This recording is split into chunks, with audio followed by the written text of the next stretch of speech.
Most of the passengers pass by the bar during the day. They eat, drink, write. Maybe I can use this information for my investigation.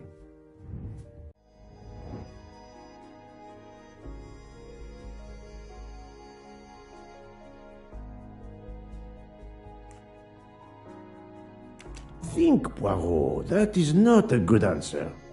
No, it's too unreliable. Brilliant. Yes, it could work. He appears to be an observant young man and serves the passengers regularly.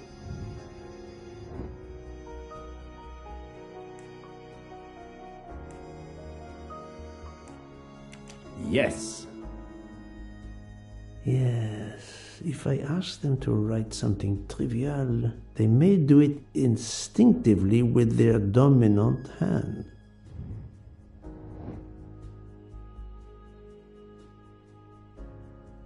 Think, Poirot. That is not a good answer. Given all this is wrong, but I'm never far from the truth. Brilliant. Yes, I will remember which people use their right or left hand. That's the right answer.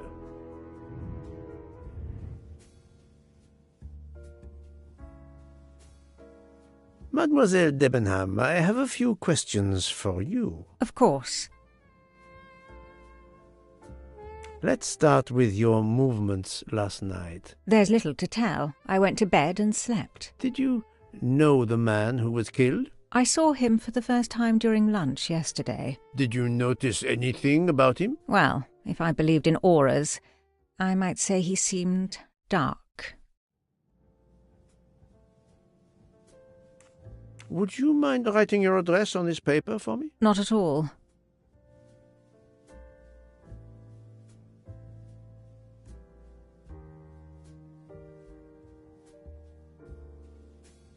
That's it. Mademoiselle Debenham is right-handed.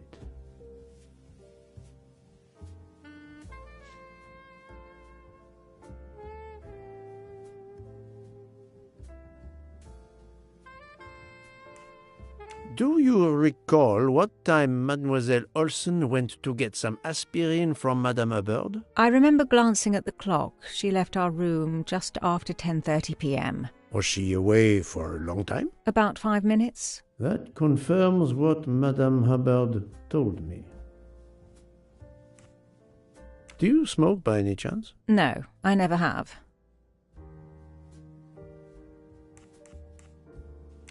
Do you own a scarlet nightgown? No, it isn't mine. Whose then? I don't know. What do you mean? You do not say, I have no such thing. You say, it isn't mine, meaning that you know who it belongs to, am I correct? Oh, I see. No. I woke up this morning about 5 a.m. with the feeling that the train had been standing still for a long time. I opened the door, and I saw someone in a scarlet kimono some way down the corridor. Her back was turned. It was impossible to see who it was. I understand.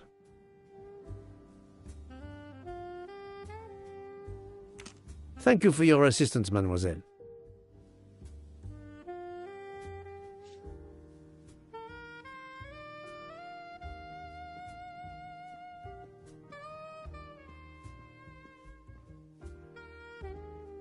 Mademoiselle, I am sorry to disturb you, but I need to ask you a few questions. Are you the investigator? I am. We are lucky you are on the train. What do you want to know? I hear, mademoiselle, that you were the last person to see the murdered man alive. I do not know. It may be so. I opened the door of his compartment by mistake. I was much ashamed. It was a most awkward mistake. You actually saw him? Yeah, he was reading a book. And what did you do after that, mademoiselle? I went in to the American lady, Mrs. Hubbard. I asked her for some aspirin, and she gave it to me. I usually carry extra aspirin for the refugees.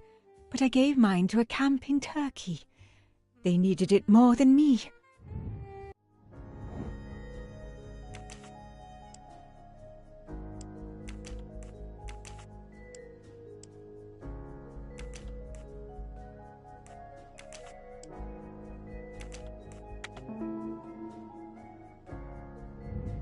That was easy. Did Mrs. Hubbard ask you whether the communicating door between her compartment and that of Monsieur Ratchet was bolted? Yes. And was it? Yes. And after that, what did you do? After that, I went back to my compartment, took the aspirin, and lay down. That was around 10:50 p.m. Is there anyone else in your compartment? Yeah, a young English lady. Very nice, very amiable. After the train left Vinkovsky, did she leave the compartment? No, I am sure she did not. Why are you so sure, if you were asleep? I sleep very lightly. I am used to waking at a sound.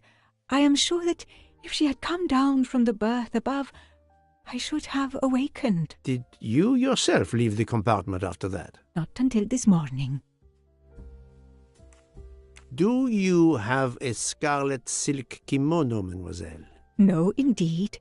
I have a good comfortable dressing gown of Jaeger material. Do you smoke, mademoiselle? No, I can't stand the smell of tobacco. Perhaps you will be so amiable as to write me down your address. With pleasure.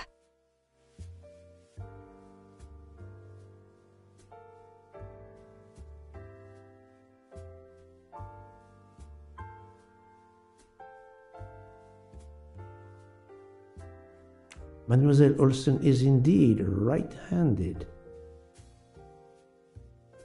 This was a very interesting conversation, mademoiselle. I thank you. If you have any other questions, I'll be in my compartment.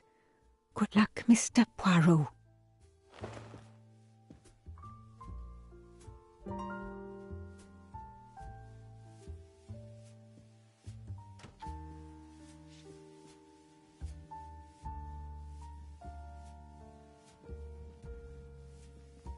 I'll observe her instead.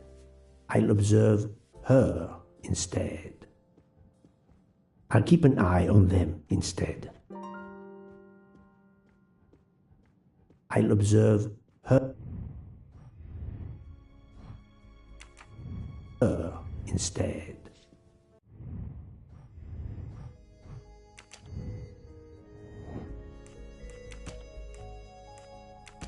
Think, Poirot, that is not a good answer.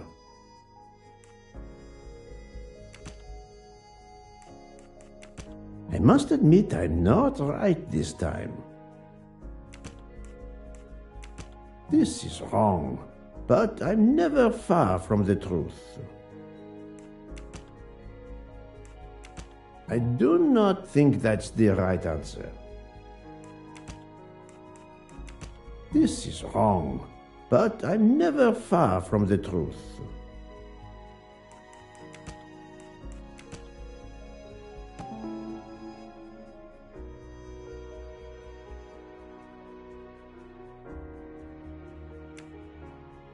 Strange, this story. If Mademoiselle Olsen is such a light sleeper, why didn't she tell me about Mademoiselle Debenham getting out of bed? She even made a point to tell me the opposite. My little gray cells did not let me down.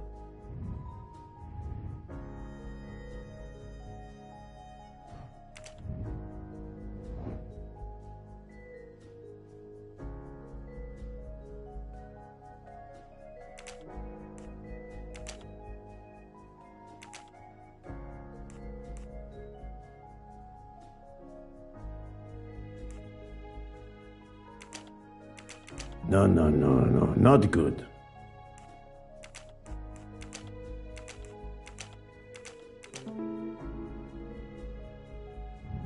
Et voilà.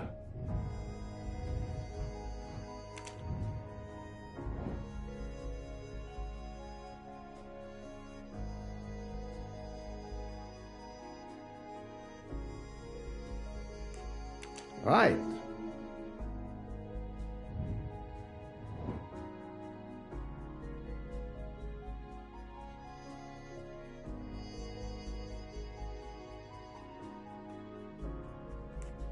Yes. I'm right again. That...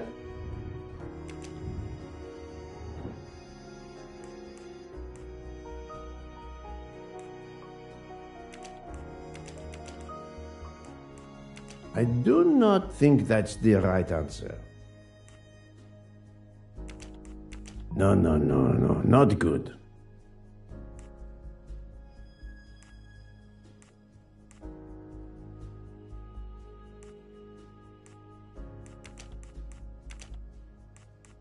Think, Poirot. That is not a good answer.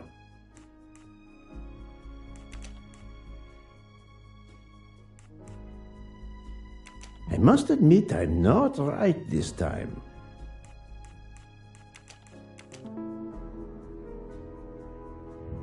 Et voilà.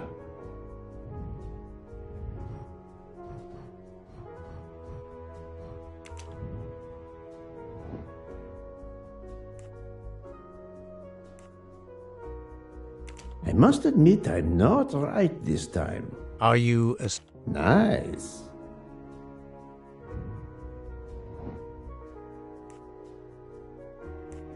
Good.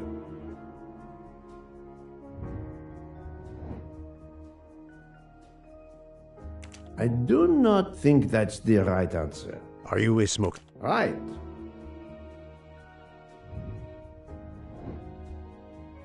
This is wrong, but I'm never far from the truth. Are you a smoker? Brilliant. I'm right again.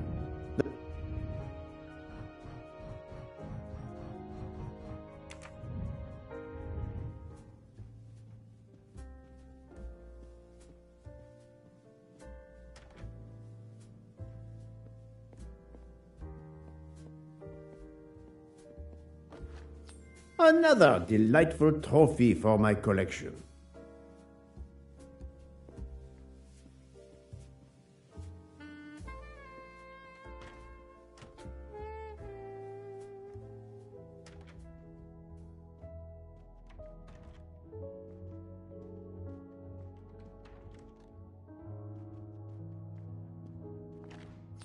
You can never have too many of these.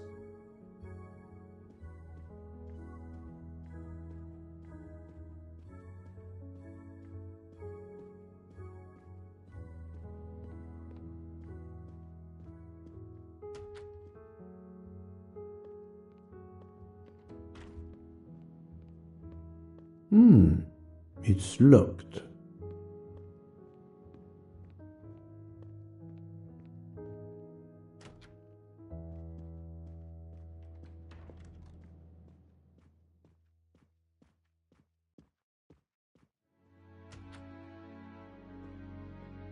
Ah, Monsieur Maury. Would you have a few minutes to give me? I have some questions to ask you. Do I look like I can answer questions? The room is spinning. My head is about to explode. You were celebrating last night? Celebrating? When Freya always wins.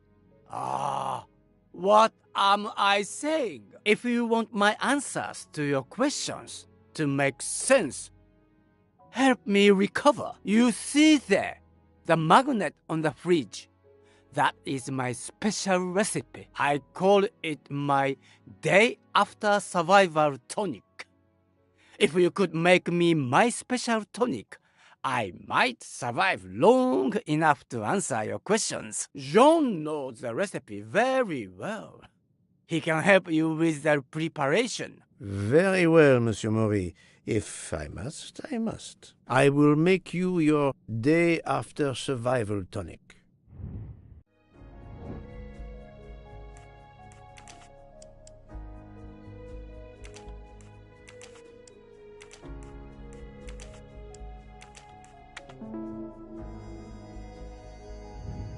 That was easy.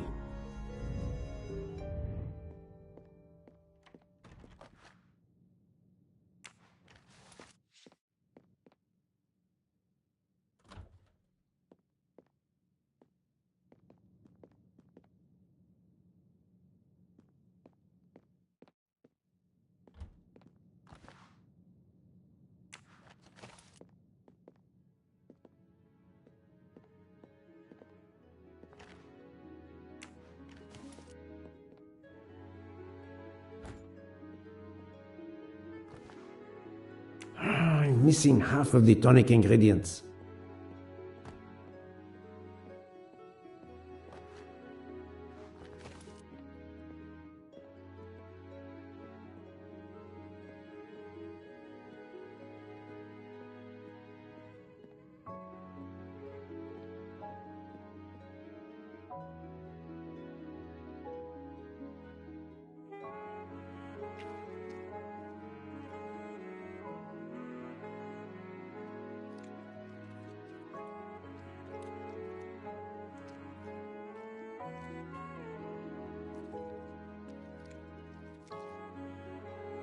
I have all the ingredients for Monsieur Maury's tonic. I have to go and see Monsieur Fauchet so he can prepare it for me.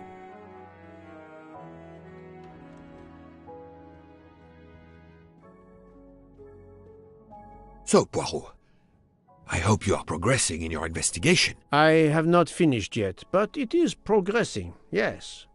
I still have many questions that must be answered. I will report to you as soon as I can.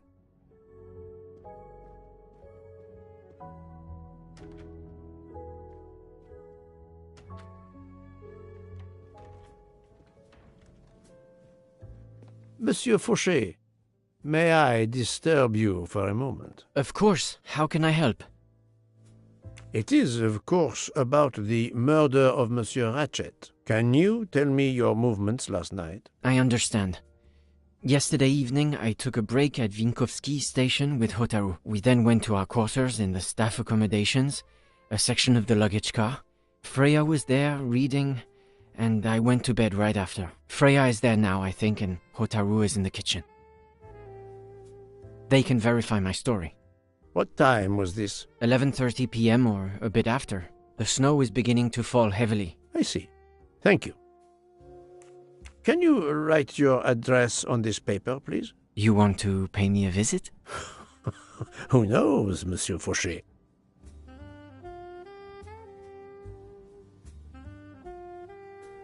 He is right-handed, there can be no doubt. Are you a smoker? I'm trying to quit, but yes. I'm now down to just 1 pack of cigarettes a week. If you're looking for a heavy smoker, you should talk to Hotaru. Monsieur Fauchet, I need your help to prepare a cocktail. What is this phrase? This is music to my ears. What can I fix for you? A mojito? A gin and tonic? Or perhaps a martini? Shaken, not stirred? It's not for me, but for Monsieur Maury. Ah, his day after survival tonic. Unfortunately, I know it well. Here is everything that was listed on the magnet. Excellent! I can take it from here. Mr. Poirot, I'm uncertain about the lemon juice. Is it half a lemon or a full lemon for the recipe?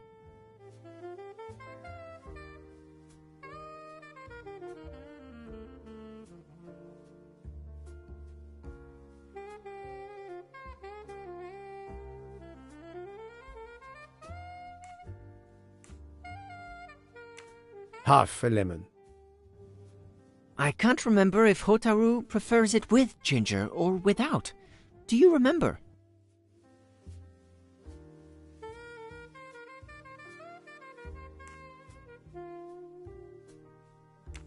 I can assure you that he will want the ginger.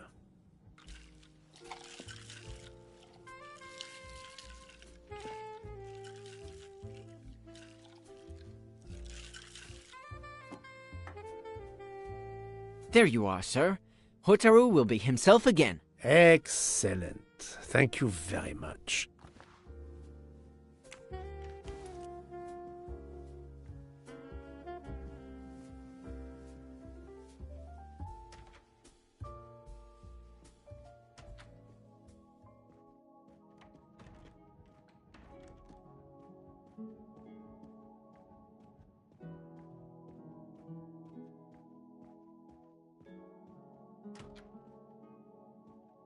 Here you go, Mr. Maury.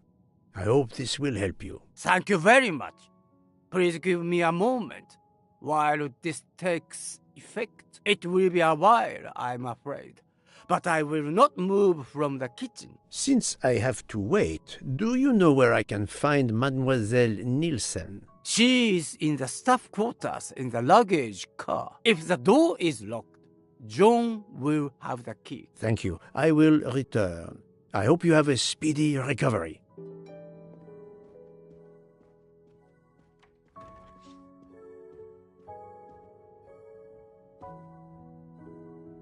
Monsieur Maury told me that you are the one who has the key to open the luggage car door. I will need it. Yes, that's right. Here it is. Please don't forget to give it back to me. I will not forget, Monsieur Fauché. I have a favor to ask. Could you visit the passengers who are in their rooms and explain there has been an error with their allergy and diet form? But, Monsieur Poirot, I made no errors. Of course not. Call it a computer error. Yes, it is possible, but even if I can see this is part of your investigation, I do not understand it. I would ask that you observe which hand each passenger uses. Ah, you wish to know if they use the right or left hand when they write? That is my intention. I will take on this mission for you. Excellent.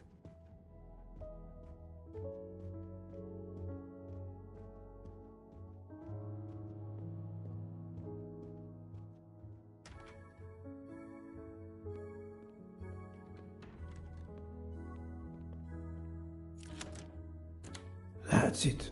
It's open now.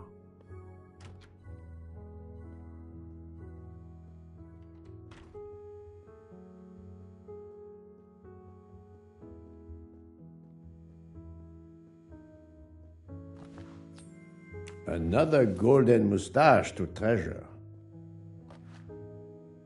A deck of cards. I suspect they were reading diamonds and spades instead of books. Empty rum bottles.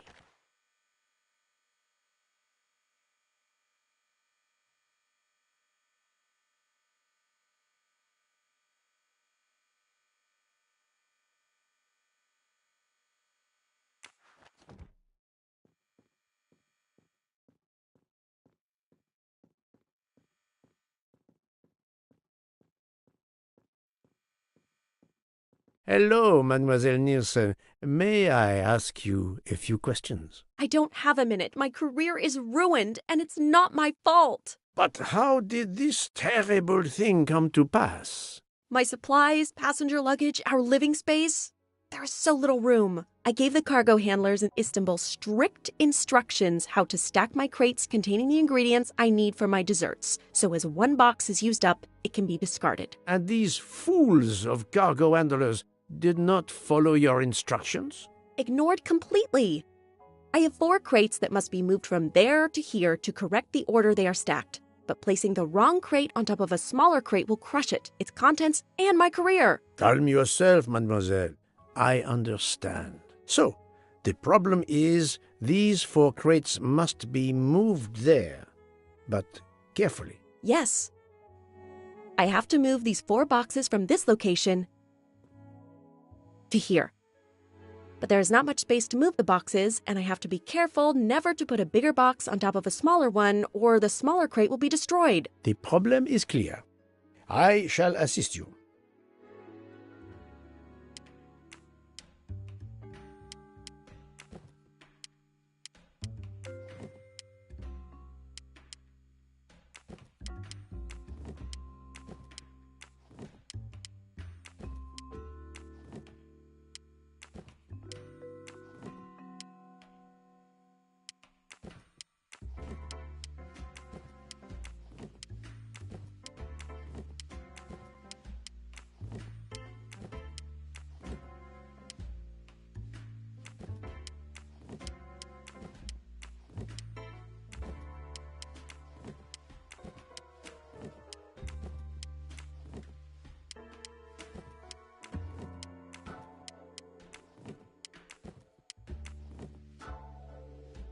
Et voilà! You are a lifesaver. Or at least a dessert saver. Thank you, thank you. I will gladly answer your questions.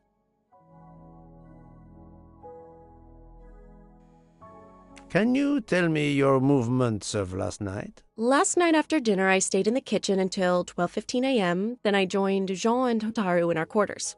Then all of us read quietly in our beds until we fell asleep. A very studious staff. However, Monsieur Mori doesn't seem to have followed the same literary pursuit as the others. And these rum bottles, do they have something to do with his hangover?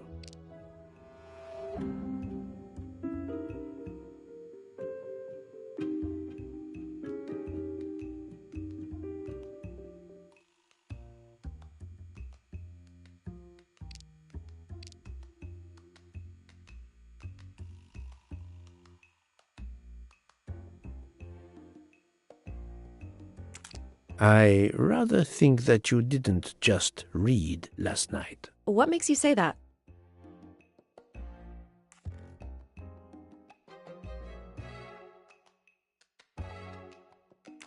I spoke to Monsieur Mori.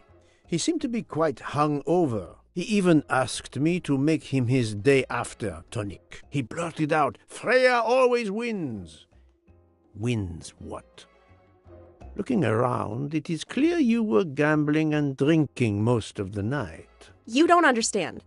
It's late when we're off duty, but we need to unwind. And now there's been a murder? Yes, I admit it. We went overboard last night. But please don't tell Mr. Book. It's against regulations. We could all be fired. Mademoiselle, I realize your difficult jobs have been made more difficult. But as you say, there has been a murder. I must have the truth. Of course. I'm so sorry. It's not such a crime. I'll leave it there and check in with Monsieur Fauché. Would you mind writing your address on this paper? I'm asking everyone on the train for addresses, in case I need to contact them once they leave the train in Paris. I understand.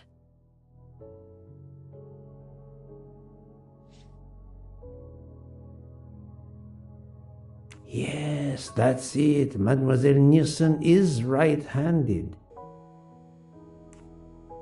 Do you smoke? No, I never have. Thank you. Thank you for your answers, Miss Nielsen. You're welcome.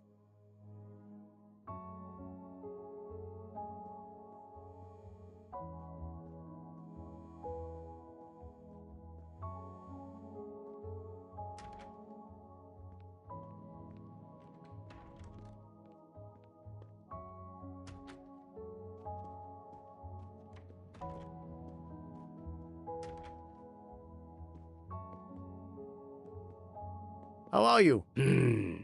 It's better.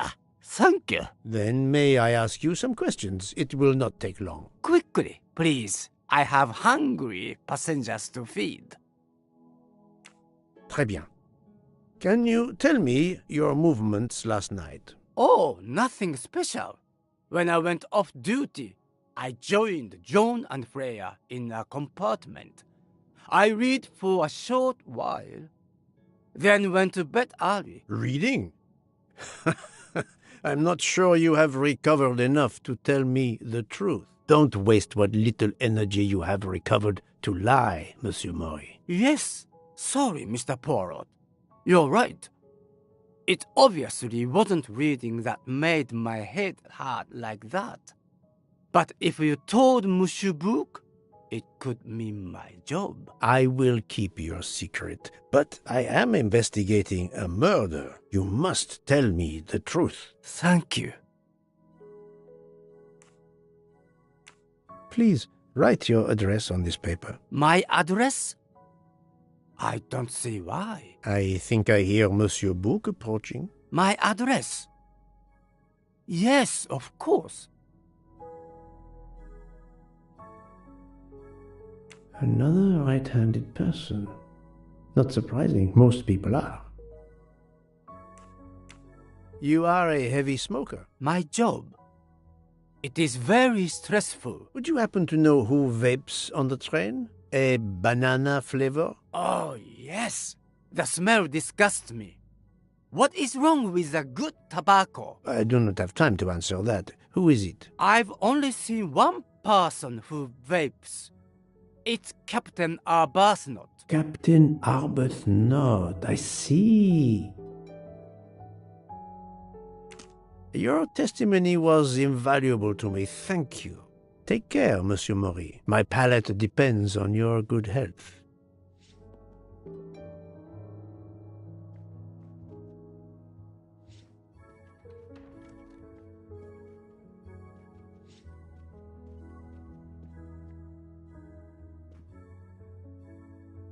Here is your key. Thank you very much. My pleasure. About the little favor I asked of you. Aha, but of course. I was able to get new allergy forms from guests who were in their compartments. Monsieur McQueen, Monsieur Masterman, Count and Countess Andreni, they are all right-handed. I also asked Princess Dragomirov, but she had her assistant, Madame Schmidt, sign for her. She is right-handed as well. You have exceeded my expectations. Well done. Thank you, Monsieur Fauchet. I'll come back to you if I have more questions.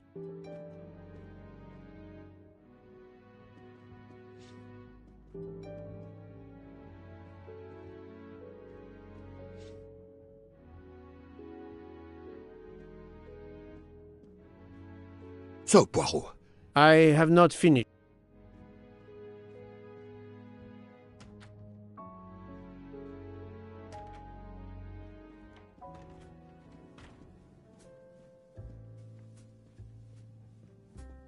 I'll keep an eye on them. I'll observe.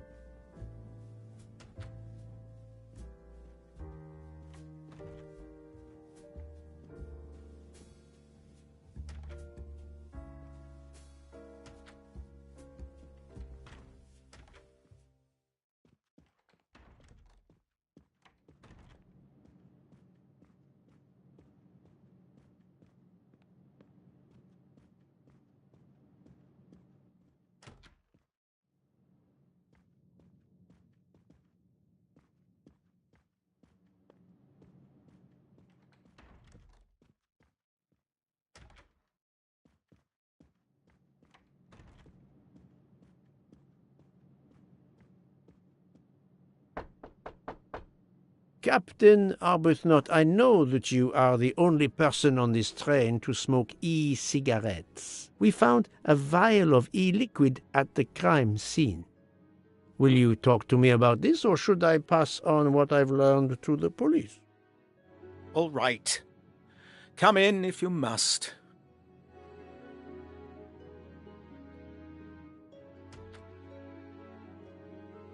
I have just a few questions for you. Very well. Let's hear them. The young English lady, Mademoiselle Debenham, was at the Tocatlian Hotel. Perhaps you met her there? We exchanged a few words. Fellow Brits abroad, that sort of thing. What can you tell me about Mademoiselle Debenham? Nothing whatsoever. We barely spoke. The director of the Orient Express, Monsieur Bouc, thinks the assassin is a woman. And that is enough to accuse her? She had nothing to do with this murder. How can you be so certain? The idea is absurd. Ratchet was a perfect stranger to her. She'd never seen him before. Ah, did she tell you so? Well, yes, maybe she did. She may have commented once upon his somewhat unpleasant appearance.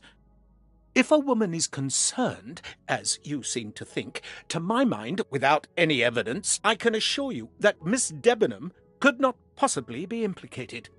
It is clear that the captain is defending Miss Debenham, a woman he supposedly doesn't know very well. What were you doing last night around 1:15? 1:15?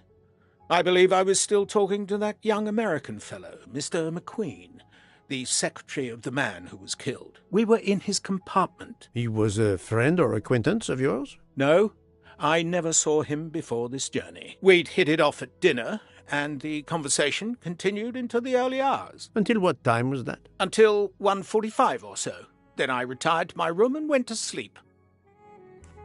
There is nothing you can recall last night that in any way struck you as suspicious? It's nothing. A mere detail. Allow me to be the judge. Well, before returning to my room, I went to the lounge car to get a glass of water. When I was passing through the first-class corridor, I noticed that the door, which is just after your room, 201, was not quite closed, and the person who was inside peered out, in a furtive sort of way. Then he closed the door quickly. I know there's nothing in that, but it was the furtive way it was done that caught my attention. Struck me as a bit odd. I understand. Thank you for letting me know. Could you write down your address here, please? My address? If you insist.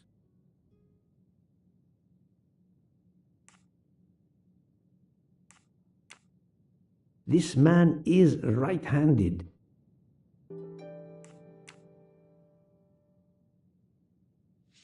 Is this e-cigarette liquid yours?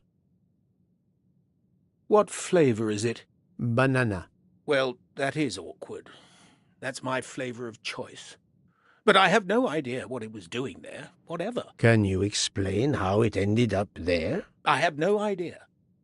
I never entered the man's room, Poirot. That's the truth. Thank you, Captain. You're welcome.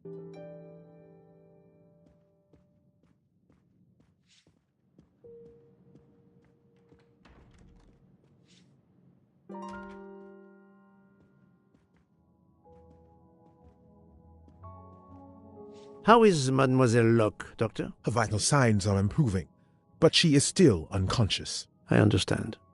Thank you for looking after her.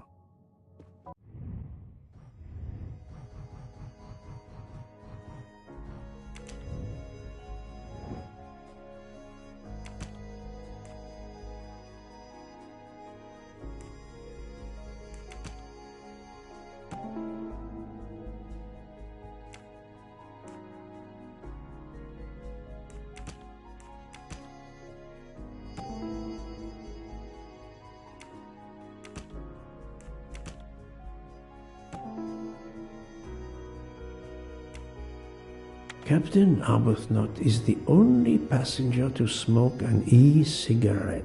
Even if this liquid in Ratchet's room is a solid clue, he has an alibi. I cannot accuse him without any other proof.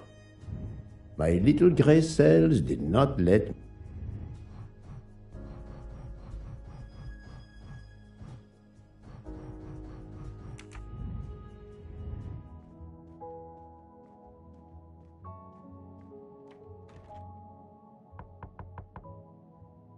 Pardon this intrusion, Mademoiselle Olsen, but something you told me earlier confuses me. Oh, please, come in.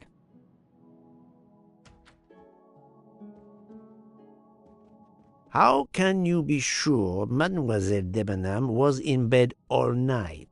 As I told you, I am a very light sleeper. The slightest noise wakes me up. If Fraulein Debenham had gotten out of her bed, I would have heard her. I got up this morning around 8 a.m. She was sleeping soundly.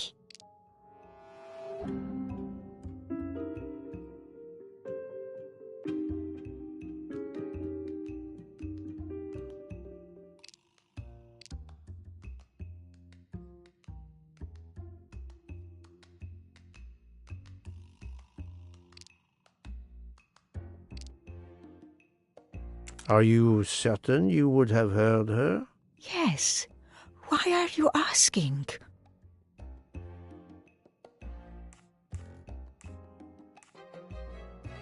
I spoke to Mademoiselle Debenham, and she told me that she got up around 5 o'clock in the morning. She opened the door and looked down the corridor. It was then that she saw a woman in a red kimono. How do you explain that? I think I must have been sleeping very soundly not to have heard it. Oh, but does that make me a suspect? I am not accusing anyone, mademoiselle. Do not worry. I am just trying to determine what happened last night. Thank you for your testimony.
So, Poirot, I have not finished yet, but...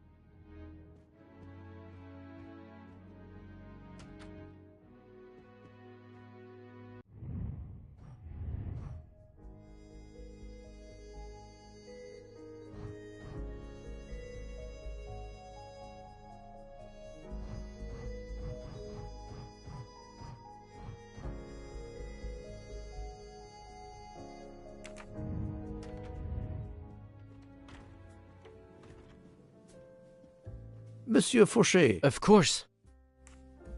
So, Monsieur Fauchet, are you trying to hide things from me? I know about your little party last night. You are not a detective for nothing. I'm sorry, Monsieur Poirot. Thank you,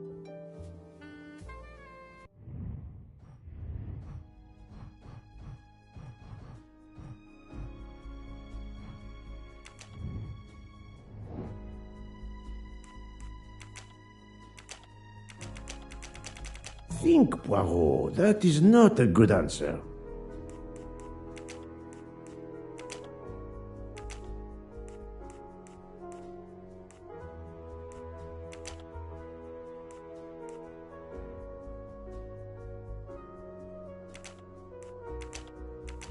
No, not good.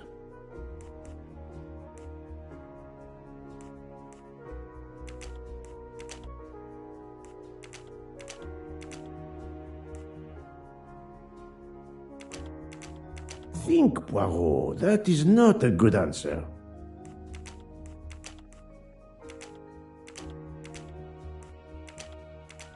This is wrong, but I'm never far from the truth.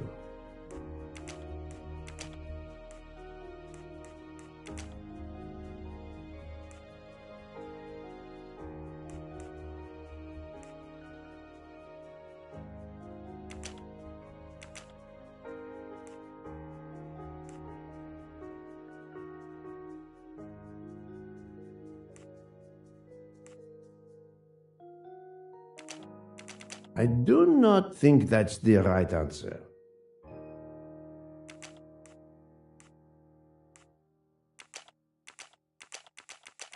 No, not good.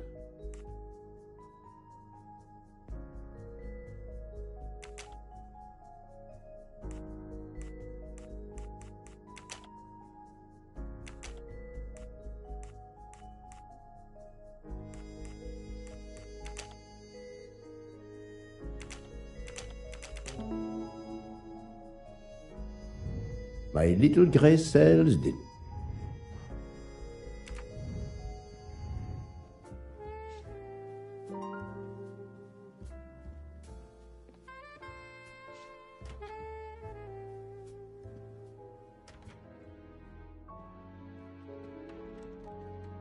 So, Poirot, I hope you are progressing in your investigation.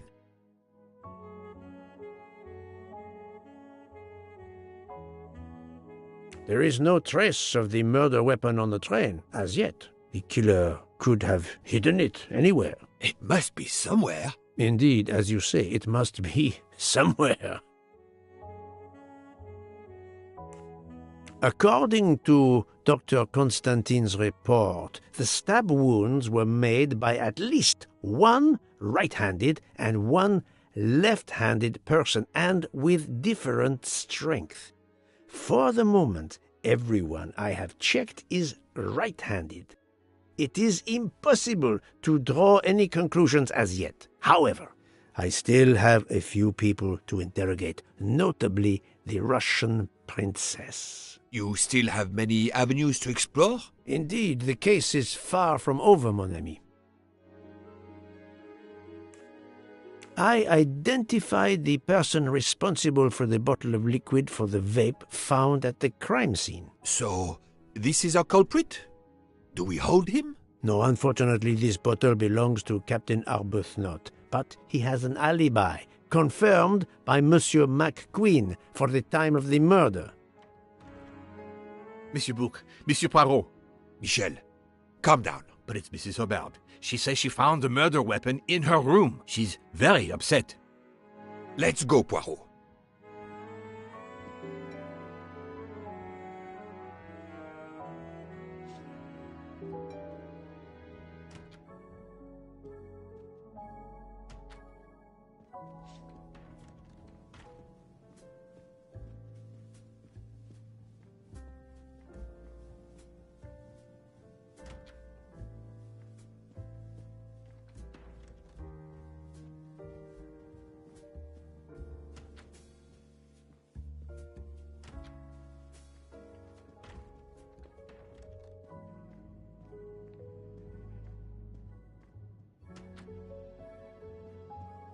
I demand to be allowed to leave this train! Madame, we are in the mountains, trapped in a snowdrift.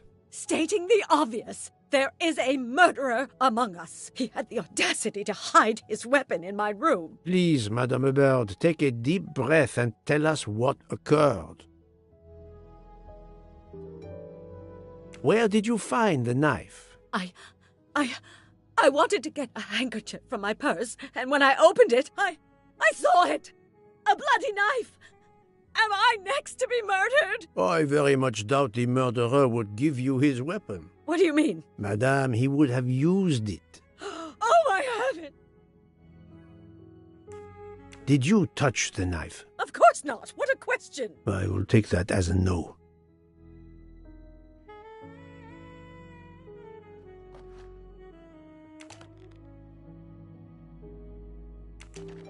Is this knife the real murder weapon, or is it a red herring?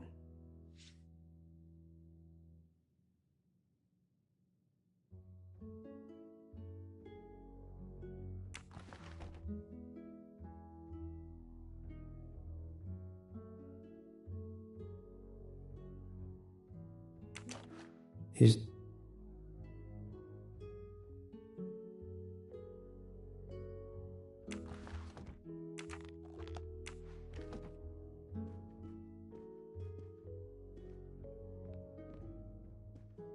Mrs. Hubbard is distraught, Poirot. I should stay with her. Please go on without me. I have every right to be distraught. Thank you, Mr. Book.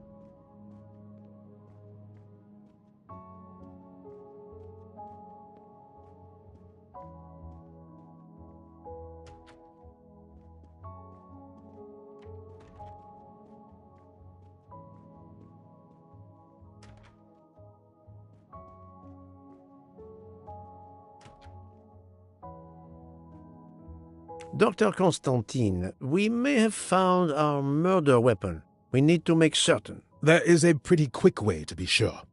I have estimated the depth of the wounds. You can easily find the depth of each wound by comparing the width. There are 5 of them that I am not sure about. Test them, and then we will compare our results. I will do as you say, Doctor.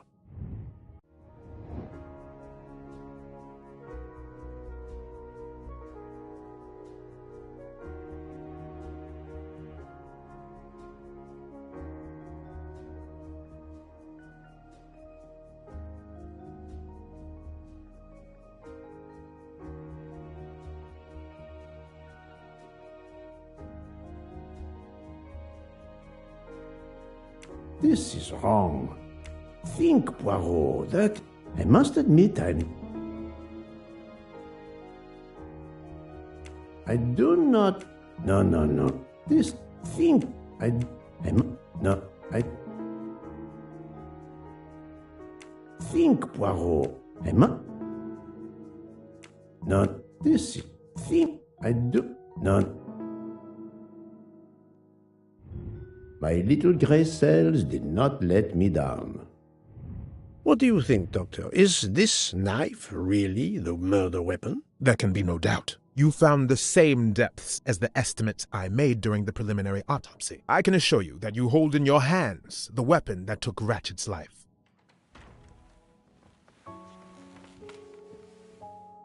Thank you. I feel way better now. The rest gave you time to sleep off most of the effects of the drug. I'm still a bit groggy. That's understandable. Are you able to continue your story now? Yes. Yes, I think so. Where was I? You were explaining how you returned to the Armstrong house to tell them their poor little child was dead. Yes, that's it. I felt helpless. My part in the case was officially over, but I knew I couldn't let it go. Daisy deserved justice.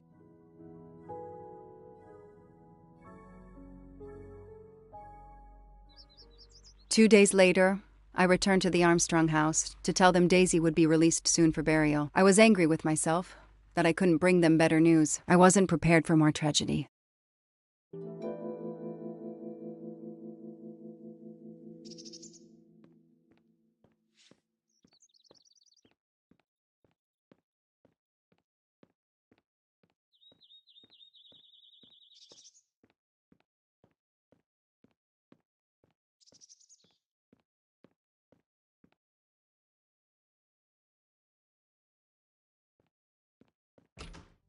Hello, Miss Moreau.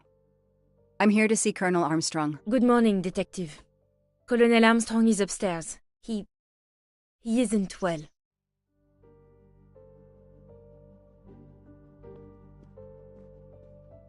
The Armstrongs have a taste for modern art.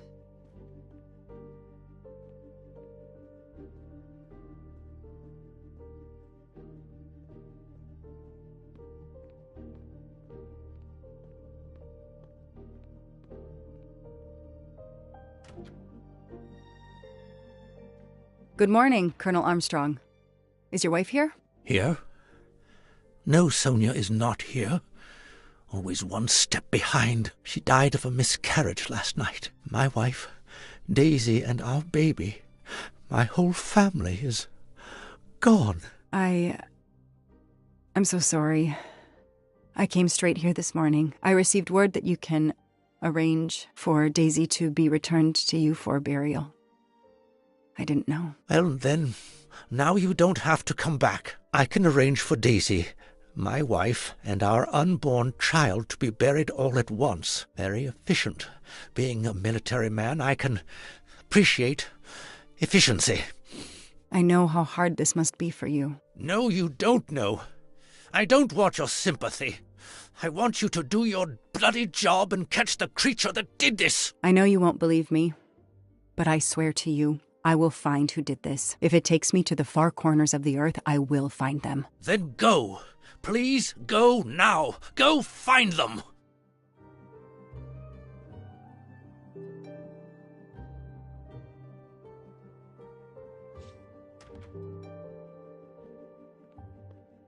The house that once held the laughter of a child now feels so empty.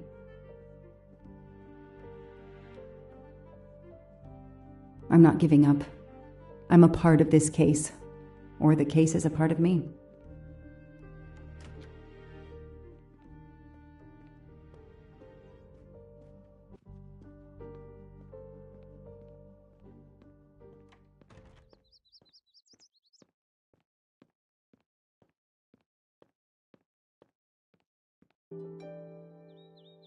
All units, Hike is in the vicinity of the cabin where Daisy Armstrong was found, spotted a pickup truck drive through the barricade tape, and then head up the dirt road toward where the subject cabin is located. Any car nearby who can respond? Unit 28, we can respond, but we're a ways away.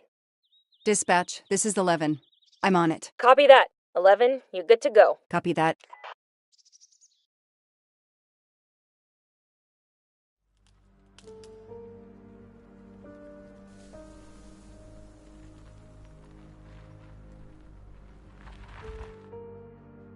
Okay, there's the pickup. Let's see who ignored our barricade tape. 11 here. I'm at the cabin. Someone has broken in. Are you requesting backup? Not yet. I'm going to take a look around. Copy that, 11.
Good morning, Colonel Armstrong.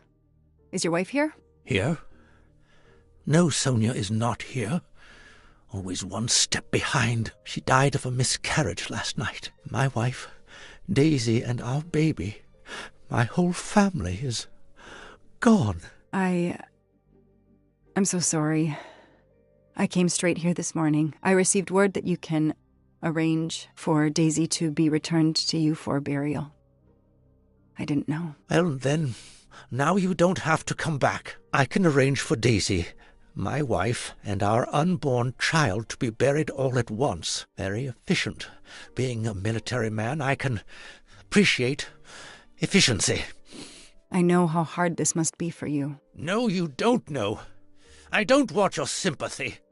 I want you to do your bloody job and catch the creature that did this. I know you won't believe me, but I swear to you, I will find who did this. If it takes me to the far corners of the earth, I will find them. Then go.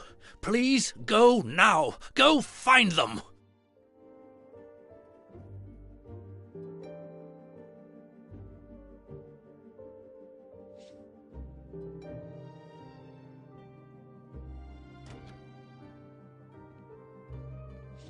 The house that once held the laughter of a child now feels so empty.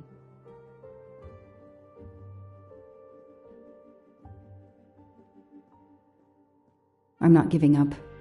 I'm a part of this case, or the case is a part of me.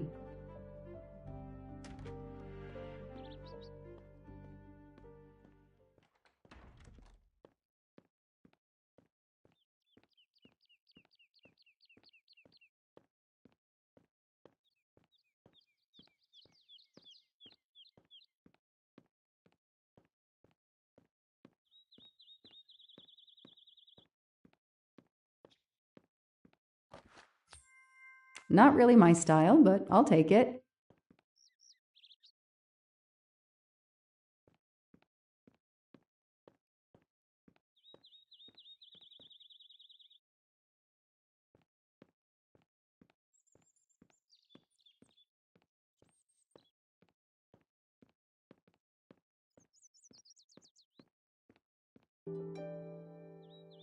All units, Hike is in the vicinity of the cabin where Daisy Armstrong was found, spotted a pickup truck drive through the barricade tape, and then head up the dirt road toward where the subject cabin is located. Any car nearby who can respond? Unit 28, we can respond, but we're a ways away. Dispatch, this is 11. I'm on it. Copy that. 11, you're good to go. Copy that.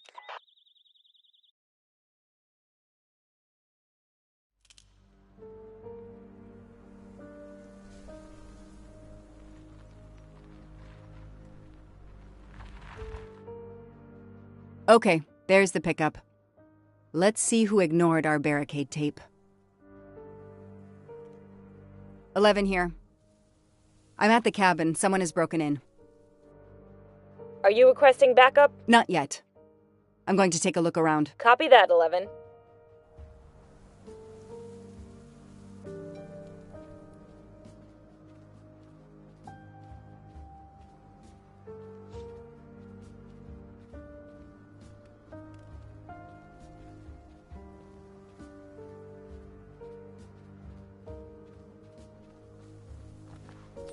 Help yourself, Joanna.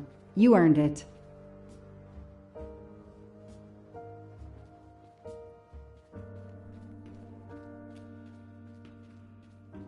Somebody ignored the barricade tape.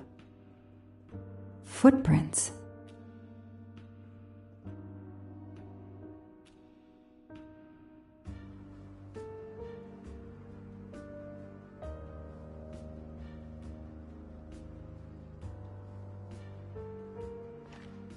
I've earned a gold mustache.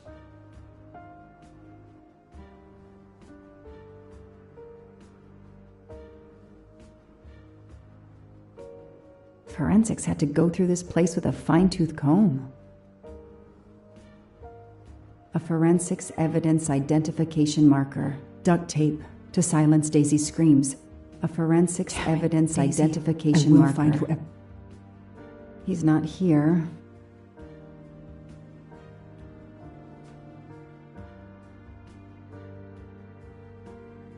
$3,892.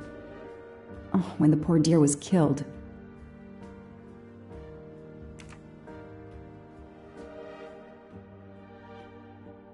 That's where I found Fluffy. Daisy's special toy. I hope we returned him to the family.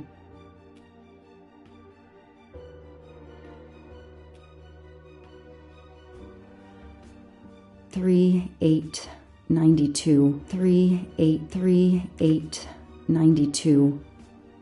Oh, when the poor deer was killed. Forensics had to go through this place with a fine-tooth comb. A forensics evidence identification marker. A forensics evidence...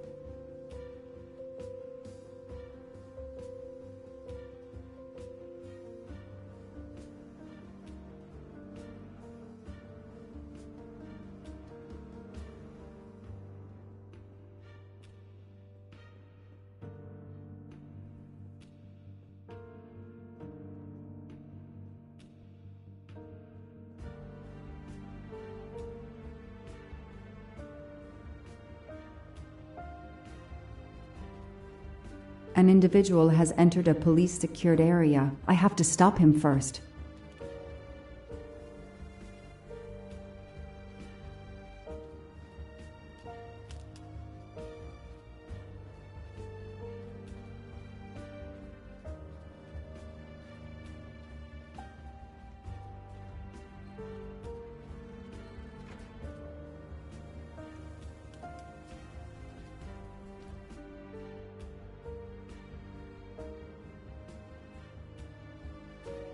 Don't shoot, officer. I'm on your side.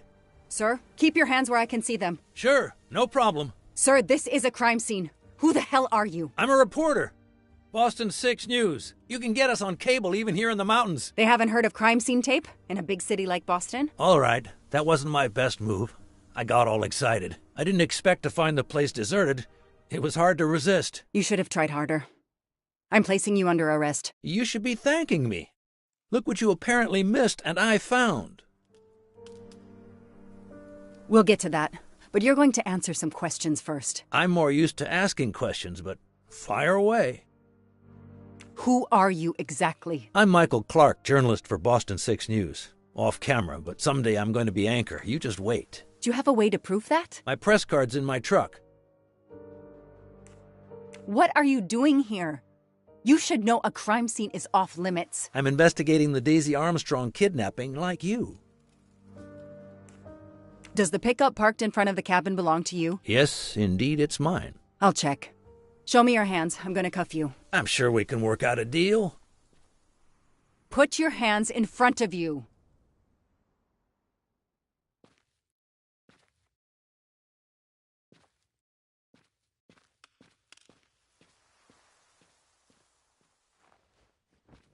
Aren't you going to read me my rights? You have the right to remain silent. I really wish you'd exercise that one.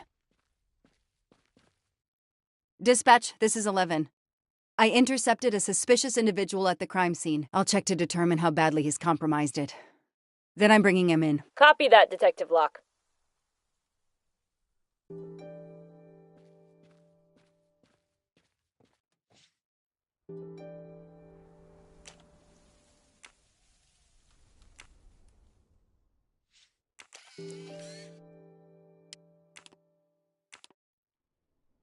Candid photos of the entire Armstrong family. A reporter just doing his job. Or something else?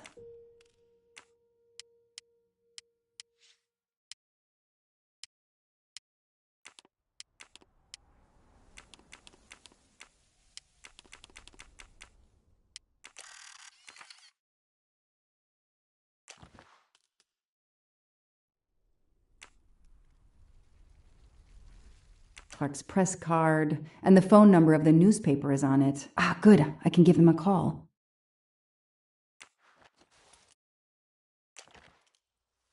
Telephoto lens. Not so surprising for a journalist.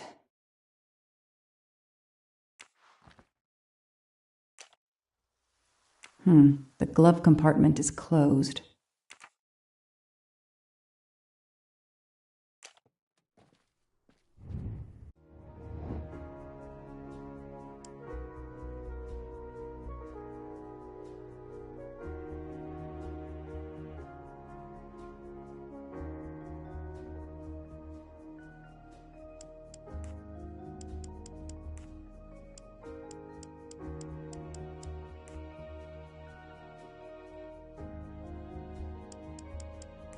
No, this isn't it. Think! No, Joanna. That doesn't track.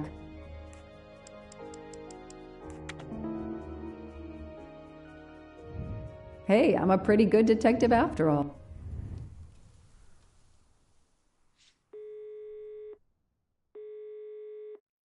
Hi, I'm Detective Joanna Locke, Berkshire Police. I'd like to speak to an editor, please. One moment, please. Hello, Detective Locke? This is Abby Wilson. I'm a senior editor.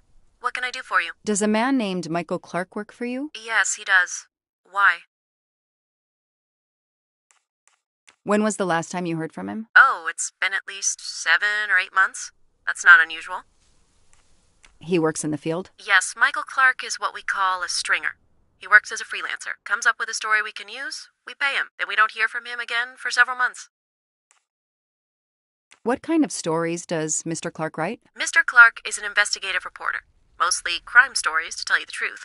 He comes up with some pretty macabre stuff some of the time. Is there a problem? Or a story? Do you remember what the last case he investigated was? It was a murder case. The victim was a millionaire named James Miller. He was called the Frozen Fish King of Gloucester, Massachusetts. His body turned up in one of his nets. Or, rather, most of it did. Ah, well, thank you, Ms. Wilson. You've been a great help to me. Pleasure. I hope he's not in trouble.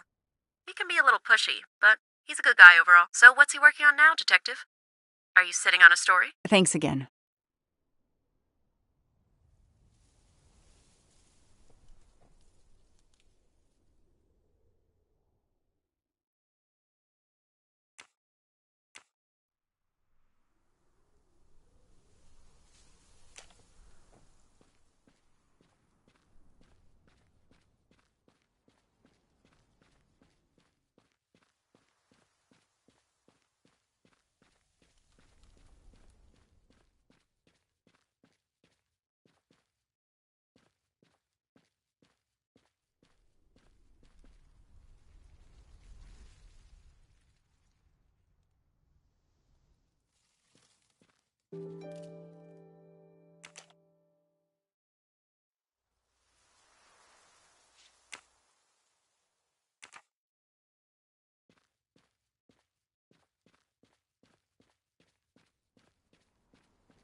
Three, 892. Oh, when the poor dear was killed.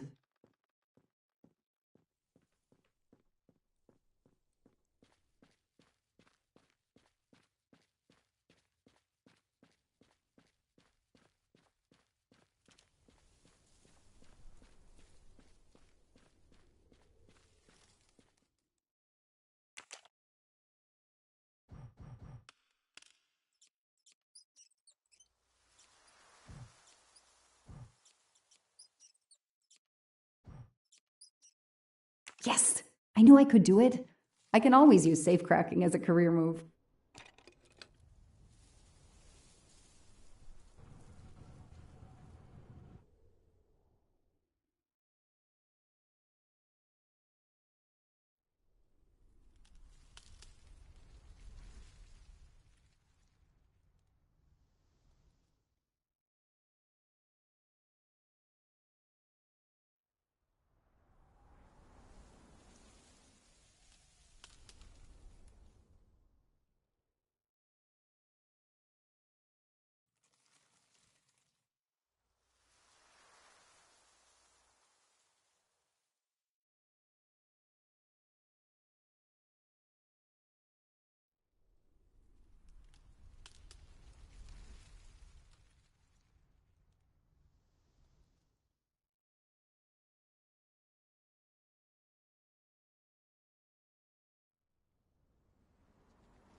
There.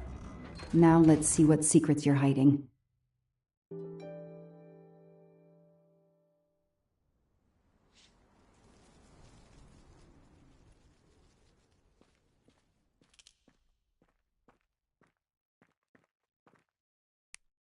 What the hell is that gas can doing here?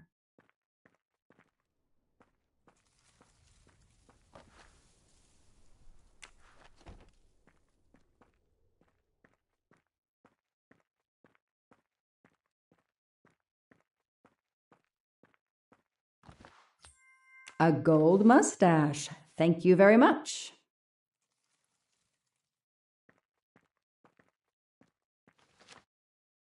This blueprint. It looks like the bomb in the cabin. The kidnapper built the bomb here.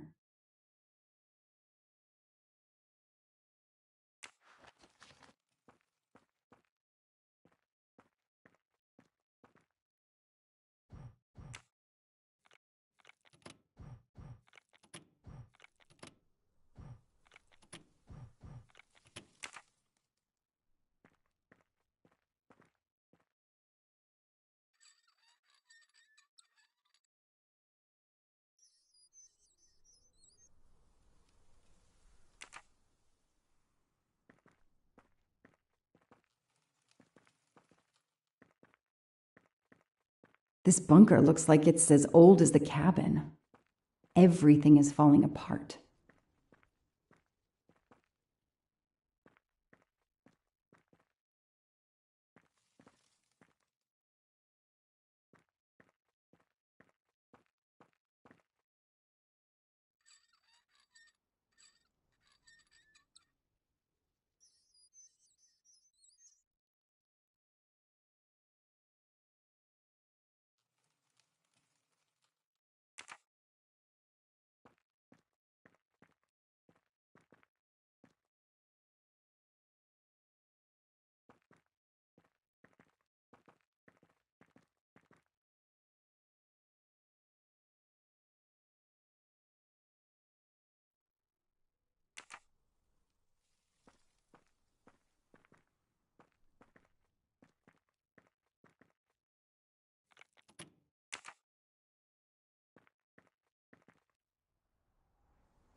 Let there be light.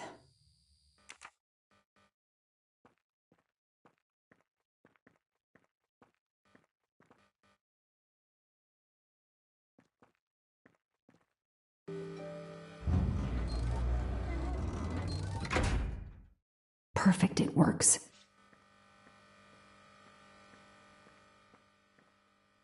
February 24th, the day of the kidnapping. They knew about the party and everything.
Damn, that isn't it.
No, that didn't work.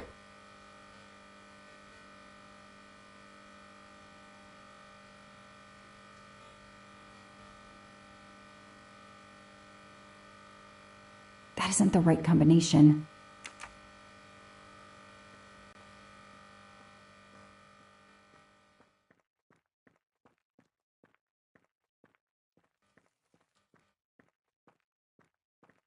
This bunker looks like it's as old as the cabin. Everything is falling apart.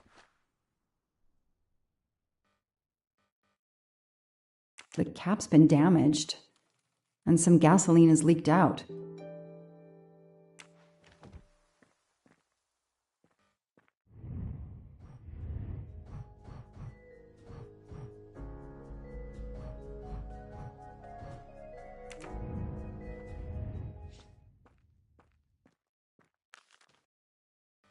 This blueprint.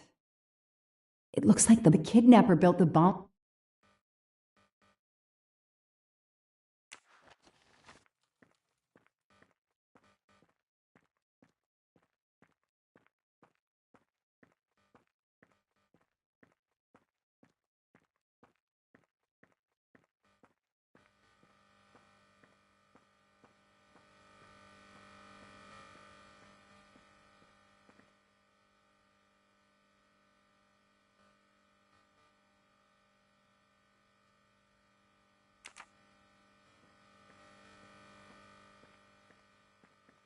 February 24th, the day of the kidnapping. They knew about the party and everything.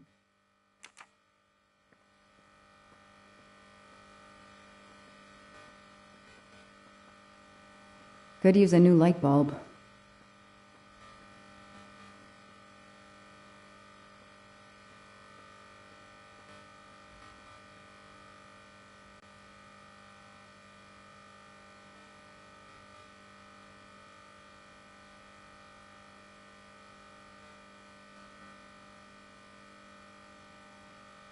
Damn, that isn't it.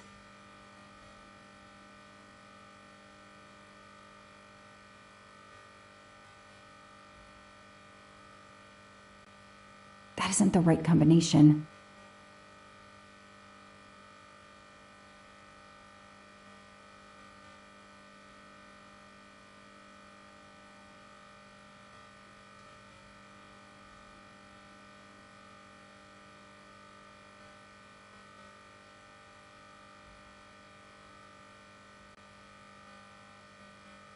No, that didn't work.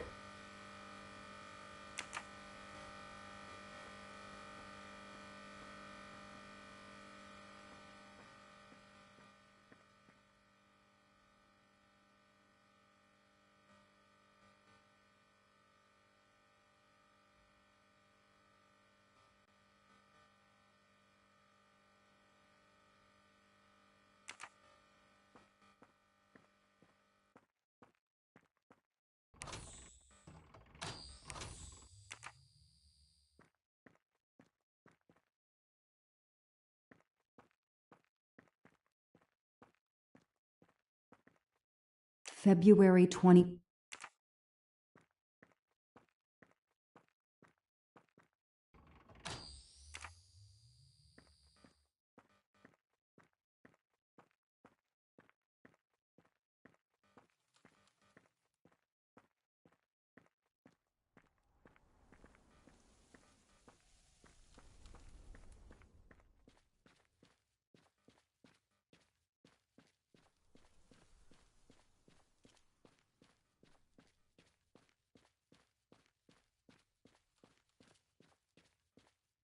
I don't need to talk to the suspect right now. The gas can I found in the bunker would match this outline perfectly.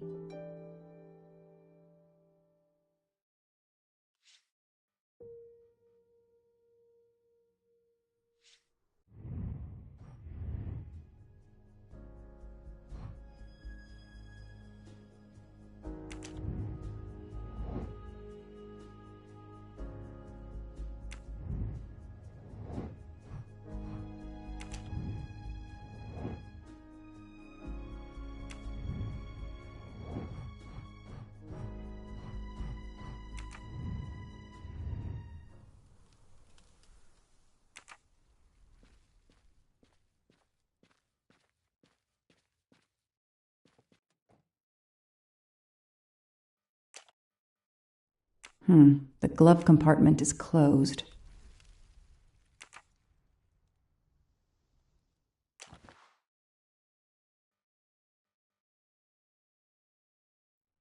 Telephoto.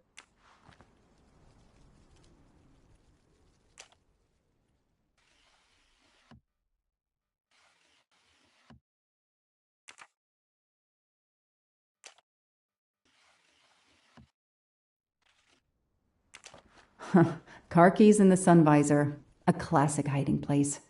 At least on TV.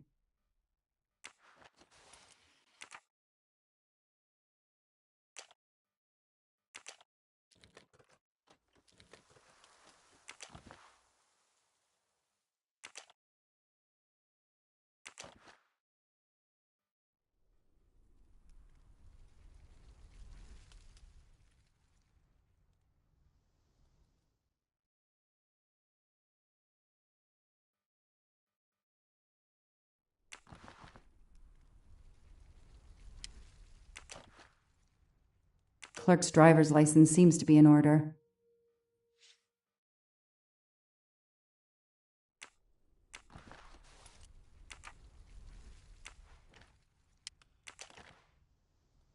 The vehicle registration is not in the name of Michael Clark or a rental company.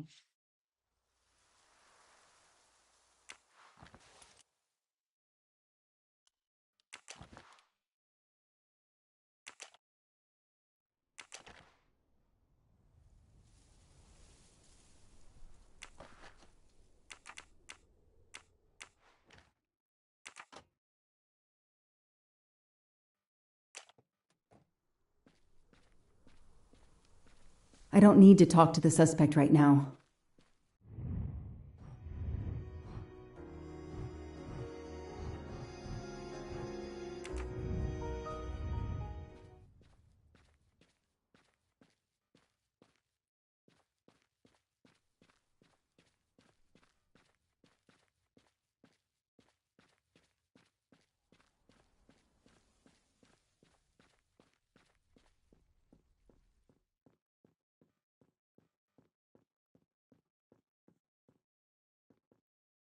Three, 8, 92. 3, 8, 92.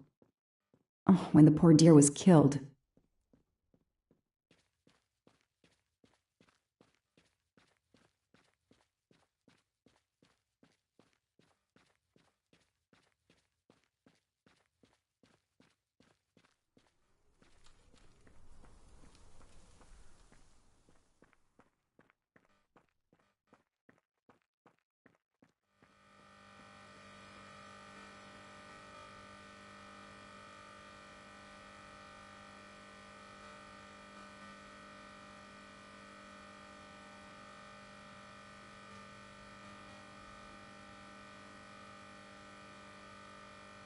Damn, that isn't it.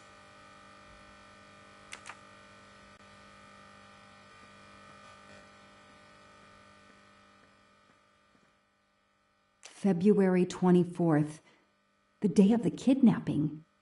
They knew about the party and everything.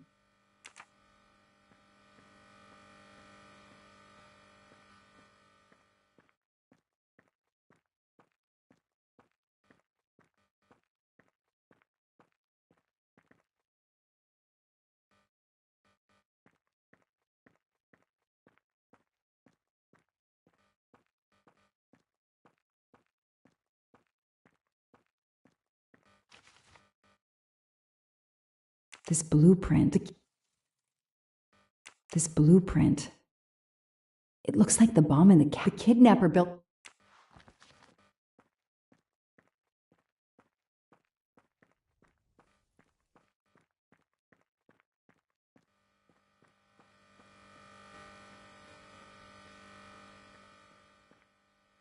February 24th.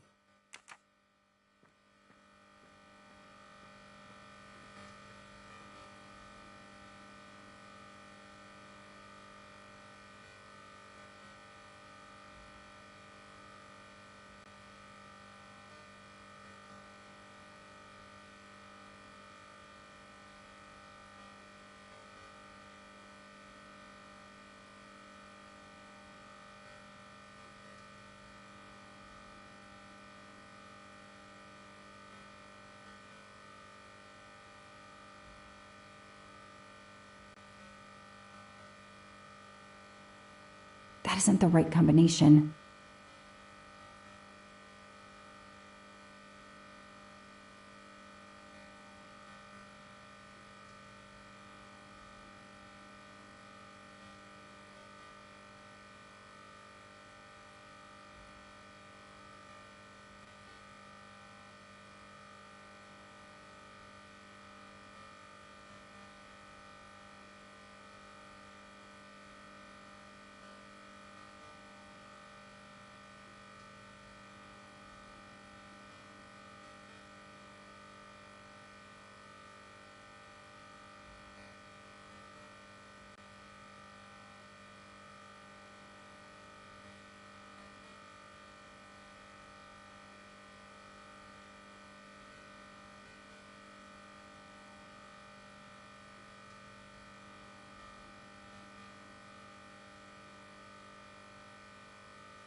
No, that didn't work.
Yes! I knew I could do it. I can always use safecracking as a career move.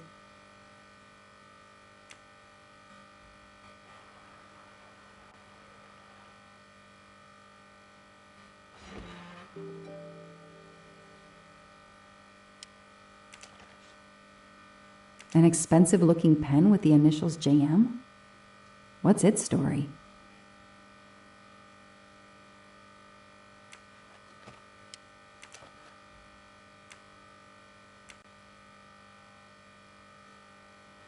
It's Daisy's hair clip, the same as the picture I saw at the Armstrong house.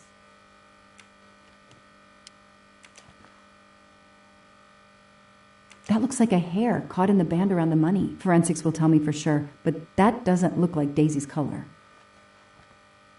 These get locked up again until forensics get here. Okay, time for forensics to attack that bunker. And Clark? He's too sure of himself. I need to get him into an interrogation room and find out what really makes him tick.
I'll secure the bunker for forensics. Progress at last.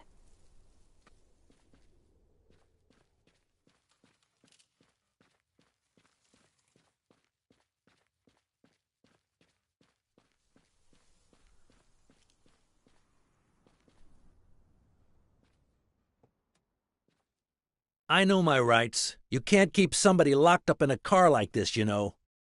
You wouldn't do it if I was a dog. Do they have bathrooms at the station?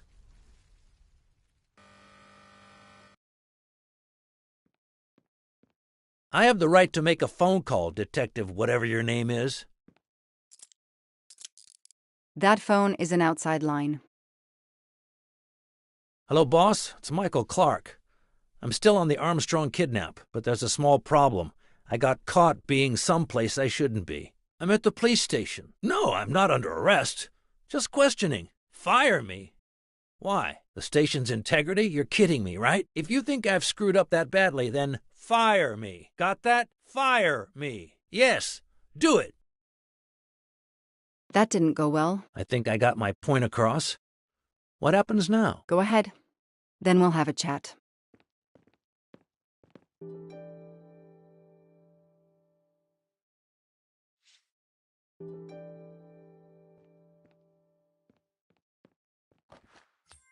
Shiny facial hair. The good news is that it's gold.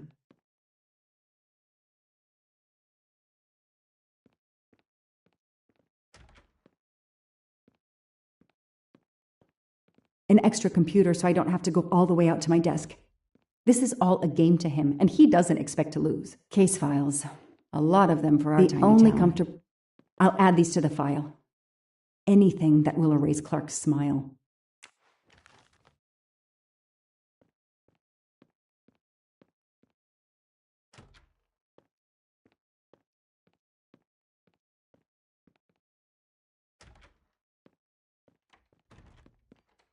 Now that we've taken your DNA, we can begin. Interview of suspect Michael Clark, 6 p.m., March 30th, 2019. This interview is being recorded. By elves behind the mirror, no doubt? You were arrested at a crime scene where you damaged police barricade tape. I'll pay for a new roll. That's a Class A misdemeanor, and it carries a $500 fine. Oh, that's unfortunate. To begin with, where were you on the night Daisy Armstrong was kidnapped? I was watching TV in my motel room, but I had my police scanner on. I heard the first reports that the little girl was missing. No way the police at the scene were going to let me get close. I set my alarm so I could get on the story first thing in the morning and tried to sleep. It was difficult. Can anybody confirm where you were? No, afraid not. I was alone and sleepless. A sad combination. And I realized a bad alibi.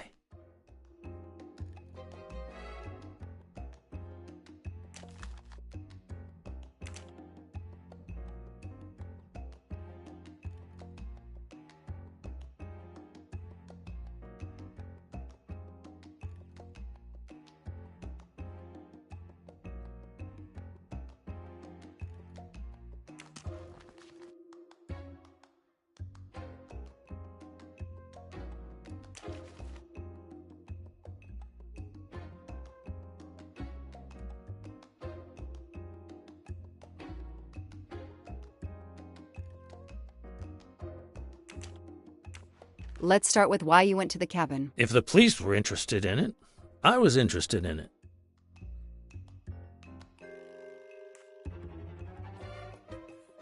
That pickup of yours, that's a very nice ride. Especially for a stringer who only gets a few stories on the air. How can you afford it? When Boston 6 does use a story, they pay okay. That truck is top of the range. How much did it set you back? $55,000, $60,000? When I have to, I do what everybody else does. I take out a loan. How about you, Detective? You got a loan on your car? He's enjoying himself. I need to throw him off balance somehow, surprise him into making an error. Explain to me again how you got to the crime scene. I listened in on the police radio frequency. Anybody can do it with a scanner. I headed for the crime scene in my trusty pickup, like I've done for years. After the forensic team left, I needed to see the crime scene for myself. I got to the bunker just before you arrived.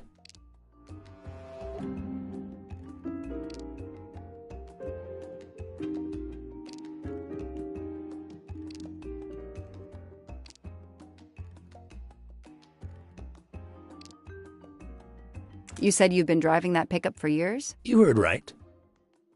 Thanks to it, I never miss a story.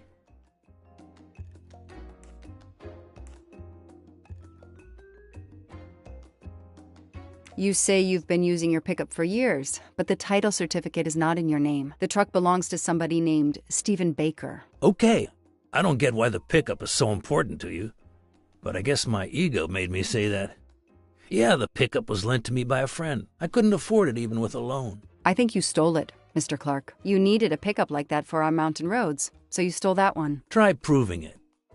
But while you run off on some wild goose chase, you can't hold me.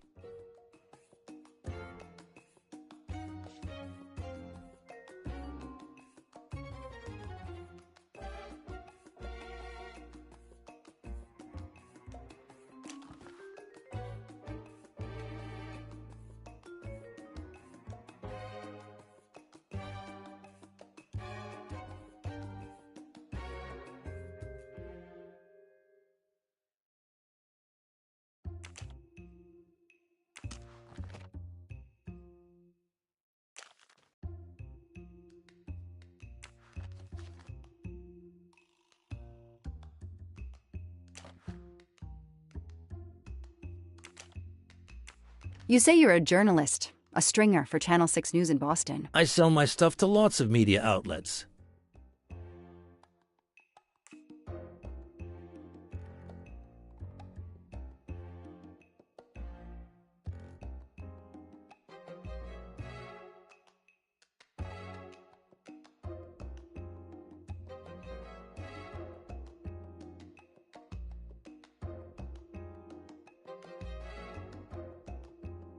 Your camera was in your pickup. You didn't want to take pictures of the crime scene? I like to get the lay of the land. Once I see the story I want to tell, then I start documenting it. I don't know any journalist who works a case without their camera close at hand. He thinks he's invincible. I need to play his ego. That's the key. What are you doing in the Berkshires? And what is your connection to the Armstrong case? For the past few months, I've been working on a big case. Boston 6 News was looking forward to my next story. The Armstrongs have been on my list of potential targets for a long time. I changed gears when Daisy was kidnapped and started investigating the Armstrongs.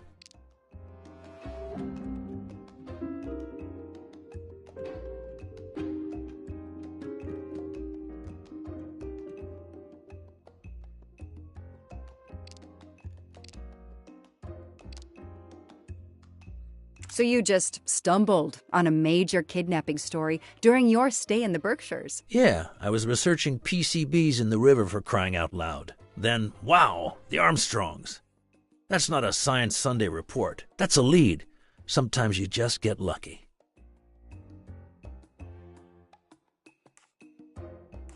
Your camera in the pickup. There were photos of Daisy from before she was kidnapped. The Armstrongs are a famous family, like the Kennedys or Hollywood couples. Gossip sites love them.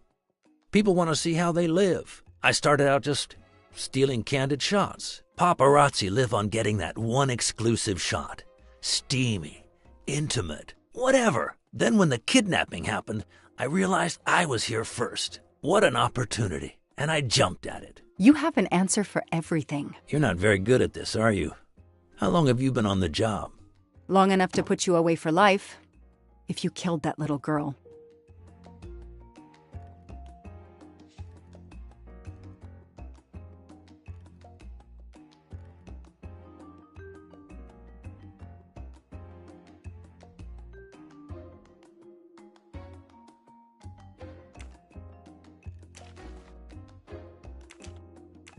Let's move on to the gas cans and what we found in your pockets when you were brought in here today. That sounds exciting.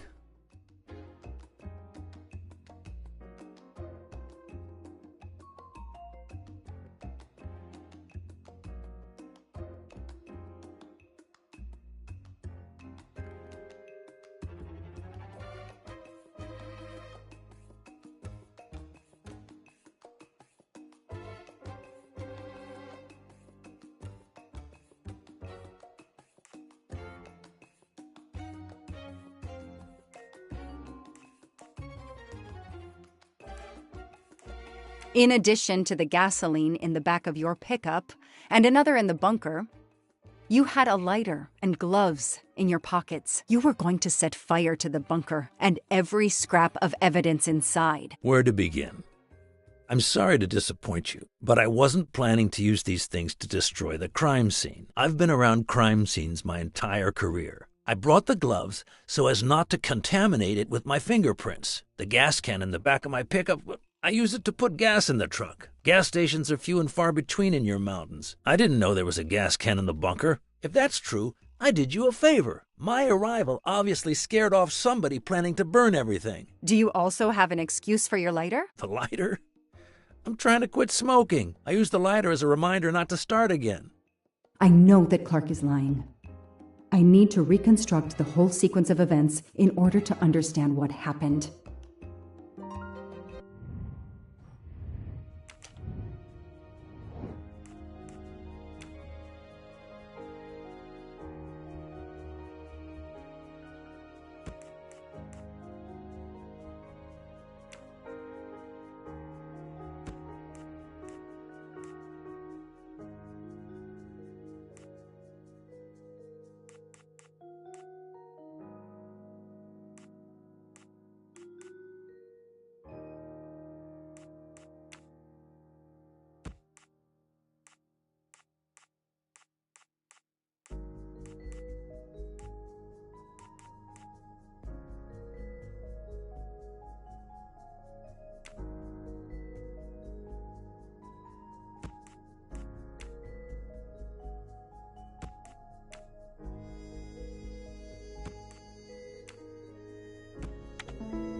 That is a great detective job.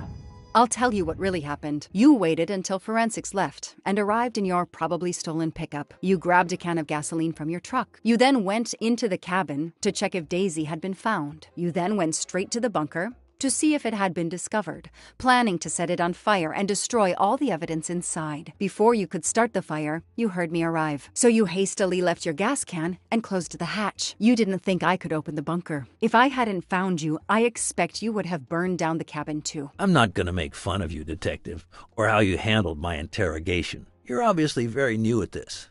I swear I'm telling the truth. I didn't know the bunker was there until the moment you showed up. I seem to have trumped your entire police force. When I get the DNA results from the bunker, we'll continue this conversation. You have no concrete evidence against me whatsoever. The lab results will be in soon. You won't get away with this. See that call? That's your arrest warrant and a one-way ticket to prison. I'll be right back.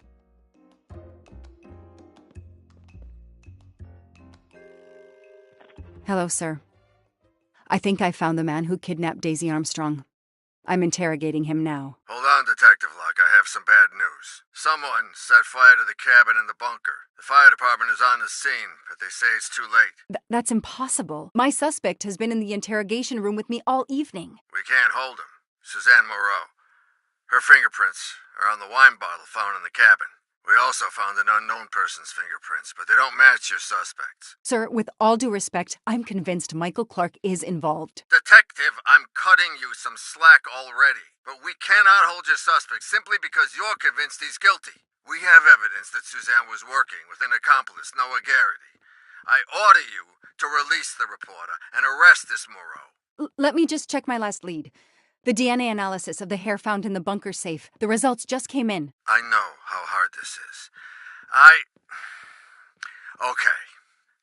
Get the DNA results. Detective Locke, I will give you 1 hour maximum. Then you close the file and arrest Suzanne Moreau. Thank you, sir.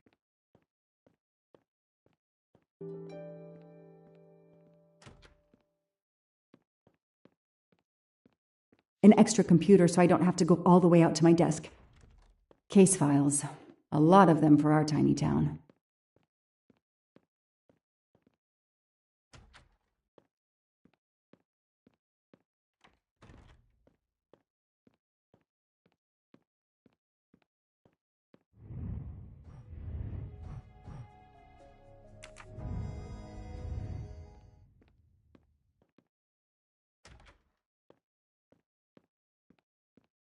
Who did you call earlier? An editor from the Boston 6 News. An editor you repeatedly said should fire you. That was your accomplice, wasn't it? You were telling him to start the fire. An accomplice?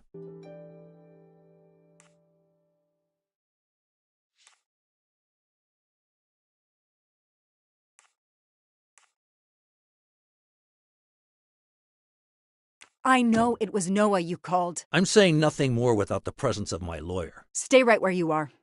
I'm not done with you yet. Wow.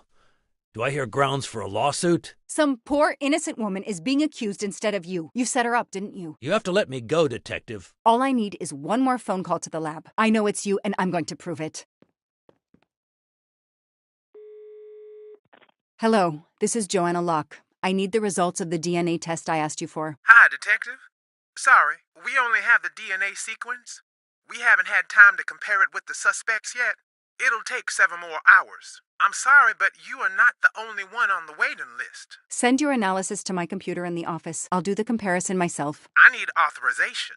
I have a murderer who is going to walk free unless I get those results now. Fine, we'll send it to you right away, but I'll have to log this. It's my last chance.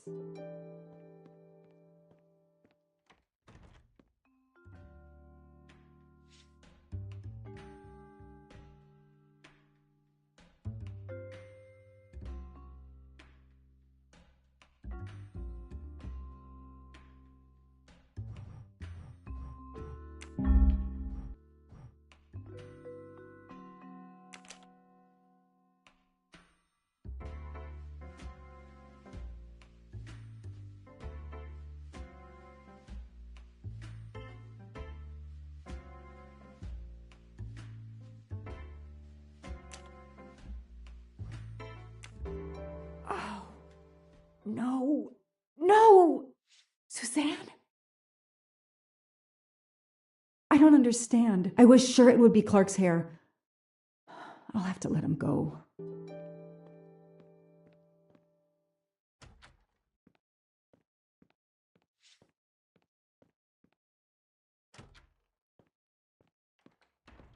You can leave.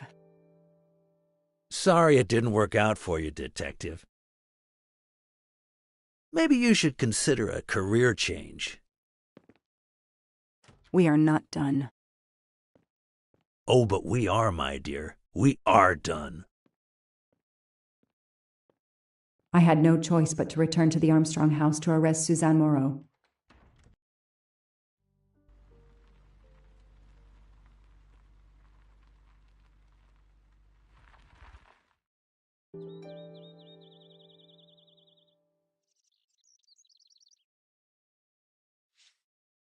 The arrest warrant for Suzanne Moreau.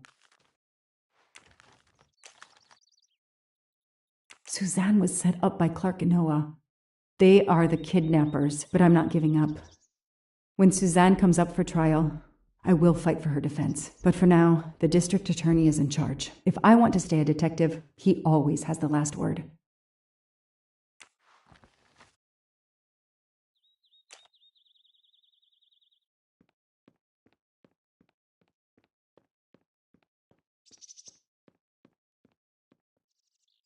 The door is wide open. How strange.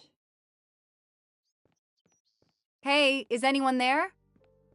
Miss Moreau? Miss Moreau? This is Detective Locke. Nothing's been touched. It's as if Daisy might walk in at any moment and begin to play.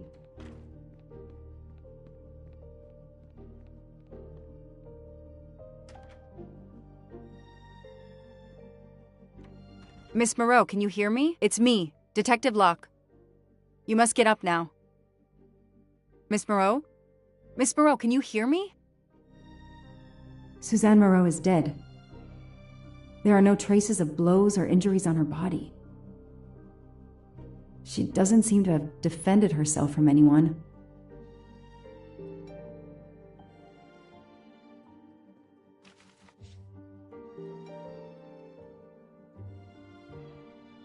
Suzanne was telling the truth about her mother.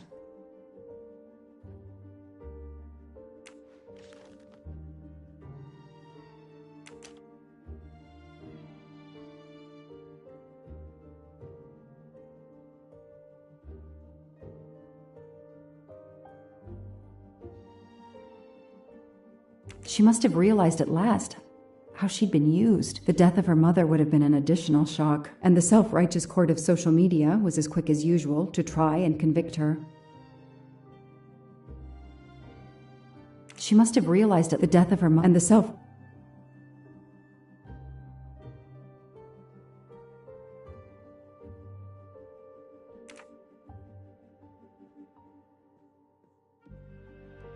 Suzanne's diary is missing.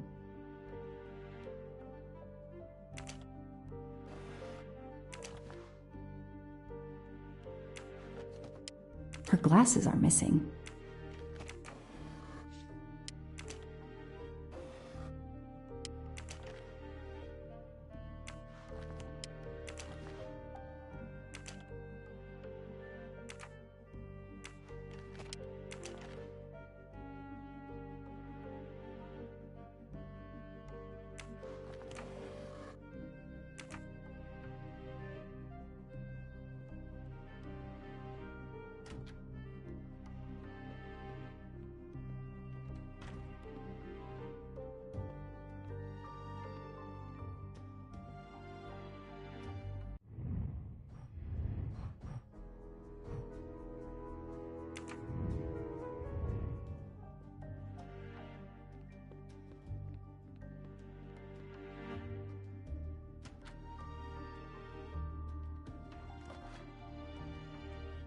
It appears Suzanne killed herself by ingesting all these drugs.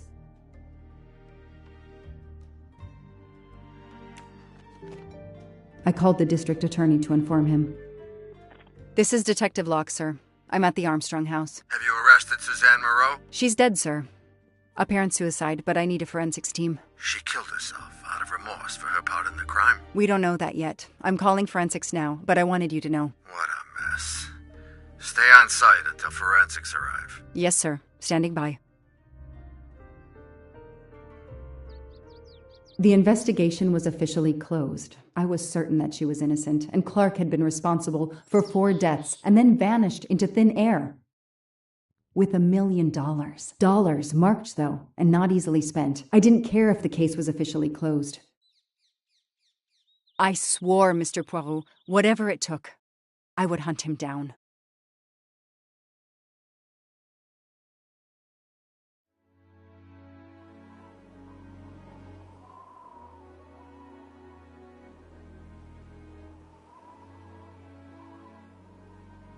I waited for the forensics team, then went into the station to write my report. I was officially off the case. Thank you, mademoiselle. That obviously cannot be the completion of your story. If I might ask a question? Of course.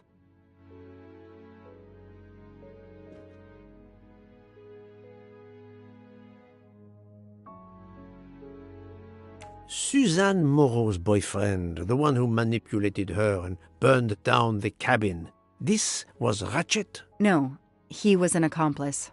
Clark, the phony journalist, was the leader. Michael Clark, the reporter, he was Ratchet? Absolutely. I was the only law enforcement official to question Clark. I knew this wasn't his first kidnapping. You looked for similar cases. What do you Americans call the MMOs? Means, motive, and opportunity. Yes, I looked for someone in plain sight. Someone on the edge of a kidnapping case. Someone in plain view, keeping track of the investigations. An innocent witness, a concerned neighbor, even another reporter. And eventually you found a name behind an alias. Yes, I found a name. Cassetti, the real name. The real name of the man you call Ratchet is Cassetti. This explains much, mademoiselle, but not all. It explains why she is our #1 suspect. But not how she came to be on this train. Attends, she has grown pale. I don't know what's wrong with me. Excuse me, Mr. Poirot. I don't feel very well. You are exhausted and still feeling the effects of the drug. Stay with us, mademoiselle. One more effort. I need to know your recent movements. I snuck aboard the train. This I observed. You came directly to this room? Yes, and other than a couple of careful trips to the ladies yesterday, I never left this room. I didn't want to be spotted by Ratchet. Yesterday, I chatted with my roommate, Miss Schmidt, I think, here in our room. She brought me some dinner. I got very sleepy and nodded off. And now she nods off again. Is this a joke? She must be faking so we can't interrogate her further, Poirot. No, Book. She really seems to have fallen asleep again. It is my fault. She must have been given a dangerous dose of sleeping pills last night. The effects should wear off soon, I hope, but I am afraid asking her to tell us her story was too much for her. Pinch her, Poirot. She's faking. Her eyes are dilated. She is not faking, and there will be no pinching. Dr. Constantine, please stay with her. Monsieur Book, ask the other passengers to gather in the dining car. There are still many questions I need to ask. But all of them together?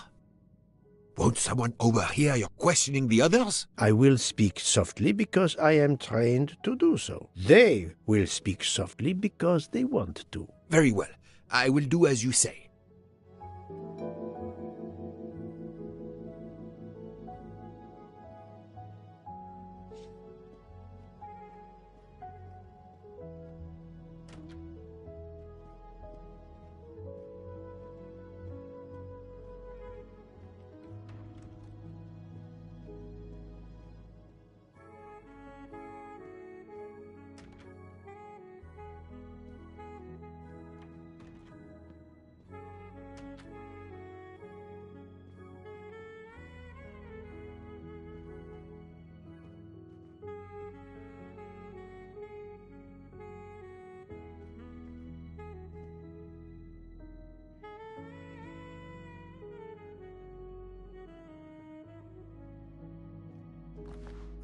Come to Poirot, my exquisitely sculpted friend.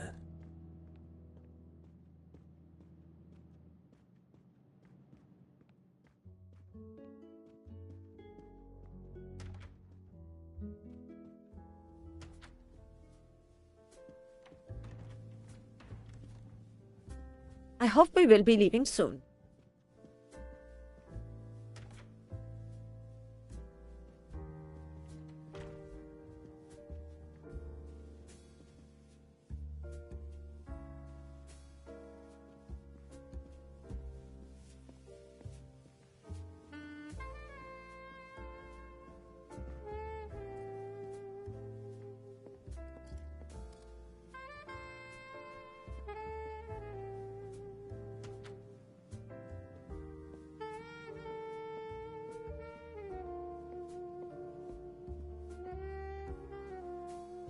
I should go and interview the passengers in the restaurant car.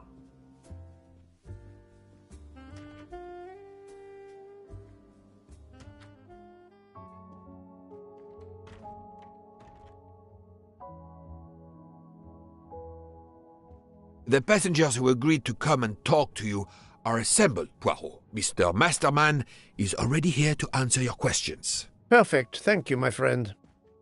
Sit down, Monsieur Masterman, please. Thank you. Does the name Cassetti mean anything to you? No. Should it? Have you heard of the Armstrong kidnapping case? Of course. It was all over the news a few years ago. Your employer's real name is Cassetti. He was the man behind that kidnapping. Mr. Ratchet was... He murdered that poor little girl? Mr. McQueen, the man you worked for is a kidnapper named Cassetti. What? What kidnapping? He murdered his victim, a child named Daisy Armstrong.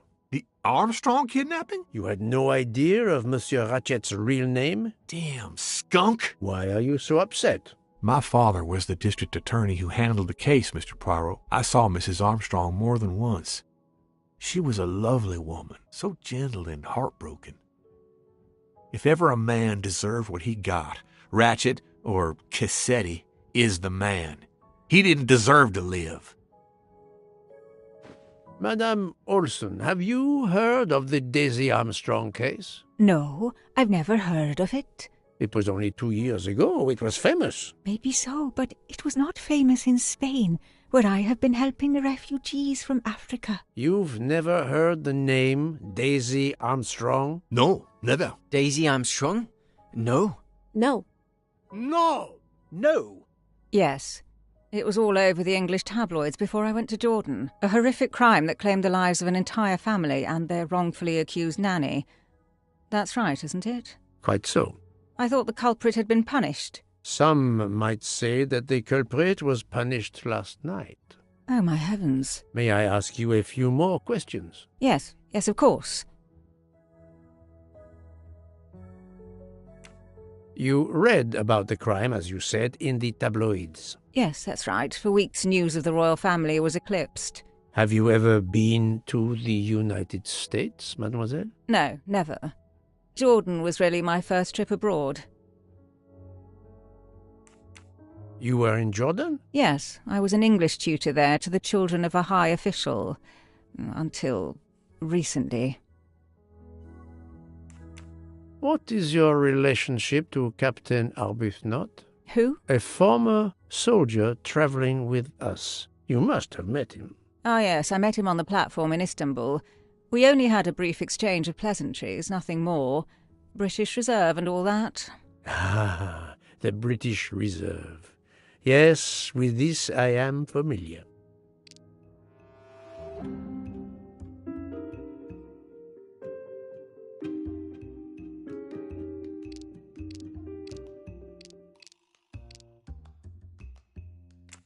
Are you sure everything you have told me is accurate, Mademoiselle Debenham? Of course.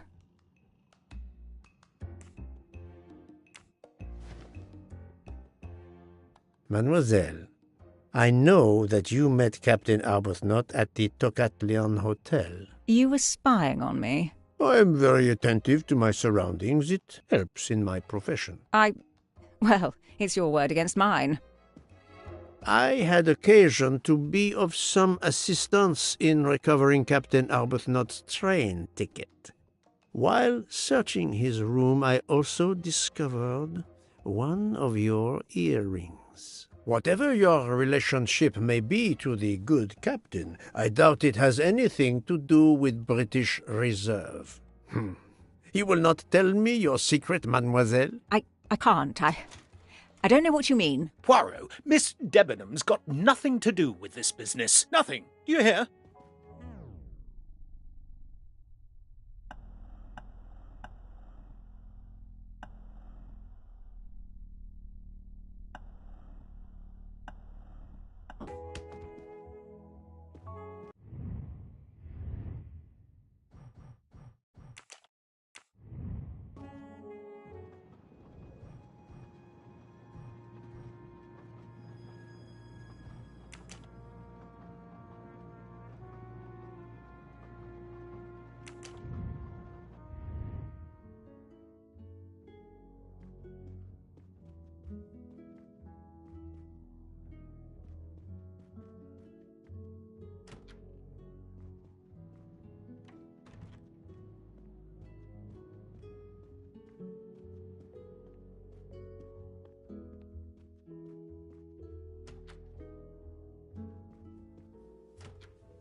The passengers who agreed to come and talk to you are assembled, Poirot. Mr. Masterman is already here to answer your questions. Perfect. Thank you, my friend.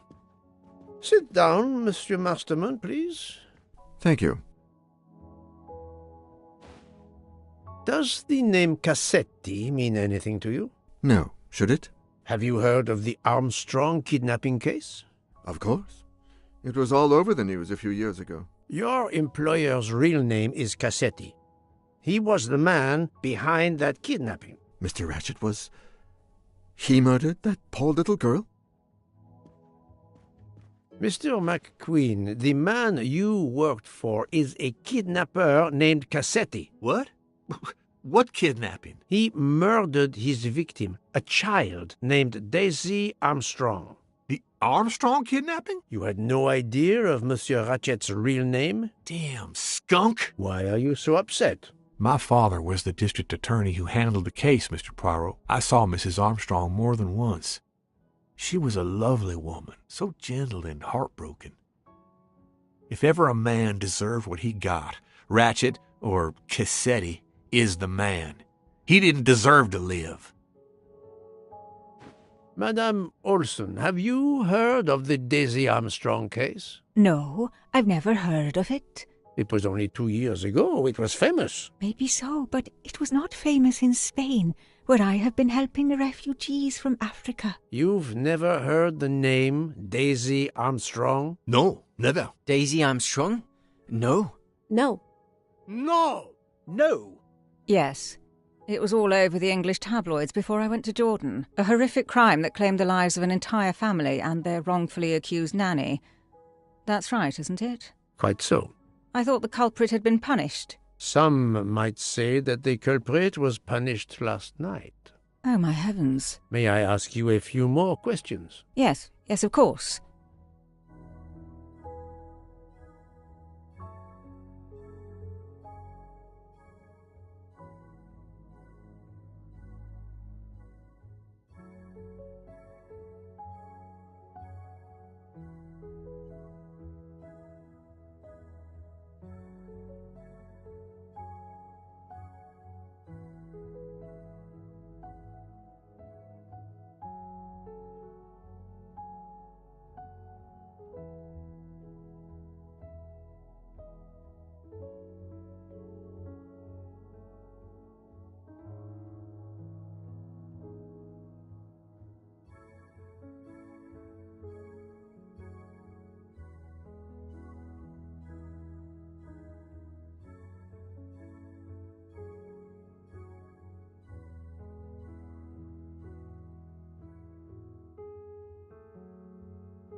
You read about the crime, as you said, in the tabloids. Yes, that's right. For weeks, news of the royal family was eclipsed. Have you ever been to the United States, mademoiselle? No, never. Jordan was really my first trip abroad. You were in Jordan? Yes, I was an English tutor there to the children of a high official. Until recently.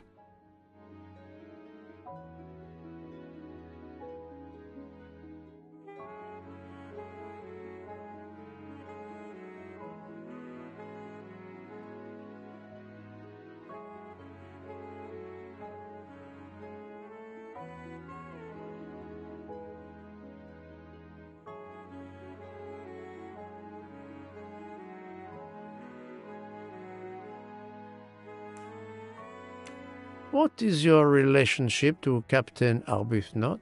Who? A former soldier traveling with us. You must have met him. Ah, yes, I met him on the platform in Istanbul. We only had a brief exchange of pleasantries, nothing more. British Reserve and all that. Ah, the British Reserve. Yes, with this I am familiar.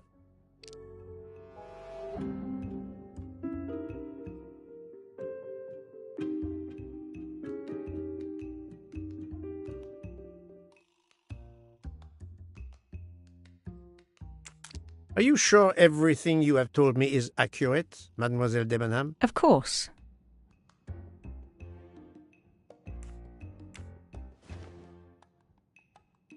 Mademoiselle, I know that you met Captain Arbuthnot at the Tocatlion Hotel. You were spying on me. I am very attentive to my surroundings. It helps in my profession. Well, it's your word against mine. I had occasion to be of some assistance in recovering Captain Arbuthnot's train ticket. While searching his room, I also discovered one of your earrings. Whatever your relationship may be to the good captain, I doubt it has anything to do with British Reserve. You will not tell me your secret, mademoiselle? I can't. I don't know what you mean. Poirot, Miss Debenham's got nothing to do with this business. Nothing. Do you hear?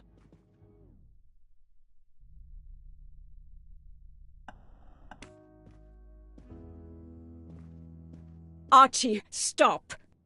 Captain, no! This behavior is unworthy of an officer and a gentleman. Leave her alone! Have you no honor? Archie, we should go. Captain Arbuthnot, I am certain you are a brave soldier, but you are a poor actor. The truth is that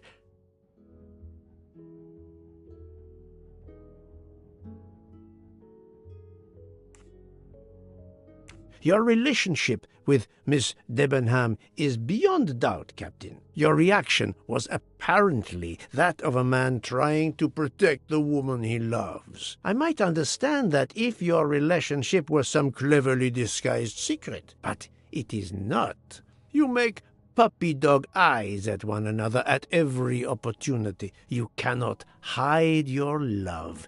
Everybody knows. I advise you to stop with your accusations, Mr. Poirot. I'm going to escort Miss Debenham back to her compartment. Make of that what you will.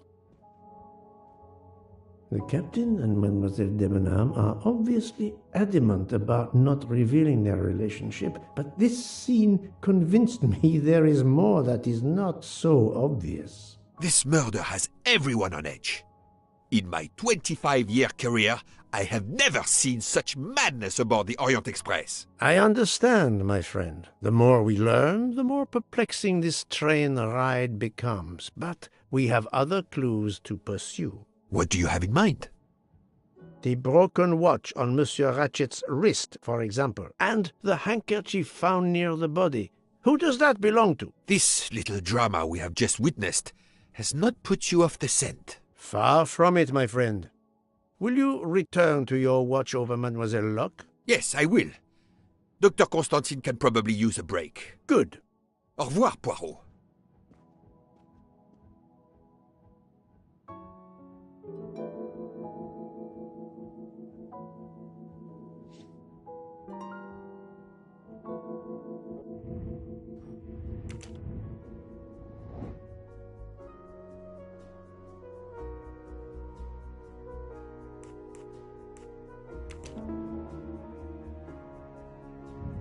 I'm right again. That happens to me a lot.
I must admit I'm not right this time.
This is wrong, but I'm never far from the truth.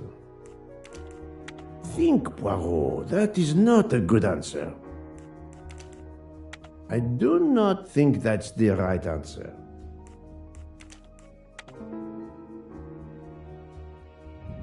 That's the right answer.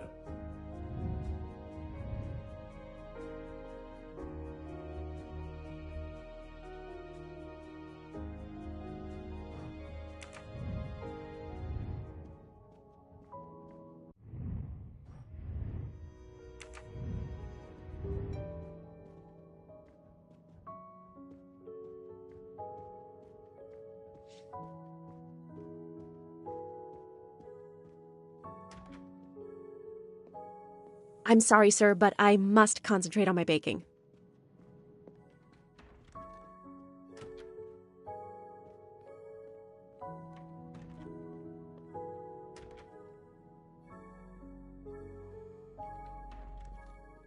Sorry to bother you, Monsieur Maury. I have a question to ask you. Please make it quick. I have a meal to prepare. This handkerchief embroidered with an H, is it yours? No, I've never seen it before. Thank you. That is all I wanted to know. I hope your investigation won't interfere with today's menu.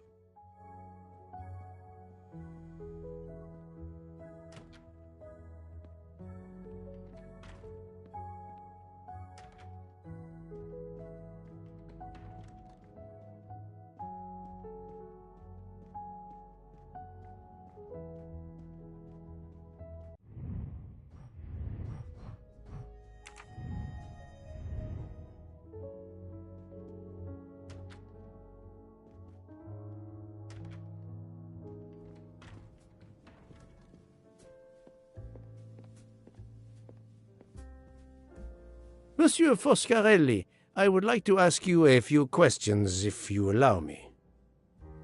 Ah, Signore Poirot, is it? I was wondering when you'd get around to me. Unfortunately, you find me on a mission of mercy. Hello, Monsieur Poirot. Sorry, we have a small problem. The orange juicer has broken down and I can't fix it. Mr. Foscarelli has kindly offered to help me. It isn't a car engine, but I am doing my best. Even with the two of us, we can't manage. Let me guess. You call upon Poirot to help. I'd be happy to answer your questions when we finished.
Voila, it should work correctly now.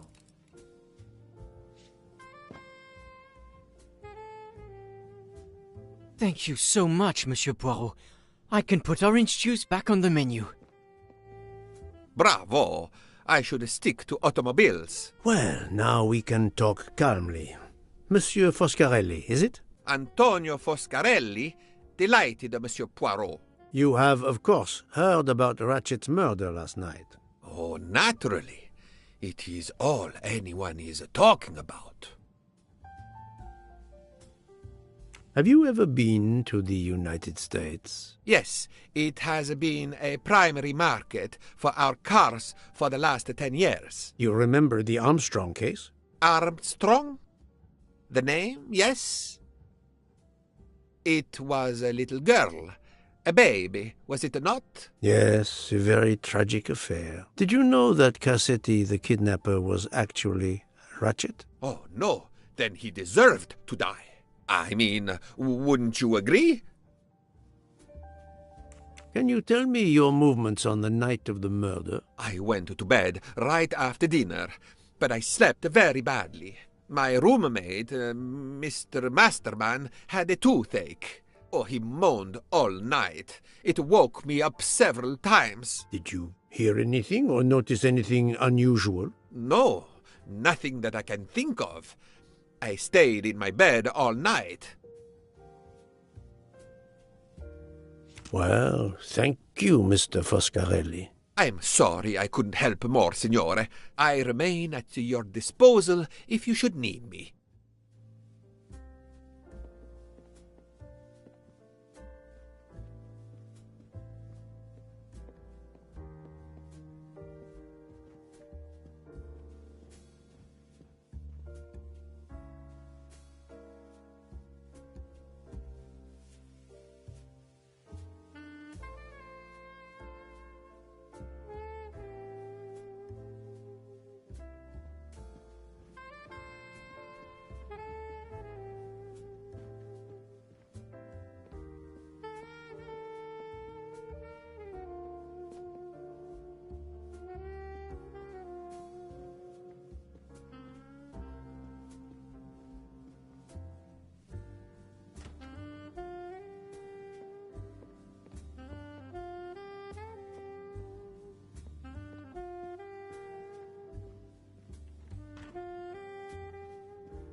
Thank you so much, Monsieur Poirot. I can put orange juice back on the menu.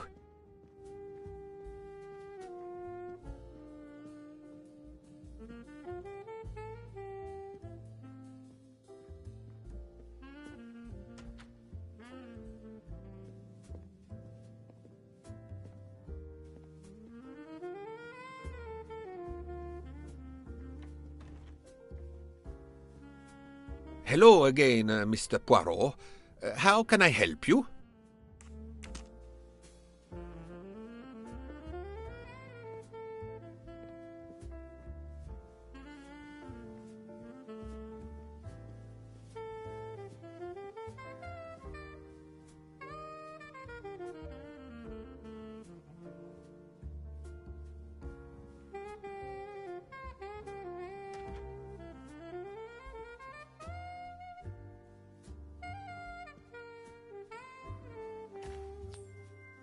Ha!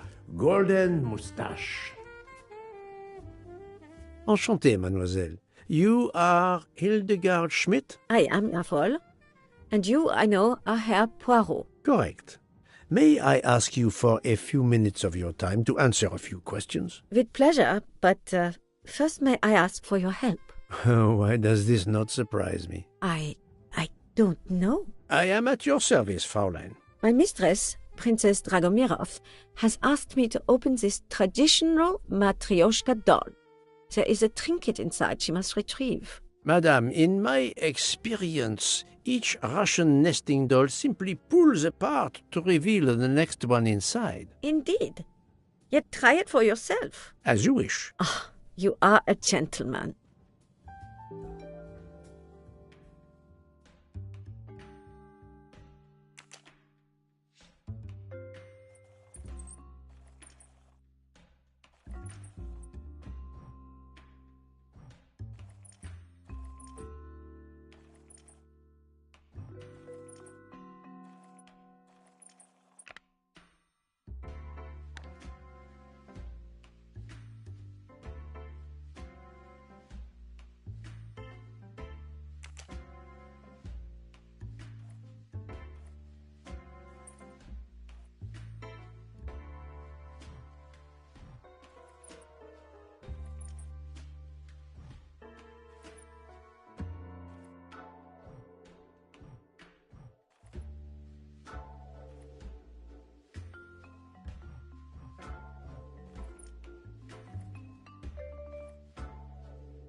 The inscription reads, "To my dearest friend." Oh, thank you very much. This doll reminds her of her youth in Russia. It was very hard under the Soviet regime, but thanks to her strength of will, she rose to be the head of a museum of antiquities in St. Petersburg. Even though she now lives in Berlin, it is said that the Kremlin still fears her. She must be a formidable woman indeed. You are her maid? I am her companion. I help her in her daily tasks, and I keep her company. Ah, forgive me. You will have heard of Ratchet's murder last night. Yes, of course. Everyone is talking about it. Have you lost a handkerchief embroidered with an H, madame? Oh, no, monsieur. I thought perhaps since your first name is Hildegard. It is not mine, I tell you. I could not afford something so nice. I have no idea who it belongs to. My apologies. I did not mean to alarm you. Thank you for answering my questions, madame.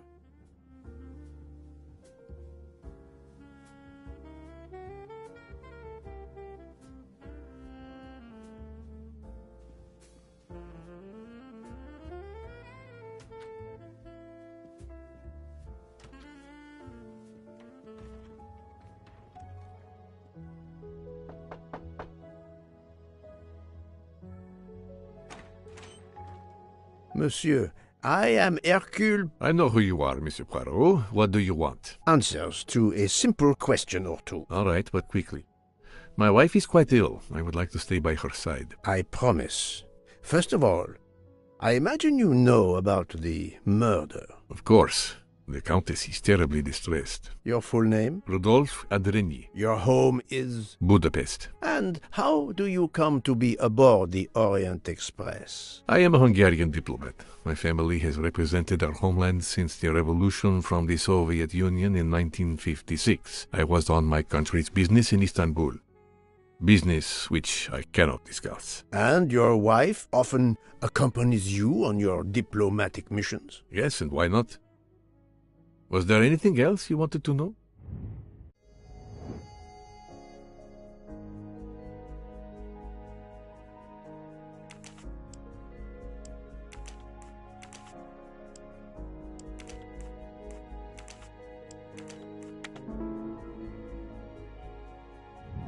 My little gray cells did not let me down. Can you tell me how you spent last night? I was in our compartment with my wife. She went to bed early. I played a video game on my phone. Around 11 o'clock in the evening, my wife woke up and couldn't get back to sleep. She took a sleeping pill. As for me, I went to bed soon after that and slept straight through until morning.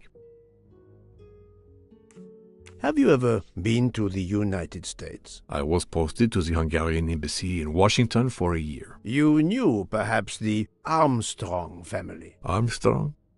Armstrong. It is difficult to recall. One meets so many people. It was the kidnapping of a child, a very sad affair. The culprit was the man on this train who called himself Ratchet, the one who was murdered last night. Indeed. It sounds like justice finally caught up with him. Thank you for your time. Now, I'd like to speak to your wife, if you don't mind. It's impossible. As I told you, my wife is very ill. Thank you, and good luck with the investigation. Eh bien, the good Count does not appear to want me to talk to his wife.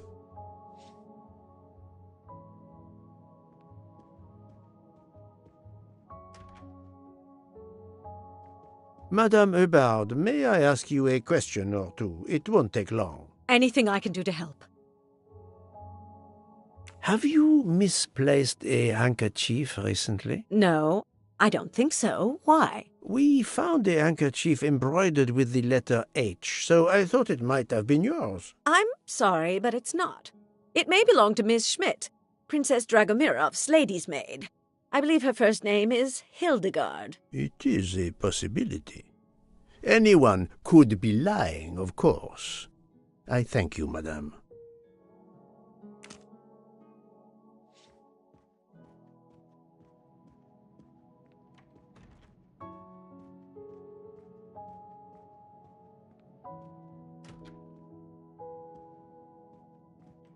Hello.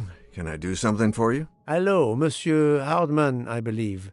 You have heard of the murder? Cyrus Hardman. Yes, and the fact that there's been a murder is all over the train. You do not seem very concerned about it, monsieur. It's not the first murder I've run across. I had no idea the selling of toys was so dangerous. I did overhear you mention at dinner that this is your profession. Toy salesman is a cover.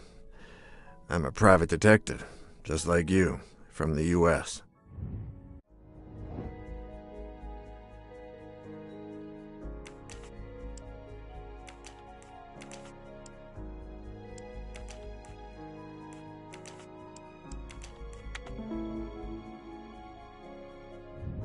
Et voilà.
I did not expect to find another detective on this train. I just finished a job in Istanbul when I received an email from Ratchet. He hired me to protect him. Something you failed to do.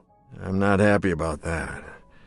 He'd received some threatening letters. I was supposed to watch his back, and yeah, something I failed to do. But he seemed to think he was in more danger when he left the train. He was traveling to Paris? I assume so, but I'm not entirely sure. Can anyone on this train confirm your identity? Yeah, that McQueen kid.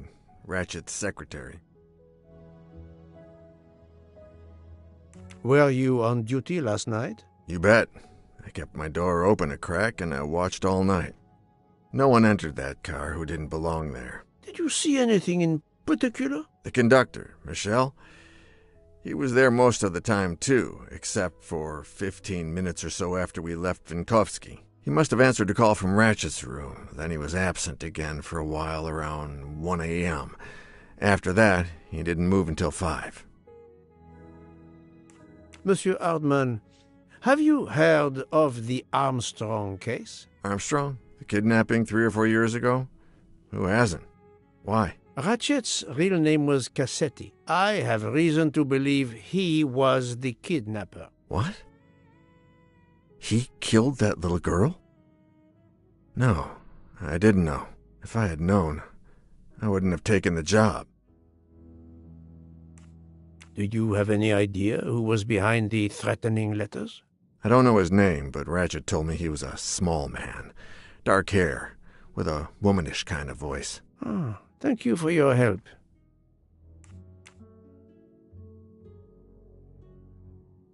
Is this handkerchief embroidered with an H yours? Do I look like the kind of guy who would use a handkerchief like that? Thank you for answering my questions, Monsieur Hardman. Listen, Poirot. I know I fell down on the job, but if you need help, any at all, let me know. I'd like to make it right. Well, it has been a while since I have seen one of those.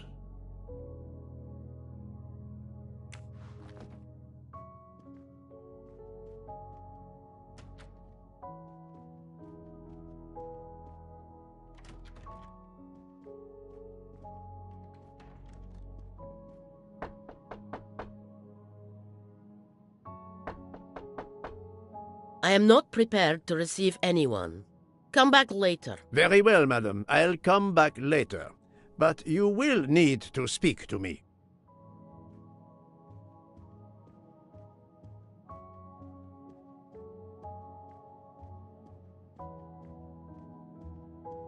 I hope your investigation is going well, Mr. Poirot.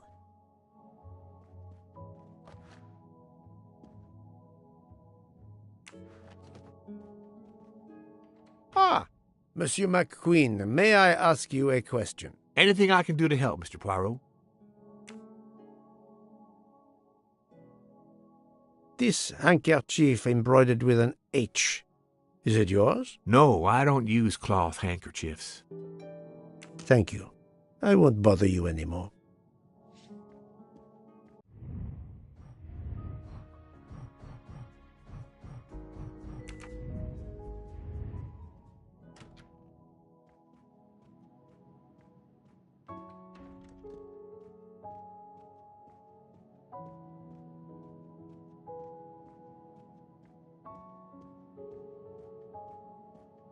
So, my friend, have you finished your investigation? No, but I have managed to solve a few mysteries. Okay. I stay here to watch this young lady.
Monsieur, if I am to catch this murderer, I will need your help. My help?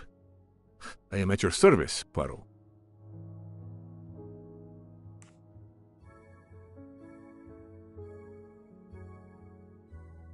You are very protective of your wife, Count Andrény. Does that surprise you? Her vertigo can be very dangerous. I believe there are many kinds of vertigo. If you don't mind, I'd rather talk to a doctor, not a detective, if you'd excuse me.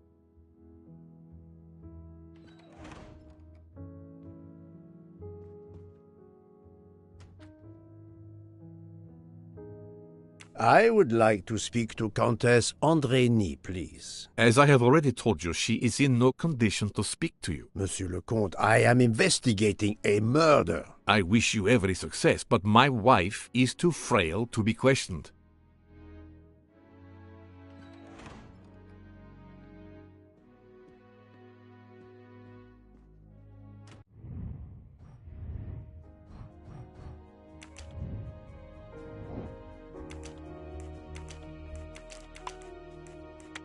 This is wrong, but I'm never far from the truth. Let me consider all the possibilities.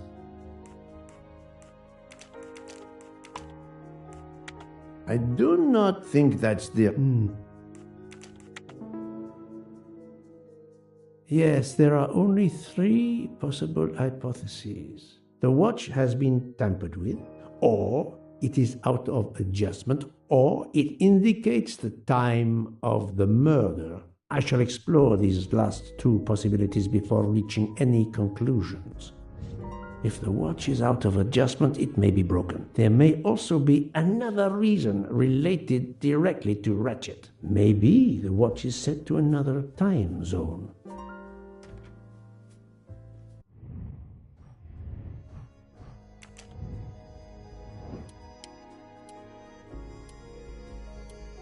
No, not good. I do not think that's the right answer. The watch was not defective because the second hand is still moving. Et voilà.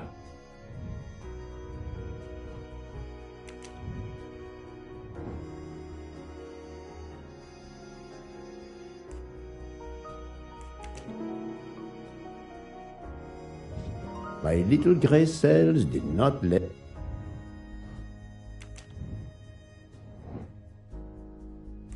Good job.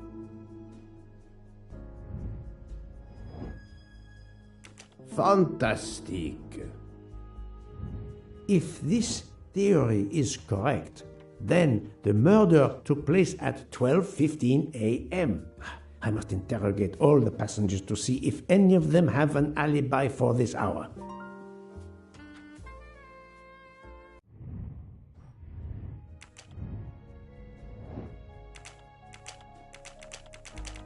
I must admit I'm not right this time.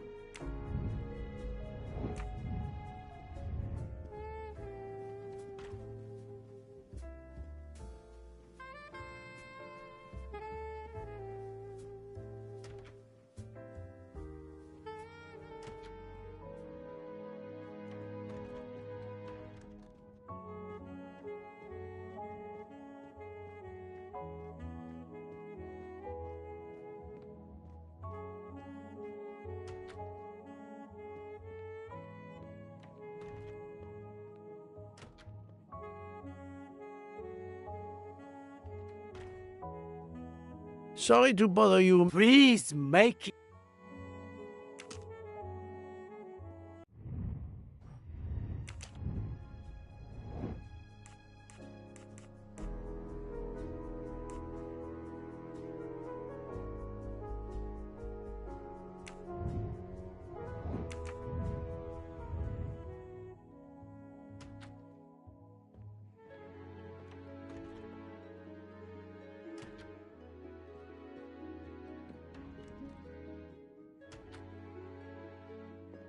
I'm sorry, sir, but I must concentrate on my baking.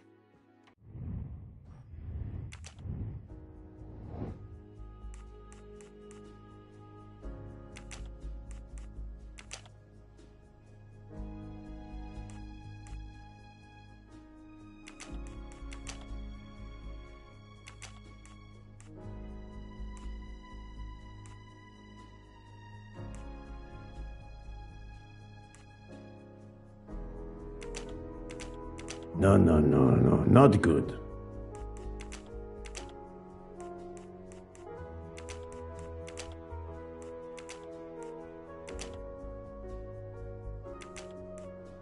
This is wrong, but I'm never far from the truth.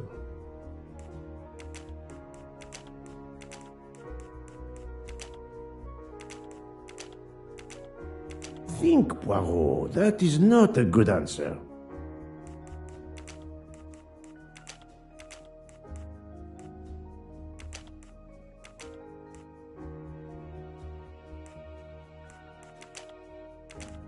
I do not think that's the right answer.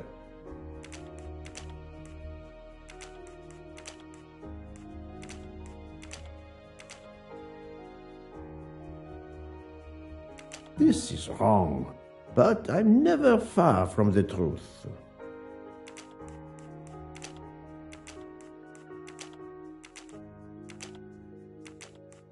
Think, Poirot, that is not a good answer.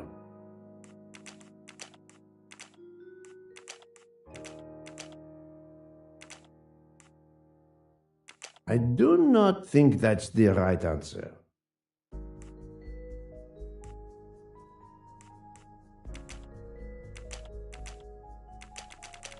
No, not good.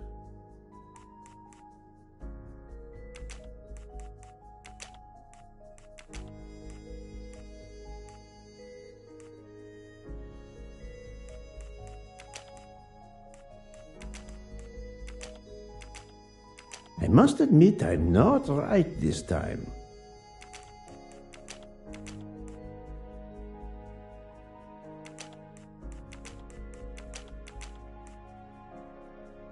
This is wrong, but I'm never far from the truth.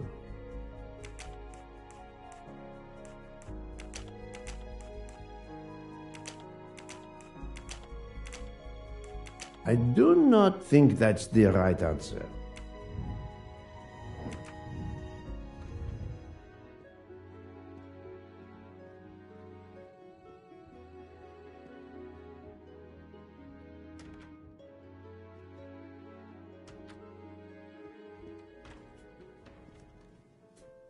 Hello again.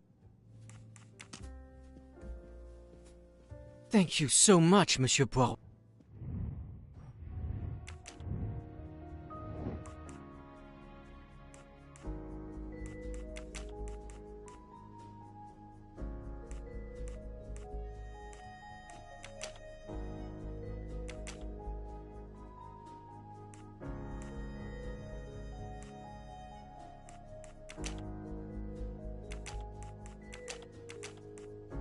I must admit I'm not right this time.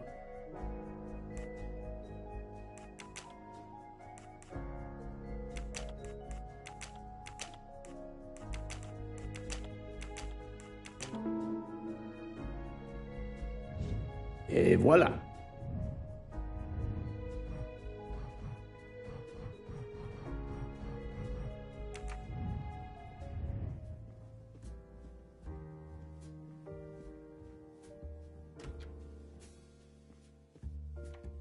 Did you need something else, Monsieur Poirot?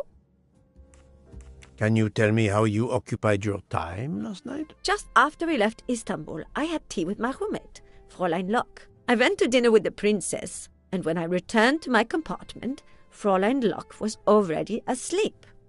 A little later, Herr Michel, the conductor, came to get me because Madame la Princesse needed my help. Her back troubles her.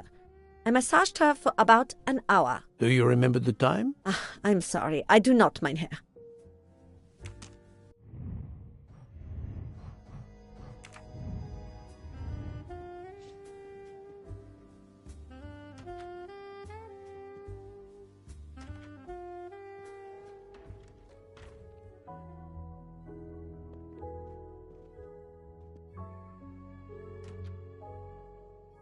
I would like... As I have... Monsieur I wish you...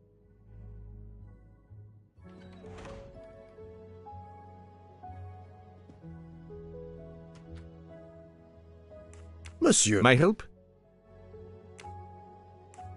You are obviously a devoted husband, Count Andreni. My wife means the world to me. There were questions in Budapest about a Hungarian diplomat marrying an American woman. It did not deter you. I would have given up my position for her. I would think it is universal.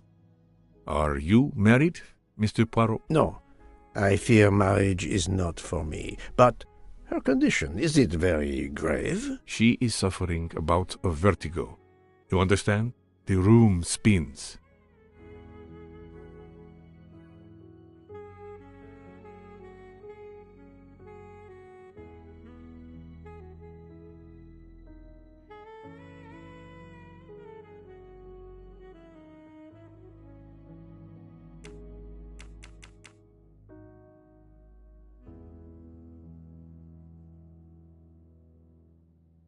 If you allowed me, perhaps I could come in and see if I can help your wife. Are you a doctor?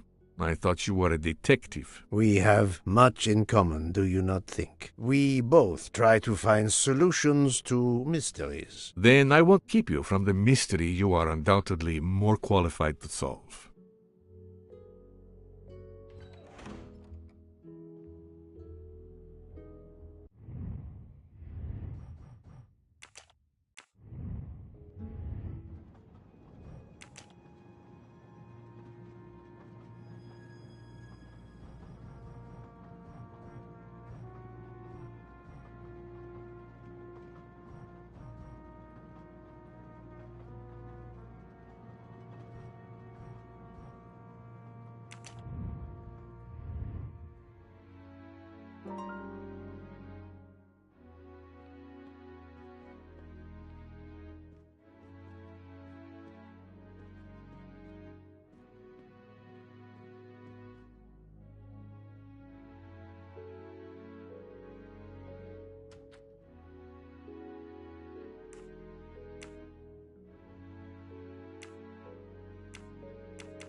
Monsieur, if I am to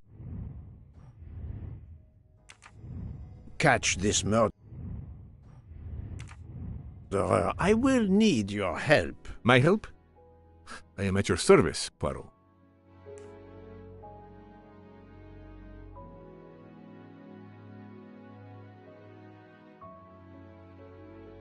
You are obviously a devoted husband, Count Andreni. My wife means the world to me. There were questions in Budapest about a Hungarian diplomat marrying an American woman. It did not deter you. I would have given up my position for her. I would think it is universal.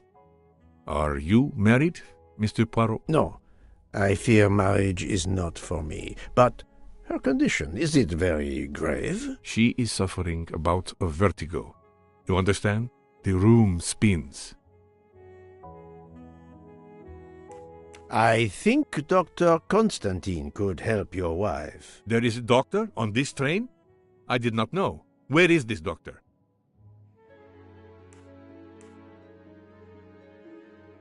I think Dr. Constantine is in the lounge car. If not, perhaps the conductor can tell you where he is. Very well, I will find him. Thank you very much.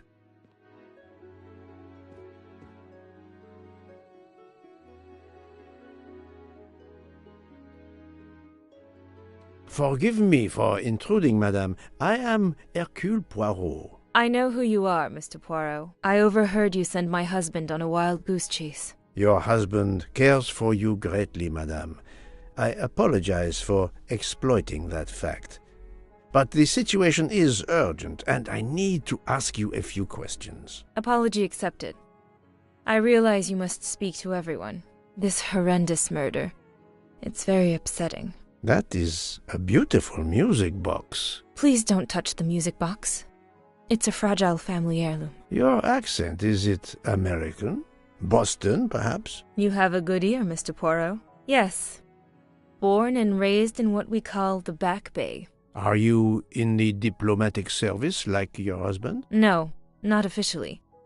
I was still in college when I met Rudy 2 years ago. I keep myself busy handling his scheduling, travel, appointments. Ah, what is the saying? Behind every great man there is a great woman. That was the saying. Today one might reverse the sentiment as well, don't you think? Of course, I stand corrected.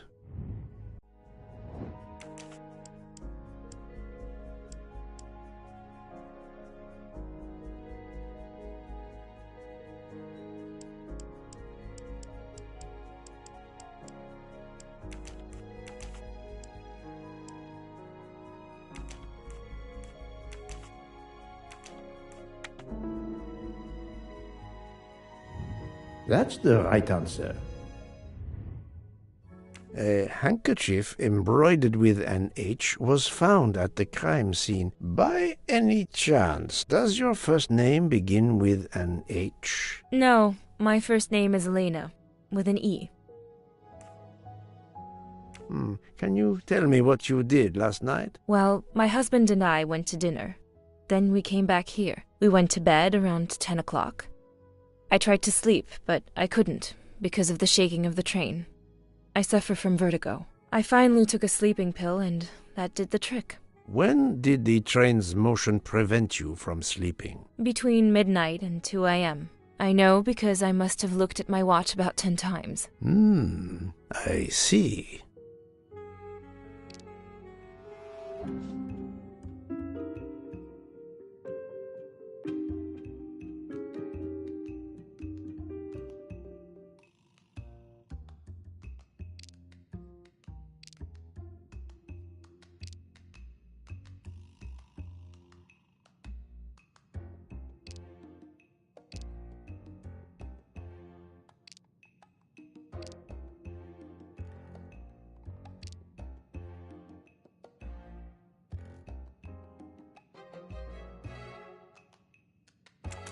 Come now, Countess. You are not telling me the truth. Why do you say that? The train stopped at 12:30 a.m. due to snow, so there was no shaking of the train. But you told me that it was the shaking that prevented you from sleeping. I don't know, you're confusing me. My vertigo. Madame, a man died last night. You can't talk nonsense just because you're sick. You are hiding something from me. How dare you? I didn't do anything wrong. I'm going to find my husband.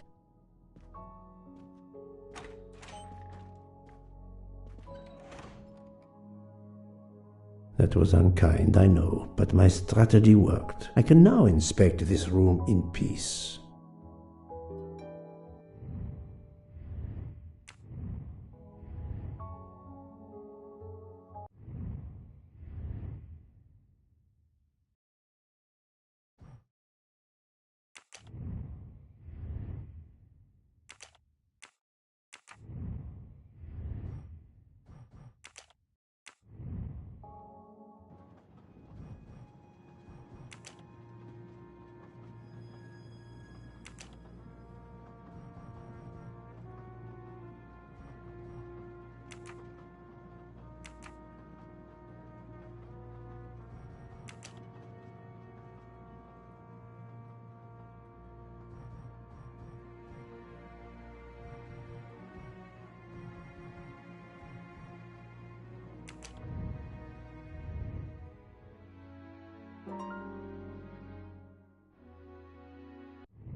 These must be the sleeping pills that Countess Andreni took last night.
an engraving written in, I believe, Russian Cyrillic.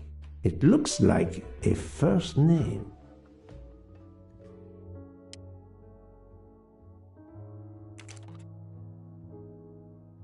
For my beautiful young ladies, Helena and Sonia. Helena with an H. It's Countess Andreni with an older girl. Poirot! Have you no shame? Monsieur, I am afraid shame is not a very helpful emotion for a detective trying to get at the truth. What are you doing in our compartment? I am investigating a murder, Count Andreni. My wife is ill. My apologies, monsieur, but your wife seemed in perfect health when she left the room to find you. I do apologize, but I needed to search your compartment. You will regret this, Poirot. Please, Count. You aren't going to challenge me to a duel, are you? Countess, I'm afraid I took the liberty of inspecting your little music box. How dare you? The message in the medallion was addressed to you and Sonia. Sonia Armstrong, your older sister, the mother of Daisy, the murdered child. I am a Hungarian diplomat. You have no official standing here. You have no right to search. No, Rudolph. Let me speak. It's useless to deny what this gentleman says. I am Helena Goldenberg, the sister of Sonia Armstrong, and Daisy was my niece. The music box is a gift from my sister's godmother, a very close friend to my mother. We hid the truth from you when we learned that the man killed last night was the person who destroyed my family. I panicked. I didn't want to be accused. That is also why you lied about the H in your first name? Exactly. Your ferreting about looking for the H is obviously part of your investigation. If I found a handkerchief in Monsieur Ratchet's room embroidered with an H, I might suspect you had been there. A handkerchief? I don't have any handkerchiefs embroidered with my initial. To be honest, that sounds awfully old-fashioned to me. I give you my word of honor that last night, Helena never left her compartment. My wife is telling you the truth, Poirot. I hope so. I'll let you rest. The matter of the H on the handkerchief still needs clearing up. But first I should check the inscription on the back of the medallion.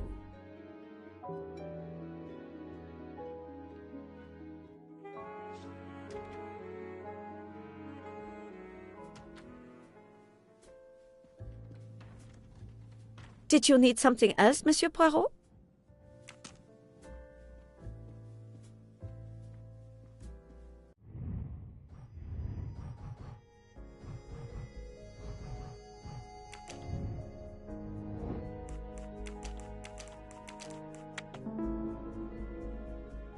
Yes, there are only 3 possible hypotheses.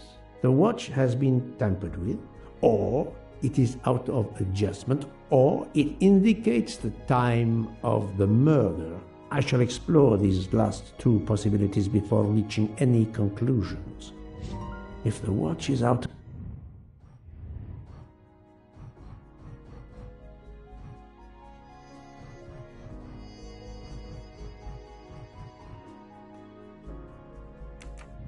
of adjustment, it may be broken. There may also be another reason related directly to Ratchet. Maybe the watch is set to another time zone.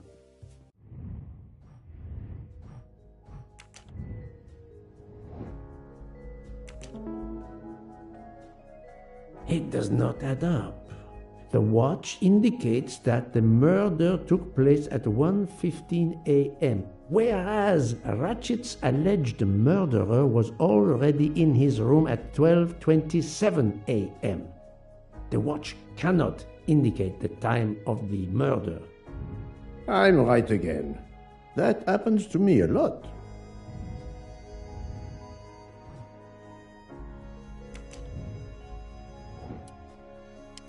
The watch was not defective because the second hand is still moving. That was easy. Good. Right. If this theory is correct, then the murder took place at 12:15 a.m. I must interrogate all the passengers to see if any of them have an alibi for this hour.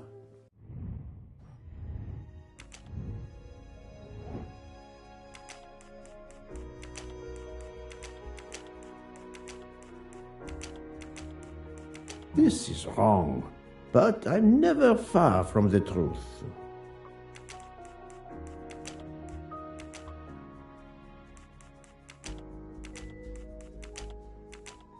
I must admit I'm not right this time.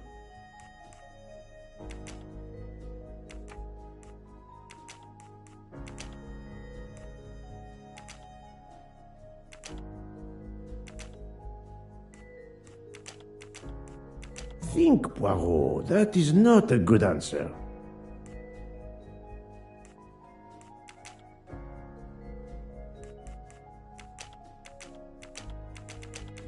No, not good.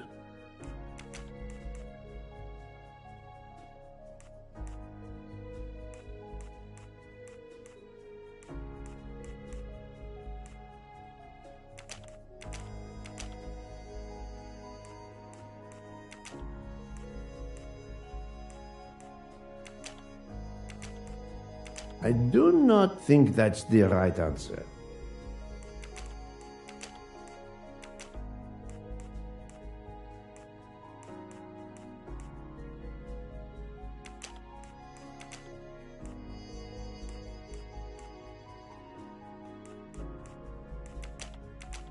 This is wrong, but I'm never far from the truth.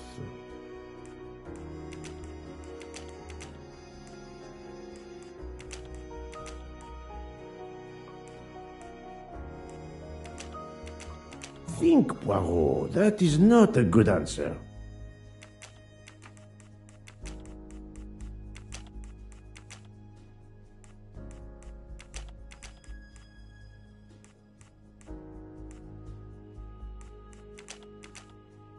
No.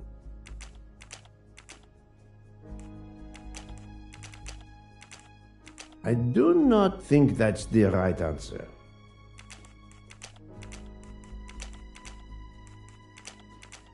I must admit I'm not right this time.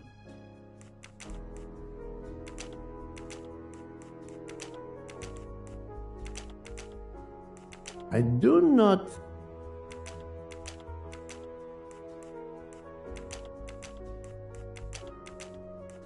No.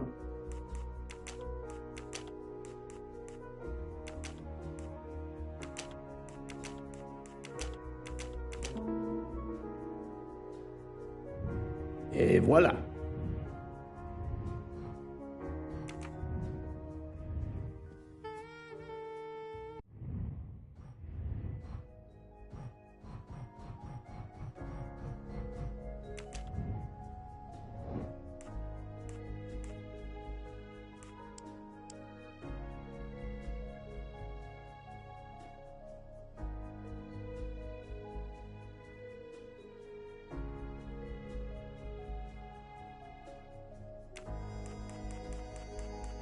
This is all.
I must admit I'm not right this time.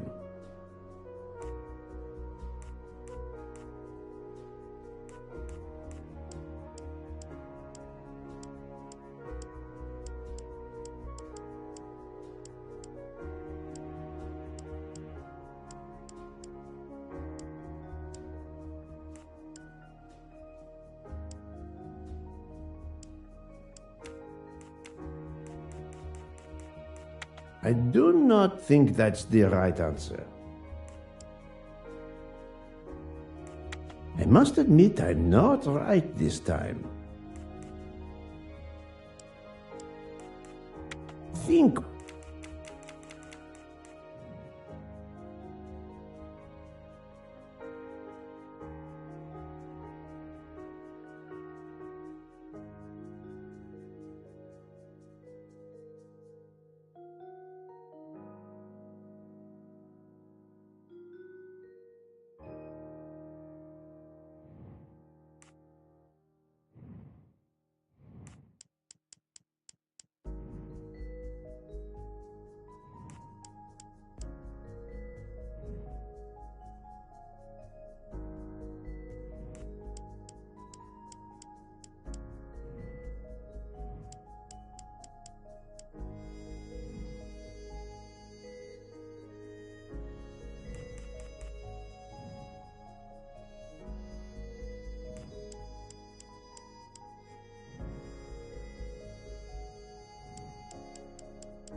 This is wrong, but I'm never far from the truth.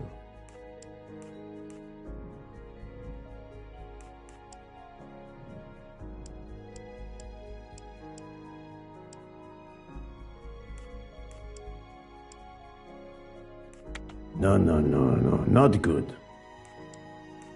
This is... Think, Poirot, that is not a good answer.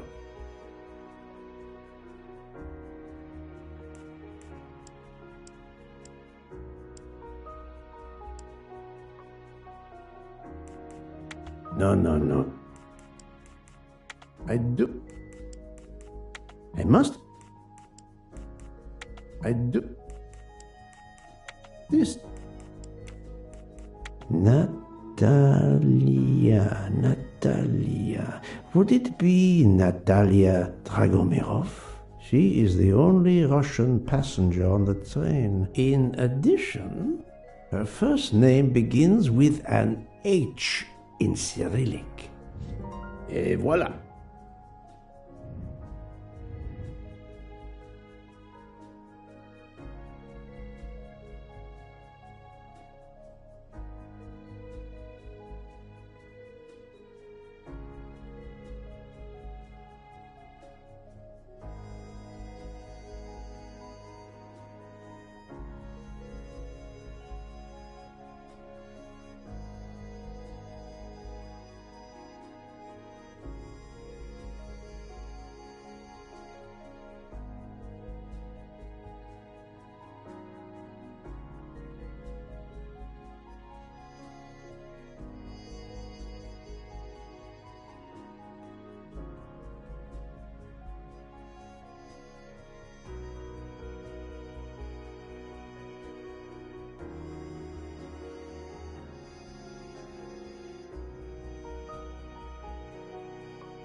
I am not prepared to receive anyone.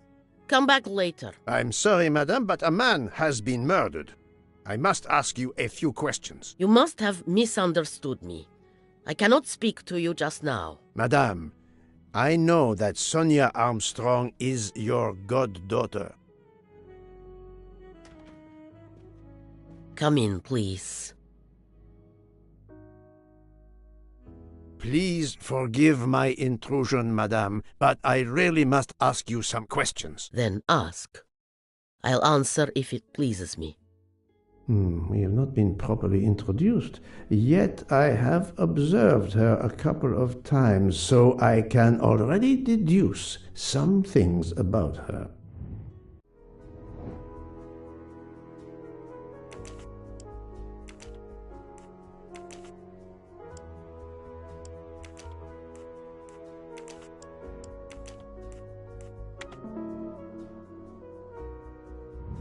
That's the right answer. I will first ask you about last night. Will you tell me your movements? I went to bed just after dinner.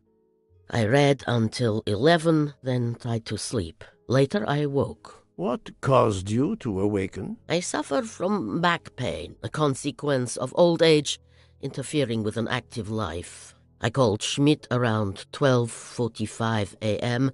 to give me a massage. She did so until I fell asleep. How long was she with you? A good hour, I would say. I see. The first initial of your first name, Natalia, in the Cyrillic alphabet looks exactly like the letter H in the Latin alphabet. I'm Russian, Monsieur Poirot, and I was the head of a museum of antiquities in St. Petersburg for decades, until I moved to Berlin recently. I'm familiar with Cyrillic. This handkerchief is yours, isn't it? Yes, indeed.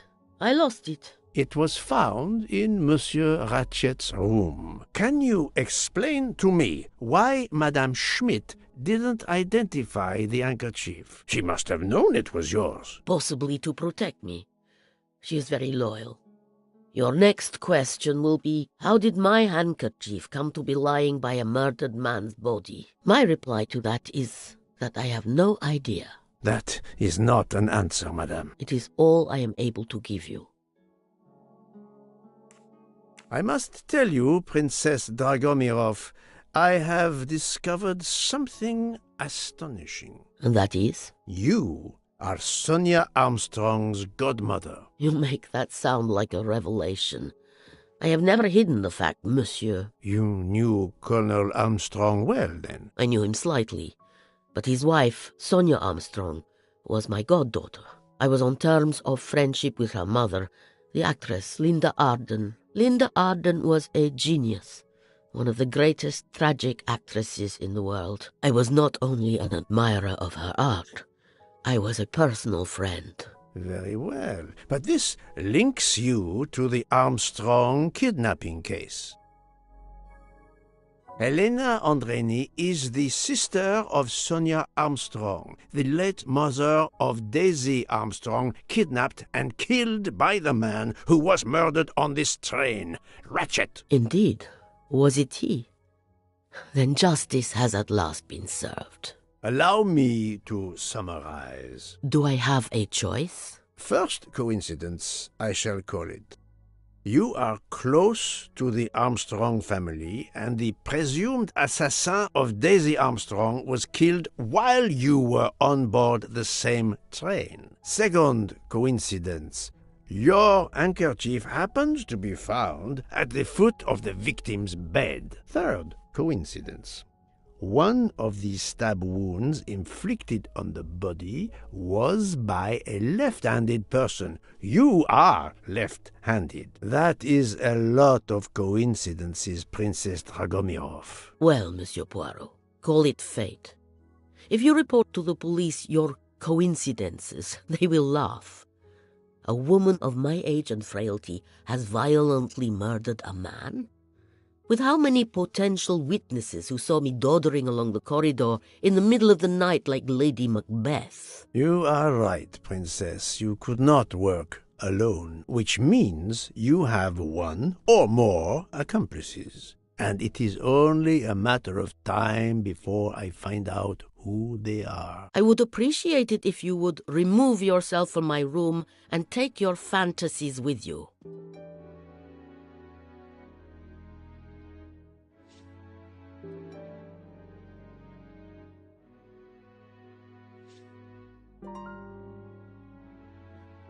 Привет! Привет!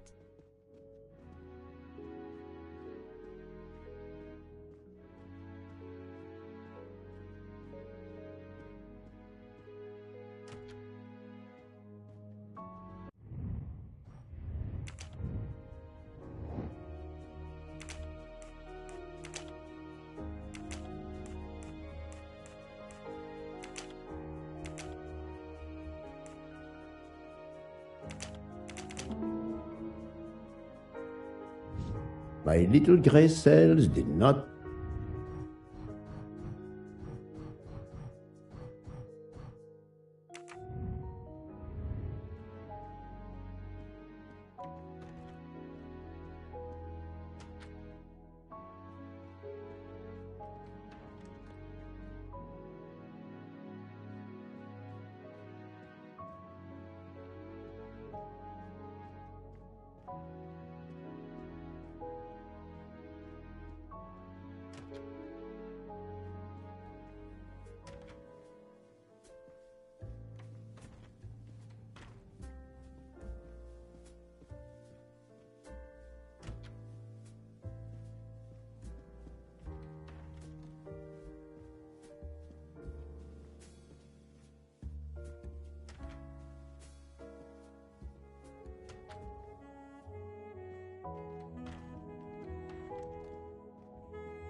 I'm sorry, sir, but I must concentrate on my baking.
I hope your investigation is going well, Mr. Poirot.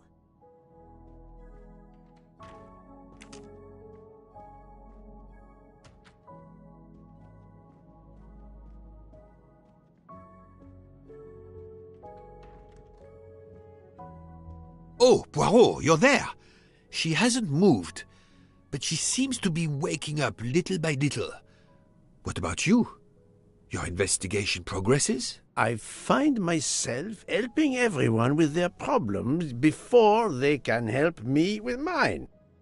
I have shifted boxes, helped with hangovers, repaired an orange juicer, unlocked some Russian dolls, all so my investigation can proceed. Don't forget the dessert recipe. How can I? Truly, the labors of Hercules. My friend, I would rather clean out the Orient stables. Yet, I have managed to solve a few mysteries. Oh, tell me everything. The embroidered handkerchief belongs to Princess Dragomirov. I also found out that she was Sonia Armstrong's godmother. On the same train with the little girl's murderer? Exactly. Also, Elena Andreni is the younger sister of Sonia Armstrong, Daisy's mother. Another passenger connected to the Armstrong case? Yes, Book. What are the odds, do you think? But I cannot see either woman stabbing Ratchet over and over again in a frenzy. And they apparently have alibis. I had 3 theories concerning the broken watch. It could have been tampered with. It could have been out of adjustment before the murder. Or, of course, it could indicate the actual time of the murder. The only hypothesis I could rule out was that the watch was out of adjustment. For the others, they are impossible to verify. So the watch is of little use to the investigation. And I was convinced that it indicated the time of the crime. 2 women involved in the Armstrong case. Let us not forget our patient here. There are 3 women. Look, she seems to be waking up.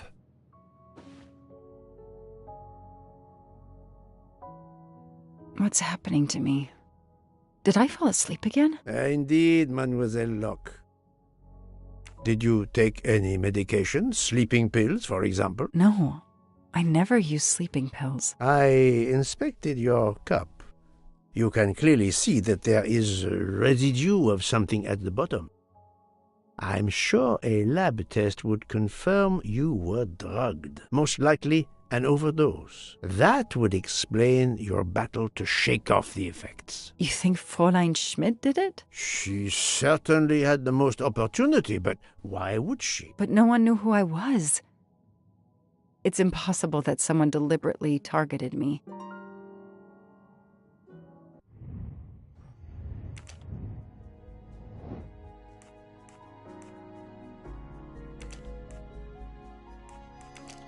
I do not think that's the right answer. I must admit I'm not right this time. Think, Poirot, that is not a good answer. No, not good. Fräulein Schmidt or Monsieur Michel may have drugged the tea that Mademoiselle Locke drank. Fräulein Schmidt or Pierre Michel could have drugged your tea. They are really the only 2 people on this train who could have done it.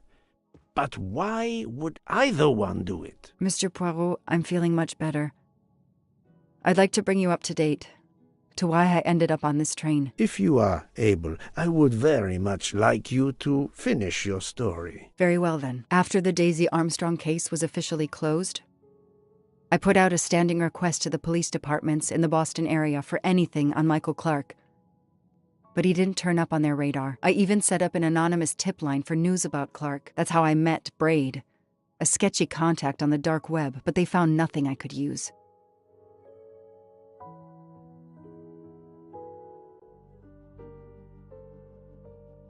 Four long years passed without anything new. Every day I looked at the evidence board I put up in my apartment bedroom. Then this morning, a police report landed on my desk that changed everything. I paid a visit to the police property room and took home a box full of clues. There was his name. Michael Clark.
I waited for the forensics team, then went into the station to write my report. I was officially off the case. Thank you, mademoiselle.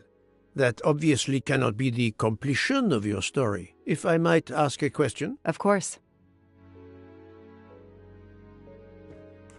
Michael Clark, the reporter. He was Ratchet? Absolutely. I was the only law enforcement official to question Clark. I knew this wasn't his first kidnapping. You looked for similar cases. What do you Americans call the MMOs? Means, motive, and opportunity. Yes, I looked for someone in plain sight. Someone on the edge of a kidnapping case. Someone in plain view, keeping track of the investigations.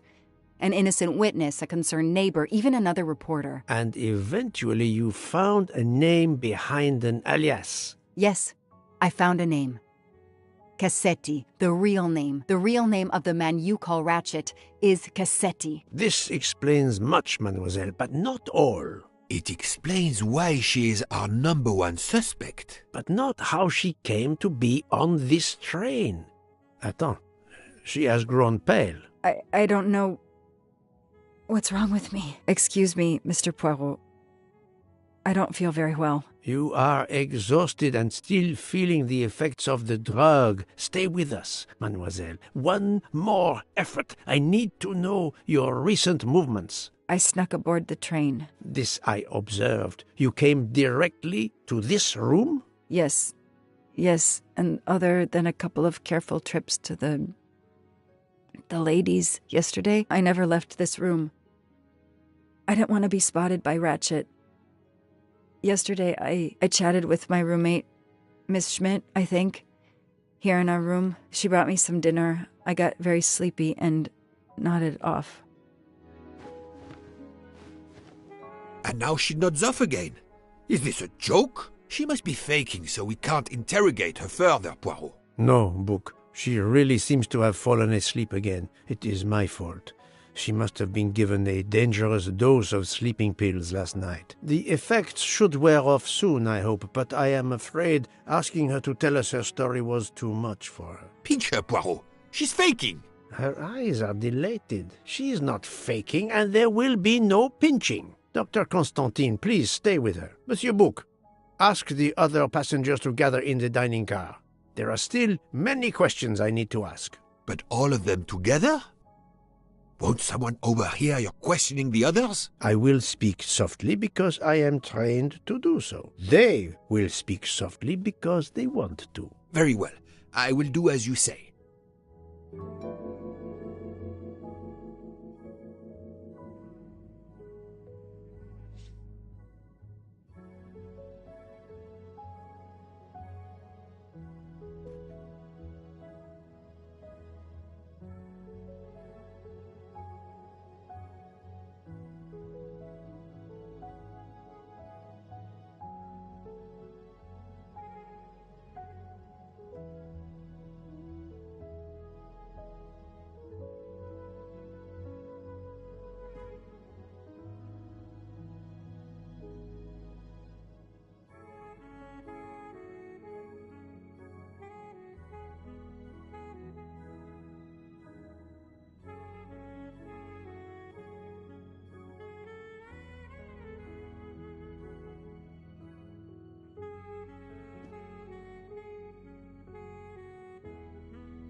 The passengers who agreed to come and talk to you are assembled, Poirot. Mr. Masterman is already here to answer your questions. Perfect. Thank you, my friend.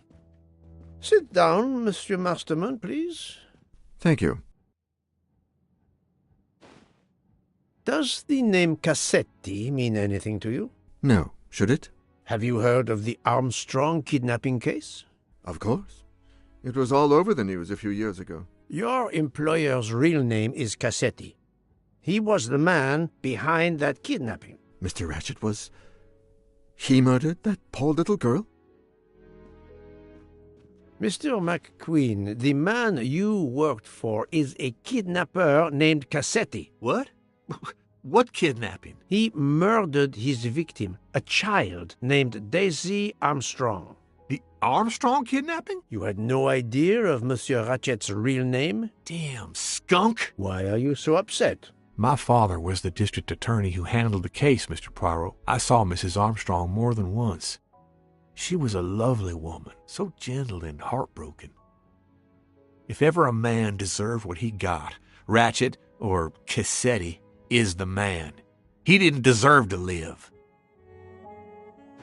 Madame Olson, have you heard of the Daisy Armstrong case? No, I've never heard of it. It was only 2 years ago. It was famous. Maybe so, but it was not famous in Spain, where I have been helping the refugees from Africa. You've never heard the name Daisy Armstrong? No, never. Daisy Armstrong? No. No. No. No. Yes. It was all over the English tabloids before I went to Jordan. A horrific crime that claimed the lives of an entire family and their wrongfully accused nanny. That's right, isn't it? Quite so. I thought the culprit had been punished. Some might say that the culprit was punished last night. Oh, my heavens. May I ask you a few more questions? Yes, of course. You read about the crime, as you said, in the tabloids. Yes, that's right. For weeks, news of the royal family was eclipsed. Have you ever been to the United States, mademoiselle? No, never. Jordan was really my first trip abroad.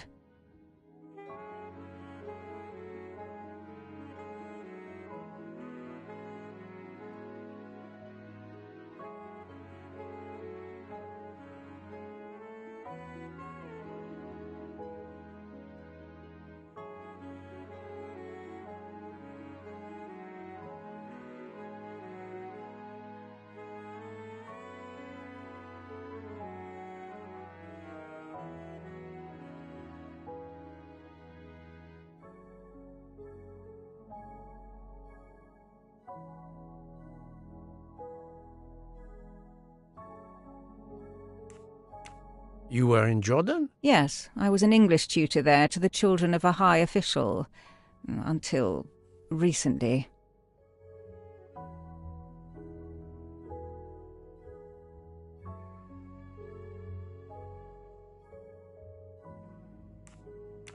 What is your relationship to Captain Arbuthnot? Who? A former soldier traveling with us. You must have met him. Ah, yes, I met him on the platform in Istanbul. We only had a brief exchange of pleasantries, nothing more. British Reserve and all that. Ah, the British Reserve. Yes, with this I am familiar.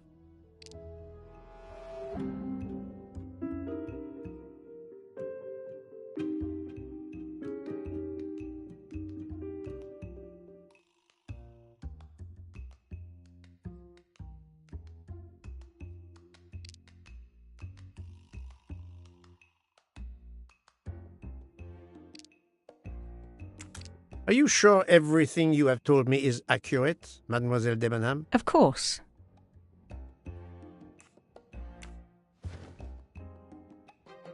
Mademoiselle, I know that you met Captain Arbuthnot at the Tocatlian Hotel. You were spying on me. I am very attentive to my surroundings. It helps in my profession. Well, it's your word against mine. I had occasion to be of some assistance in recovering Captain Arbuthnot's train ticket. While searching his room, I also discovered one of your earrings. Whatever your relationship may be to the good captain, I doubt it has anything to do with British Reserve. You will not tell me your secret, mademoiselle? I can't. I don't know what you mean. Poirot, Miss Debenham's got nothing to do with this business. Nothing. Do you hear?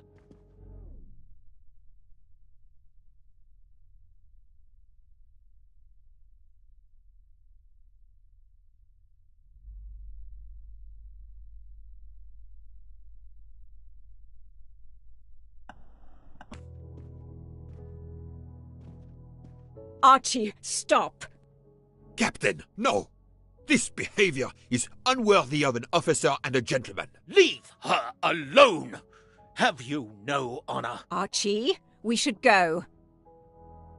Captain Arbuthnot, I am certain you are a brave soldier, but you are a poor actor. The truth is that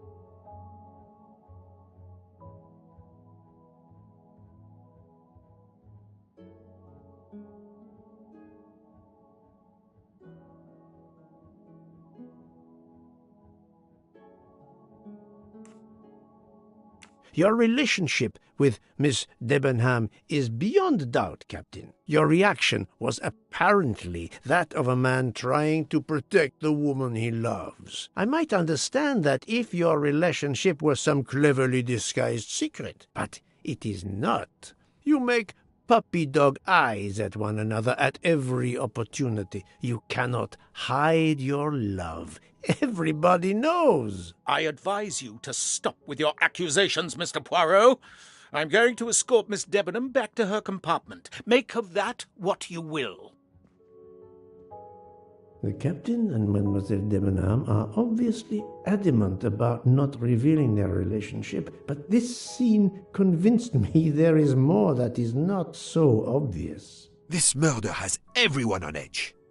In my 25-year career, I have never seen such madness aboard the Orient Express. I understand, my friend. The more we learn, the more perplexing this train ride becomes. But we have other clues to pursue. What do you have in mind? The broken watch on Monsieur Ratchet's wrist, for example, and the handkerchief found near the body. Who does that belong to? This little drama we have just witnessed has not put you off the scent. Far from it, my friend. Will you return to your watch over Mademoiselle Locke? Yes, I will. Dr. Constantine can probably use a break. Good. Au revoir, Poirot.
I'm right again. That...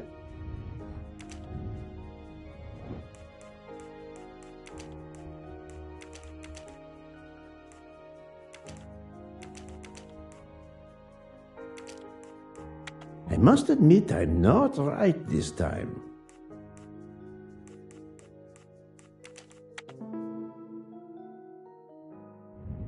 Et voilà.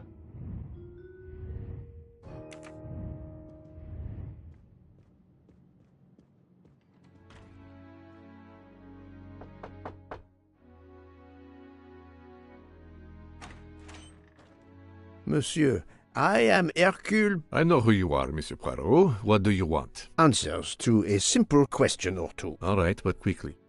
My wife is quite ill. I would like to stay by her side. I promise.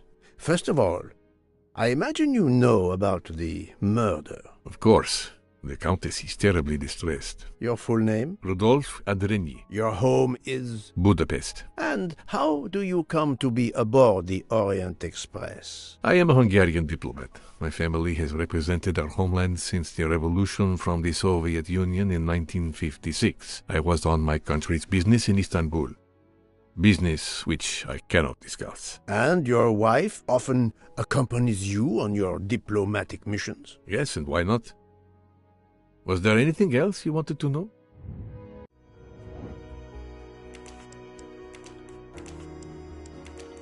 This is wrong, but I never... That was easy. Can you tell me how you spent last night? I was in our compartment with my wife. She went to bed early. I played a video game on my phone. Around 11 o'clock in the evening, my wife woke up and couldn't get back to sleep. She took a sleeping pill. As for me, I went to bed soon after that and slept straight through until morning.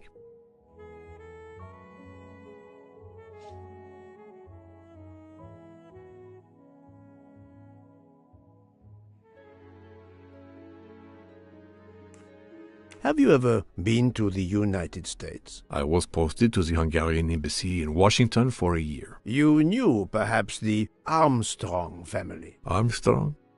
Armstrong. It is difficult to recall. One meets so many people.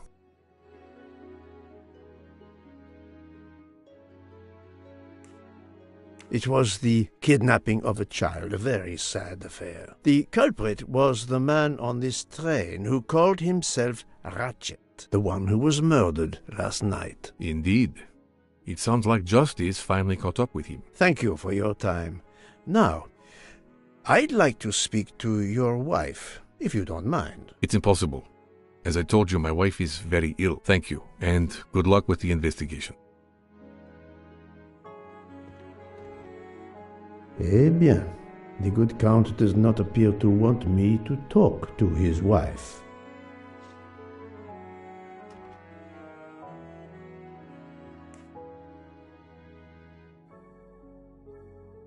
Monsieur, if I am to catch this murderer, I will need your help. My help? I am at your service, Poirot.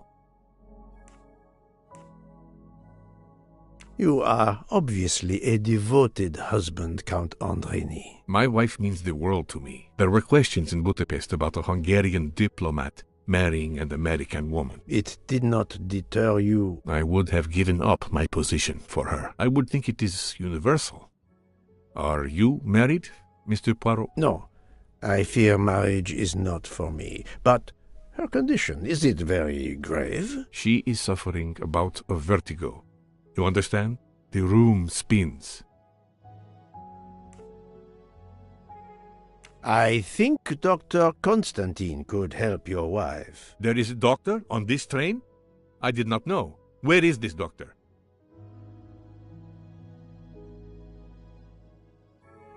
I think Dr. Constantine is in the lounge car. If not, perhaps the conductor can tell you where he is. Very well, I will find him. Thank you very much.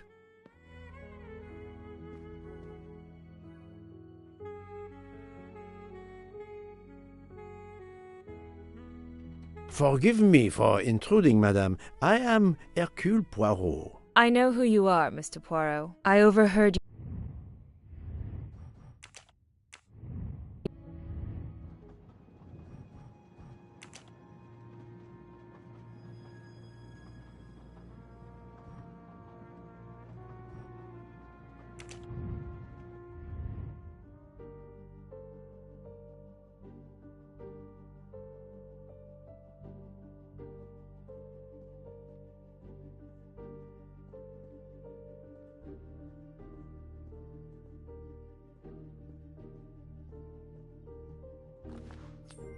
Help yourself, Joanna. You earned it.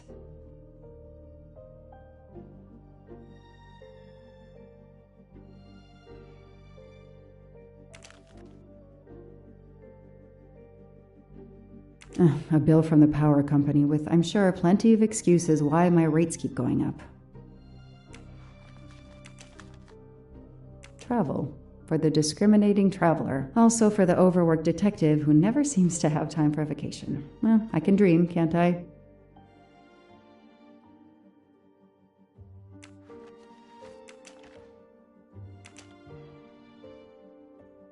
Years of no new leads in the Armstrong case. And then this. Michael Clark, the sarcastic reporter, my prime suspect in the kidnapping, murdered 4 years ago?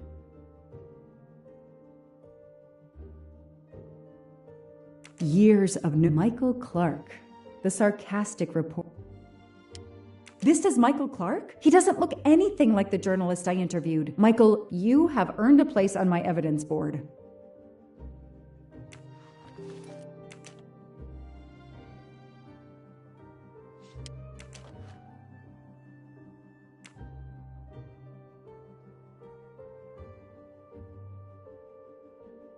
The lab team found this keychain in the cabin, but they wouldn't have bothered to examine the keys once the DA shut down the investigation. The keys were just tossed in the evidence box along with everything else. It's too unusual not to demand a closer look.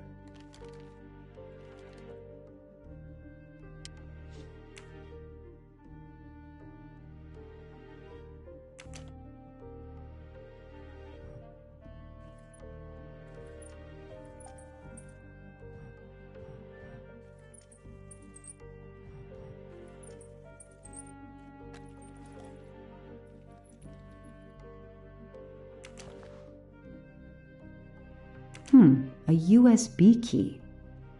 Let's plug it into my PC and see what nasty little secret it contains.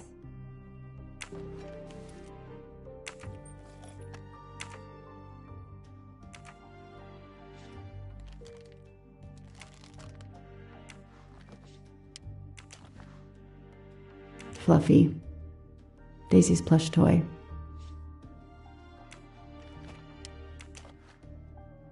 Suzanne's hair, so conveniently left in the cabin for us to find. It was planted. I knew she was innocent.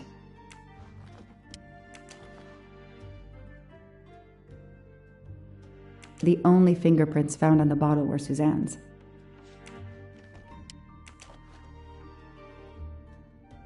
So clever.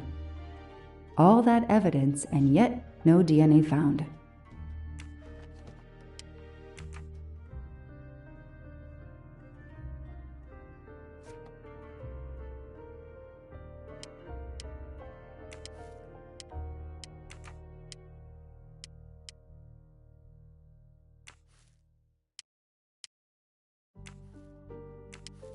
I knew it! The faces don't match at all. They are clearly two different men. I should run facial recognition on my computer.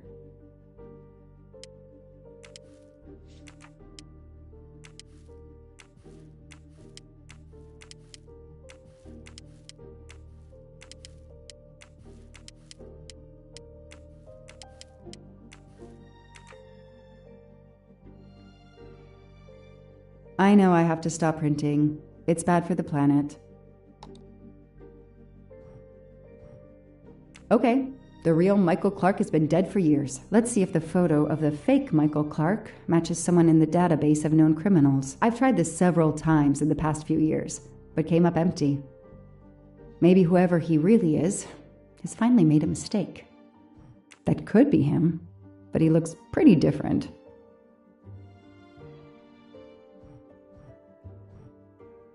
Yes, he seems different at first glance, but still it's the same person. Good.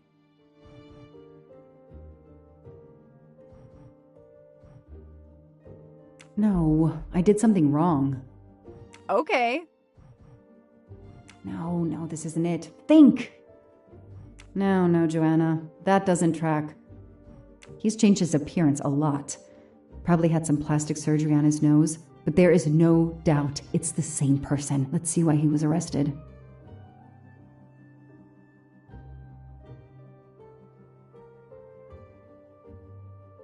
Mr. Ratchet, you didn't just steal statuettes. What recent information does the database have on you?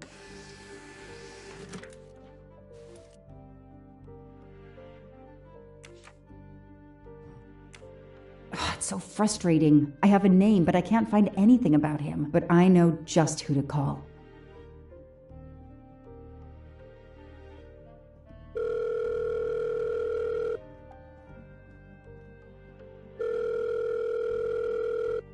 Robot Defense League, we are monitoring this call. Hello, Braid. Long time. Oh, Joanna. Hey, how may I assist you? I need you to search the dark web. Yeah, can you narrow that down a little? Cause, it's pretty big and pretty dark out here. Could you find intel about a Samuel Ratchet? Samuel Ratchet. Got it. Bad dude? They don't come worse.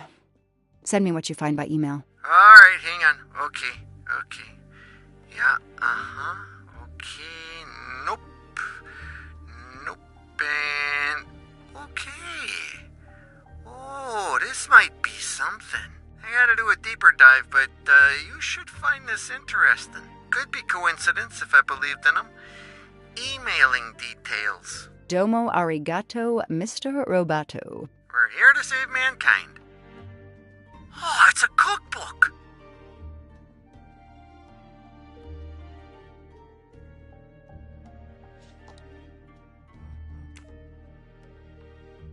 The Orient Express. I'm gonna print these tickets and put them on the board.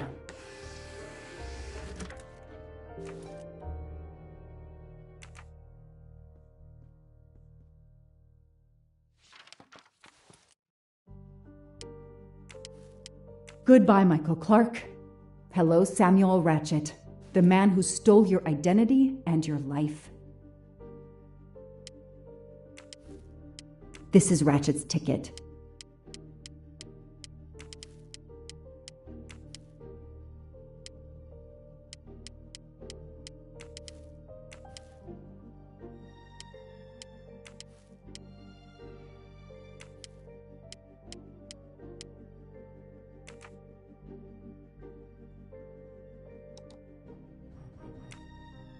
Shaved off the Metro beard. But I'd recognize that smug bastard anywhere. The man I interviewed 4 years ago posing as Michael Clark. This goes on the board.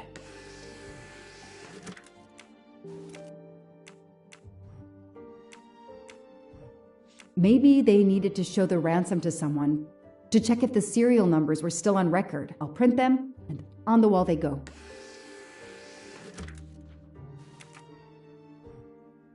Absolutely nothing on this Cassetti. His driver's license is almost surely a fake.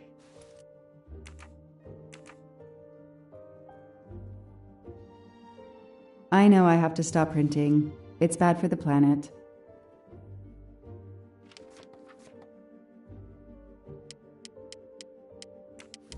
So, Ratchet's real name was Cassetti.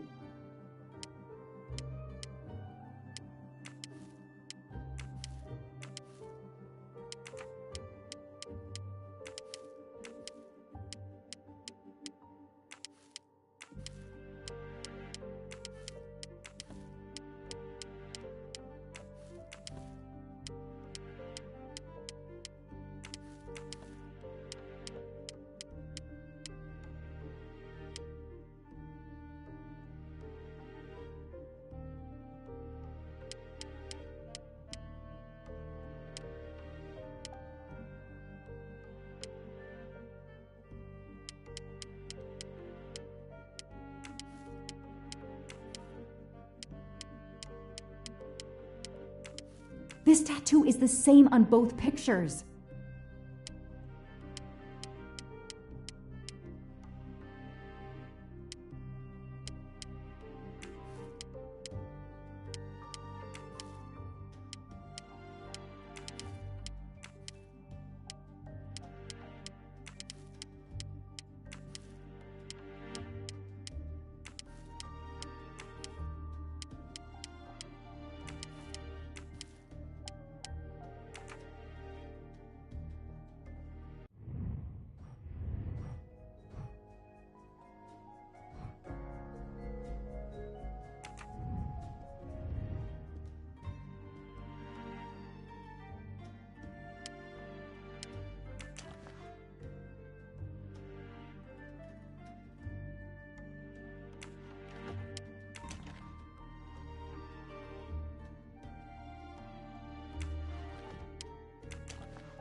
What do we find?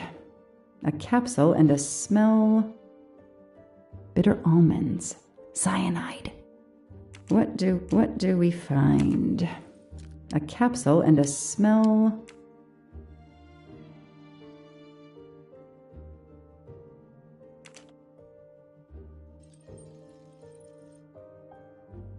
A key knife. They sell them on the internet for self-protection.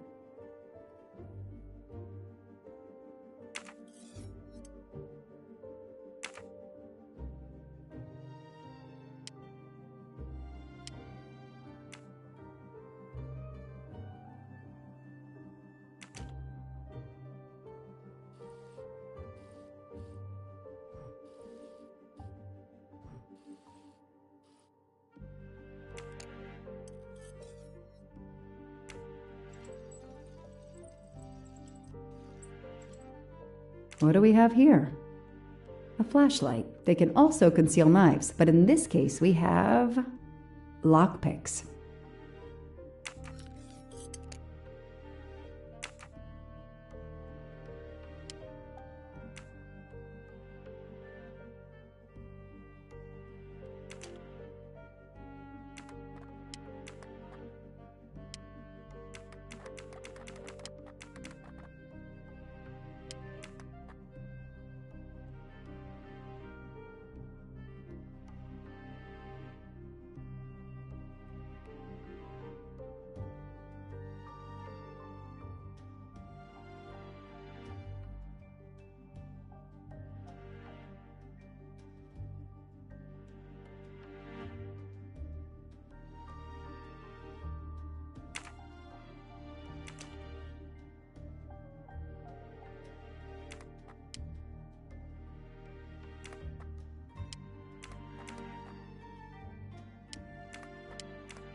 What do they call this? Brass knuckles? Knuckle dusters? Illegal in Massachusetts.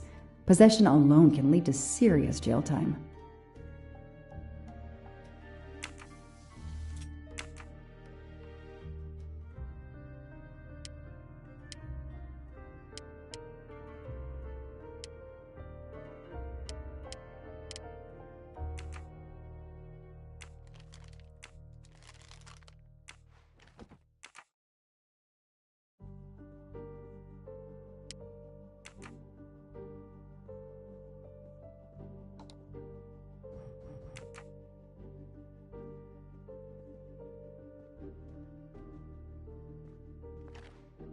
I've read it probably 10 times already, but I can't get enough of it.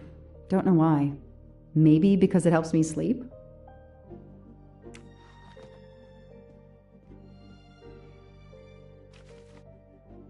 The Orient Express departs from Istanbul next week. Interesting.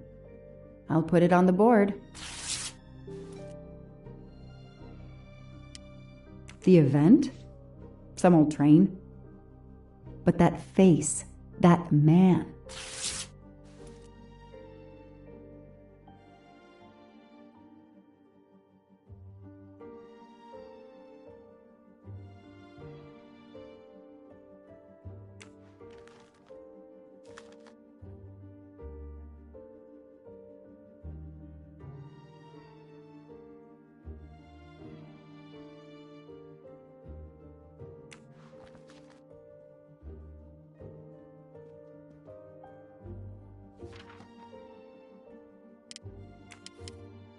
Ratchet will be traveling on the Orient Express in a week.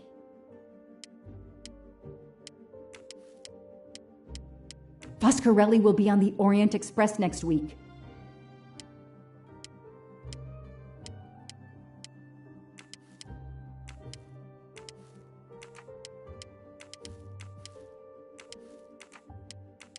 Next week, a certain Edward Masterman will be on the Orient Express.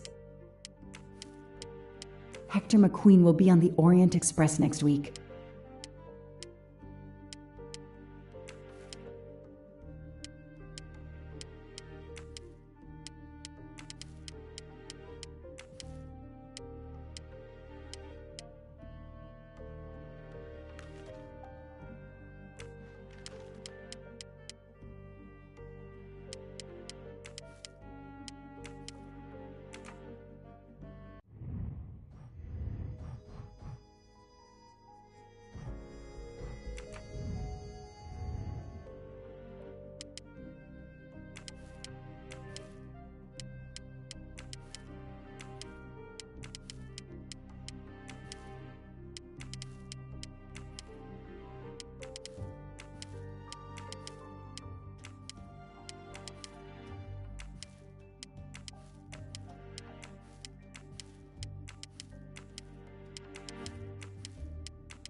As Ratchet is alive, the dead man can only be Noah.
I know that face. That's John Armstrong's driver.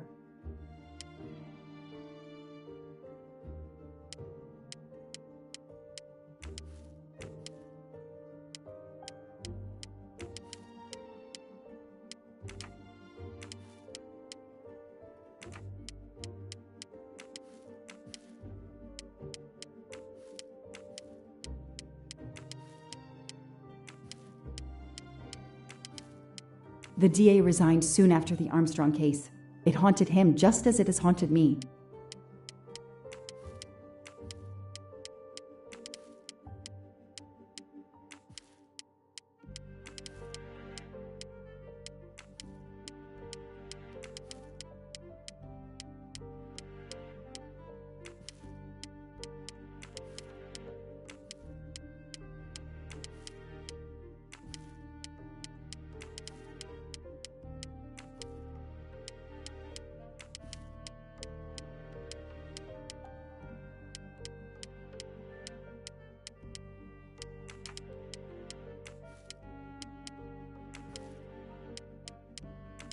The person traveling with Ratchet has the same last name as my district attorney during the Armstrong case?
These tickets were all booked by McQueen.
knew it. He's the son of my former DA.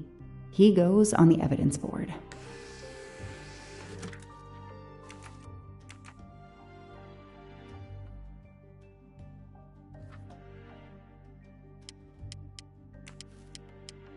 Hector McQueen is the son of District Attorney McQueen. Damn, Ratchet is taking the Orient Express next week. McQueen, the district attorney's son, is too. Foscarelli, the Armstrong chauffeur, is too. It can't be a coincidence. McQueen and Foscarelli must have decided to take revenge and will undoubtedly attack Ratchet on this train. I have to be on the Orient Express to stop them. And above all, I must stop Ratchet. But I can't do it in Istanbul because there's no extradition treaty with the United States. Ratchet can never be judged in the US without an extradition treaty. I'll have to wait until he's in Paris to have him arrested.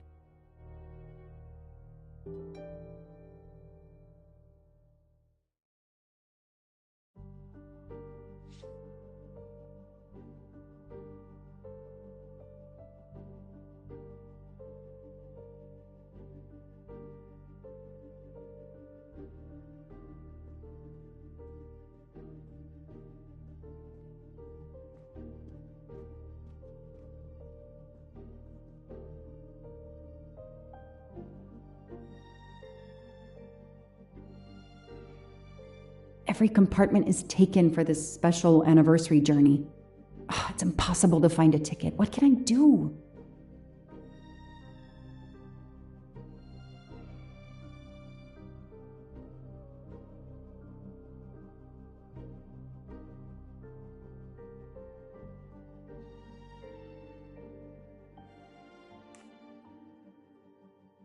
Let's find out who's traveling on the Orient Express. Time to call Braid.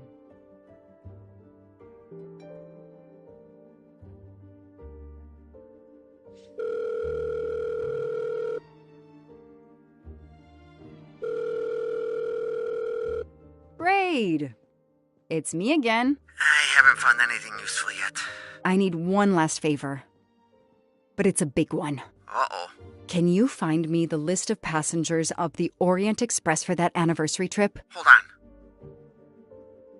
Jeez, their IT is surprisingly good. Maybe because of the big event. I found the list, but they sealed my back door as I was starting to capture it. Oh, no. Whoa, calm down. I got one name. Female. The name I got before they kicked me off the server was Stacy Johnson. Do you feel like a Stacy Johnson? The question is, how is she going to feel about helping me? That's one you'll have to figure out for yourself. I gotta go back to weaving my magic on the web.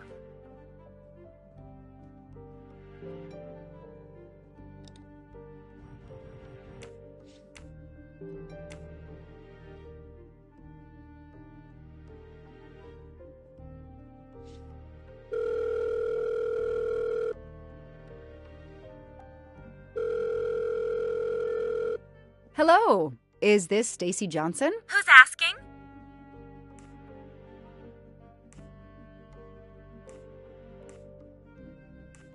My name is Joanna Locke. I'm a police detective. And I'm just an actress. Now what did I do wrong? Nothing. I need your help. I need to take your place in the Orient Express. Is this a joke? No way. Do you remember the Armstrong kidnapping? Of course I do. That poor little girl. I'm a police officer. I have a new lead that may help me find her killer. Wait, didn't they prove it was the nanny?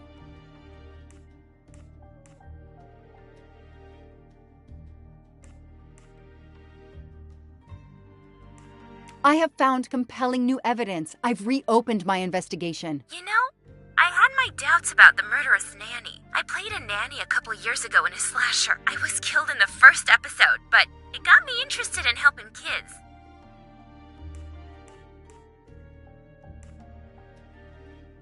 Stacy, please. You say you help kids? Well, I joined a couple of associations who are trying to help underprivileged kids. If this little girl's real killer is still out there somewhere, I'd do anything I could to help. Getting me on that train will help more than you can imagine. So, you want my ticket for the Orient Express? But I booked it months ago. I was so much looking forward to this trip.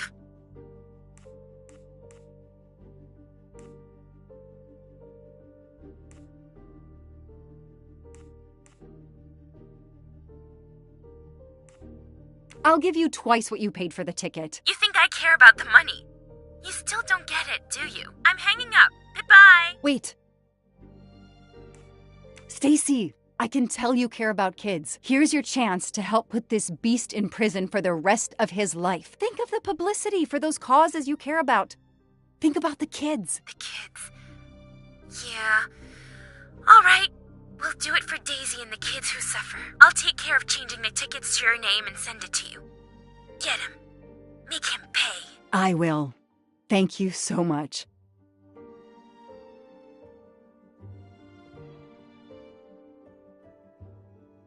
Stacy was as good as her word. I received the ticket.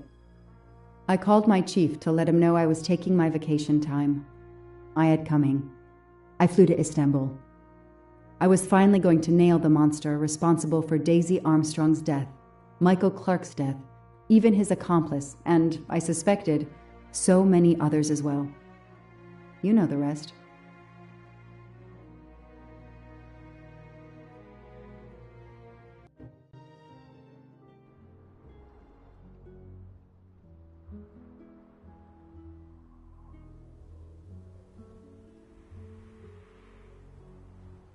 And that's how I found myself on this train. On Ratchet's trail. The rest, you know.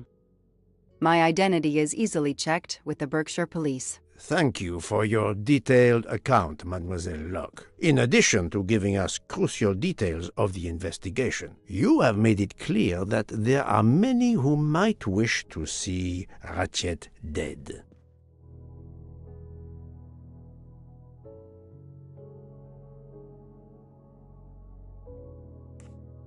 I know you are innocent. Your forthright testimony and your movements, or lack of them, last night, eliminate you from our list of suspects. I agree, without a doubt. Another detective will be great help to the investigation. Book. Although my friend certainly does not need any help. You are too kind. Thank you for believing me. I'd like to help in any way I can. Do not worry, Mademoiselle Locke. Already I see things more clearly. It's obvious whoever drugged you was trying to derail your investigation. You mean the person who did this to me is Ratchet's killer? Both Monsieur Michel and Fraulein Schmidt had the means and opportunity to drug you. While you get your strength back, I intend to interview them. Excellent idea, my friend. All this excitement has whetted my appetite. I'm sure Mademoiselle Locke won't say no to a good, invigorating meal. What? No. I want to hear what the conductor and Fräulein Schmidt have to say for themselves. It is my duty to ensure the well-being of the passengers. If Dr. Constantine has no objection, I will escort you to the restaurant car. On the contrary, some food will do her the greatest good. Well, I'm still a little shaky. Mr. Poirot, will you please keep me informed about what you learn? You may be certain of it.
Another golden moustache to treasure.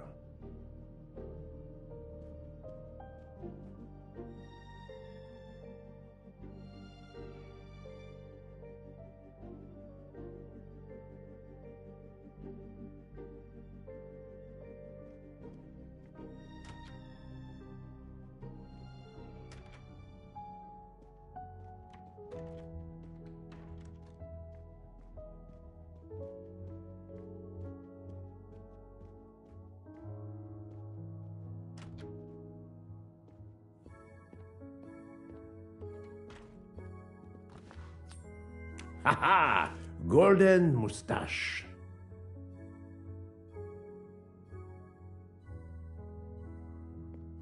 Not now! Not now! I have a dinner to prepare. Would you interrupt Michelangelo or Da Vinci?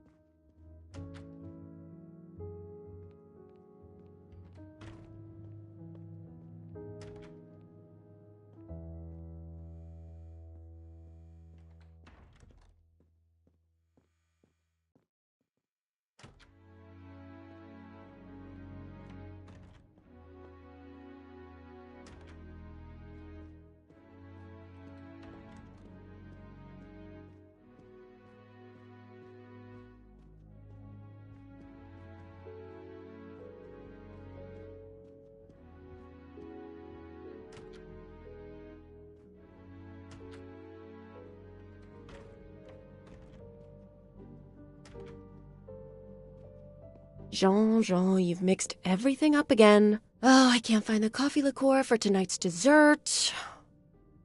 Jean, you've mixed everything up again. Oh, I can't find... Can I get you something, Monsieur Poirot? Everyone is so tense. An aperitif soon, Monsieur Fauchet, with pleasure, when the matter is resolved.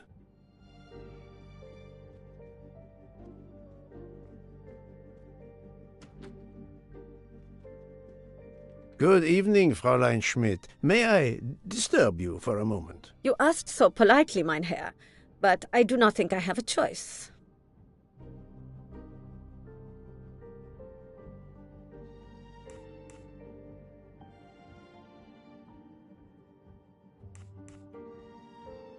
I wanted to let you know that your roommate, Mademoiselle Locke, is awake. Ah, yes, I'm glad to hear that. I was worried about her. Did she tell you what had happened to her?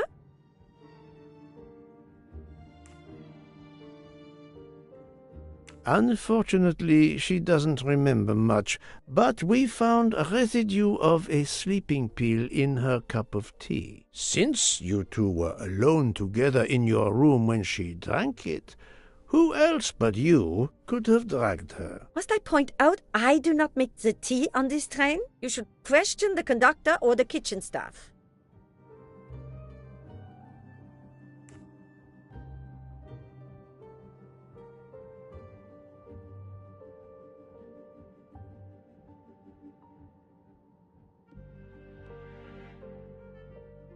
Mademoiselle Locke could have died. Whoever drugged her must not feel any empathy for their fellow human beings, given the dose that Mademoiselle Locke ingested. She was close to death. Oh, my God. What did I do? I didn't want to hurt her. Just have her sleep for a few hours while we had time. We? Time for what? Time for what, Madame Schmidt? You think I feel nothing? Nothing? That poor little girl. Indeed, that poor little girl. Fräulein Schmidt is somehow connected to the Armstrong case.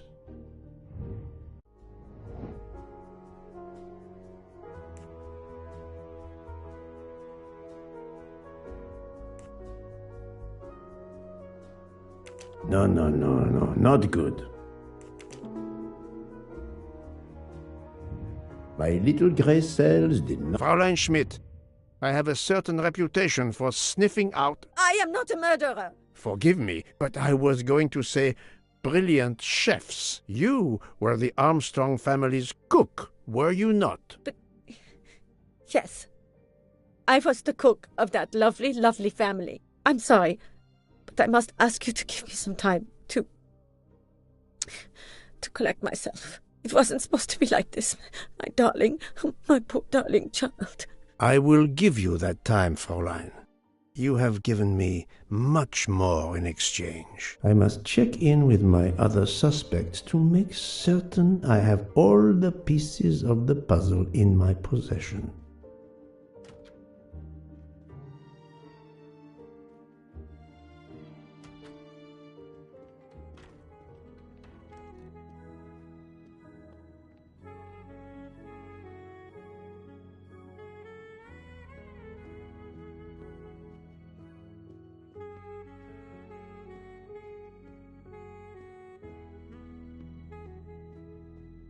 I have nothing to ask them at the moment.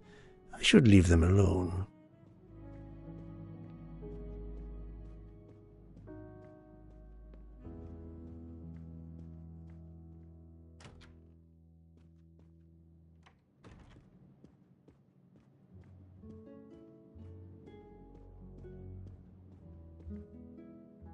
All that snow. Are you familiar with the concept of entropy, Monsieur McQueen? Oh, Mr. Poirot, I didn't see you. Entropy? Randomness in a system or something? Yes, unpredictability. Even the best laid plans can go astray, thanks to something as simple as... An unexpected passenger? Perhaps. Or snow.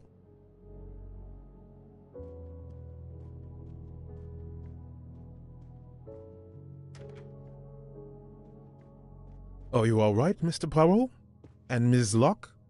Has she had symptoms again? I didn't mean to disturb you, Doctor. Everything progresses satisfactorily. Book is a collector, and not surprisingly, he collects trains.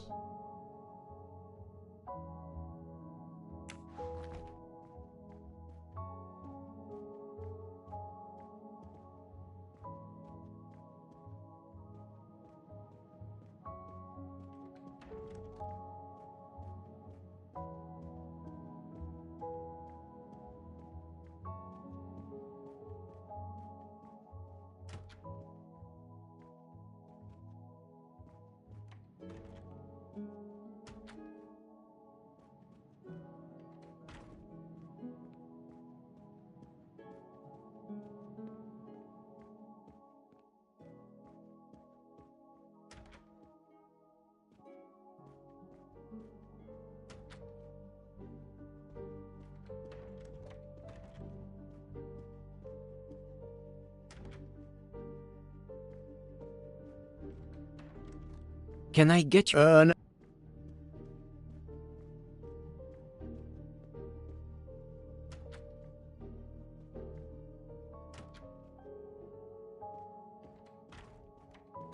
You're right, Mr. Book. This dessert is delicious. I'm glad we didn't wait for dinner. I promise the entrée will be superb as well.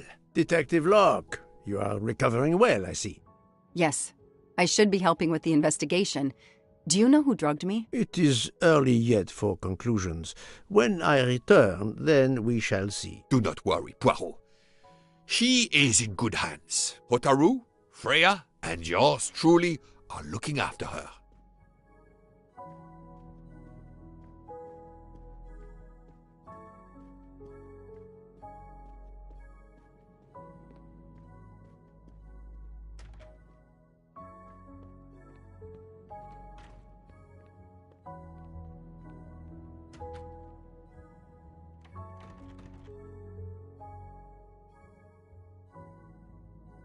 Good evening, Michel. Am I bothering you? You seem stressed. With everything that's going on, I must admit it's difficult to be relaxed. Of course, I understand. Especially since we know that Detective Locke's tea was drugged before it was served to her. Detective? Come now, Michel. Surely you would have taken the opportunity to search her things and found her badge. Luckily, she woke up and was finally able to tell us her story. Hotaru boiled the water, Jean made the tea. I just brought it. Sir, it could have been any of the staff. Your defense is to accuse others?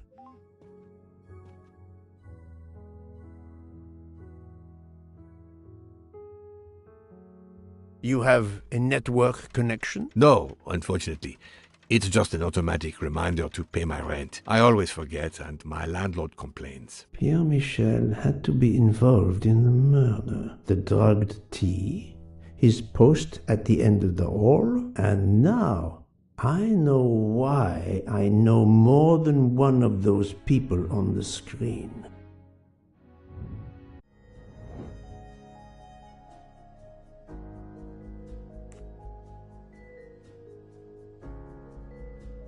Great.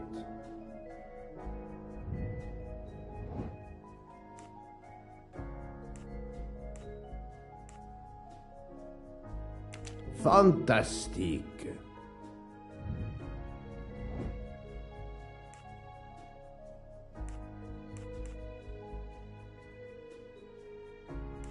Think, Poirot. That is not a good answer. Nice. I'm right again. That...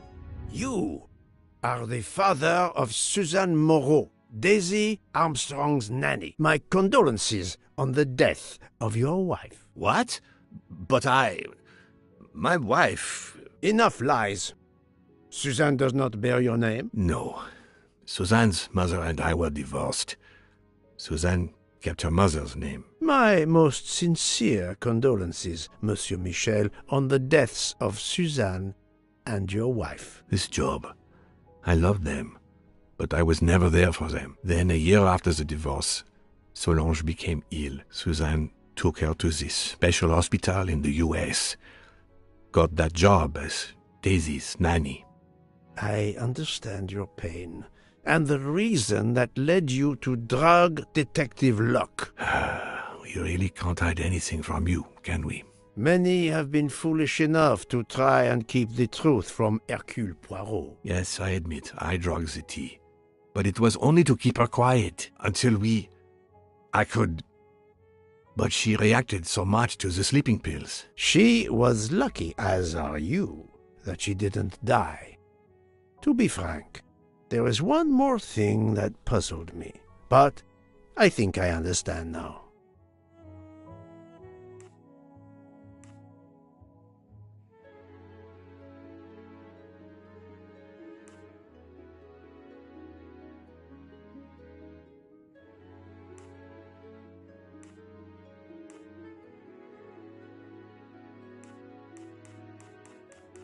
You have a certain fondness for Monsieur Hardman, no? Cyrus is a good friend, and I appreciate him a lot, but it's not that. Cyrus was my daughter's fiancé. I almost consider Cyrus as my own son. Of course, much more is clear now. I have been patient long enough. It is time to go and see what all the commotion is next door.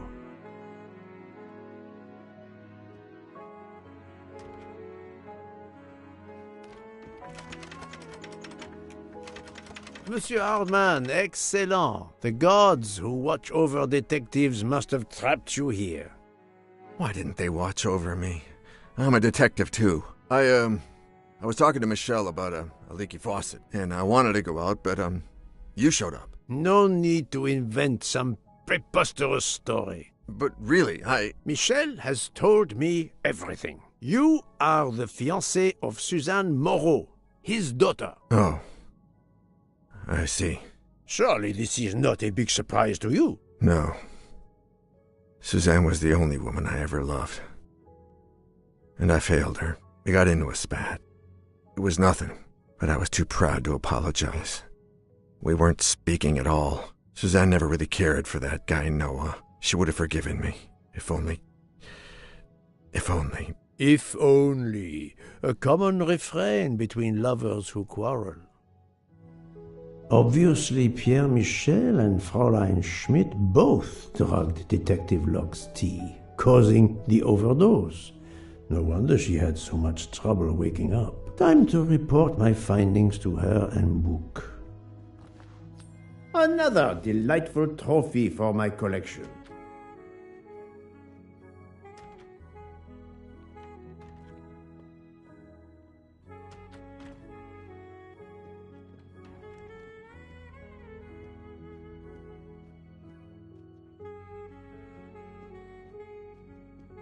So, my friend, tell me, you have something new? Mademoiselle Locke, I know who drugged you. Fräulein Schmidt and our conductor Pierre Michel both admitted putting sleeping pills into your tea. This explains your overdose. They are relieved you are recovering. Michel drugged a passenger? On behalf of the company, I offer my apologies to you, Mademoiselle Locke. Michel will answer for this outrage. Both of them?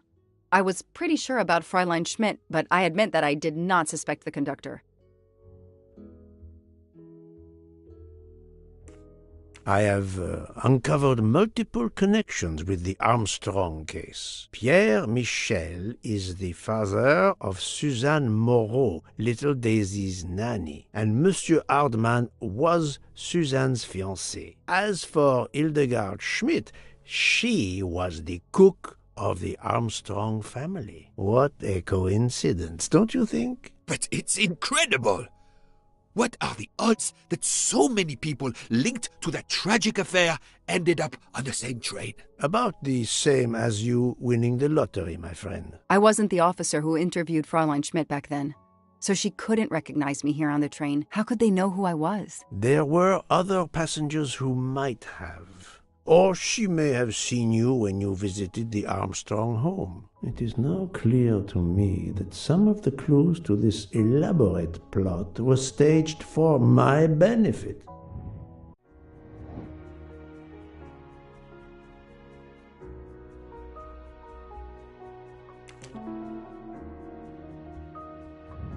Et voilà. Some clues and information collected so far could lead to a hypothesis.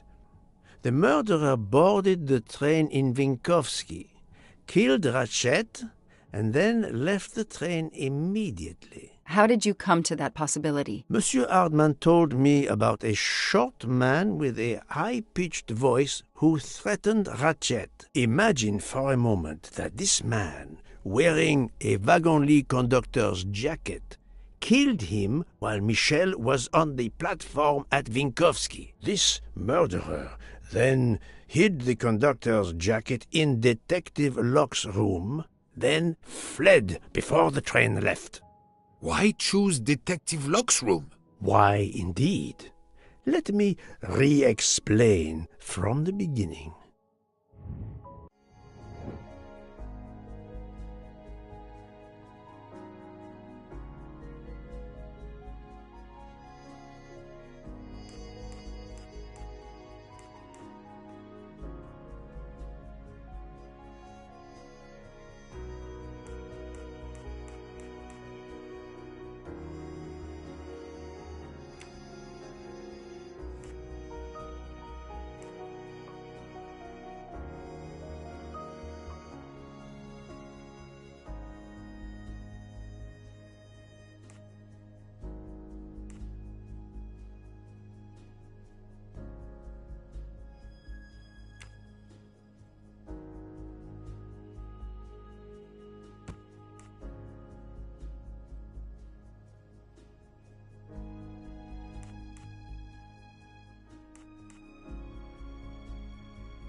That's the right answer.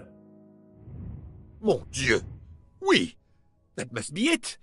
Everything fits so well! It fits too well, my friend. Other clues lead to a second hypothesis, much more plausible.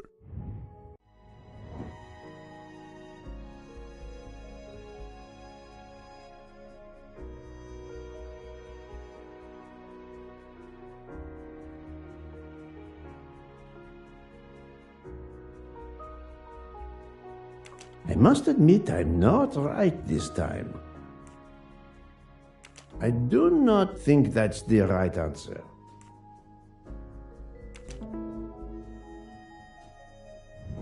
My little gray cells did not let me down. So, we have multiple murderers, all related to the Armstrong case. The murderer from Vinkovsky was a fabrication to turn suspicion away from those on the train. They expected the investigation to be led by some small-town official who could easily be misled. Mr. Poirot? Detective Locke, forgive me. You are an obvious exception. You tracked Ratchet with the tenacity of a bloodhound. Unfortunately for the killers, they not only had you to deal with, but now they had, and I say this with all modesty, the world's greatest detective, Hercule Poirot, dropped into the midst of their meticulous planning. Multiple murderers? Multiple detectives? Poirot, please take pity on me. Who is linked to this case, and who is not? My poor friend, I have gone speeding out of the station without you. I will continue.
I do not think that's the right answer.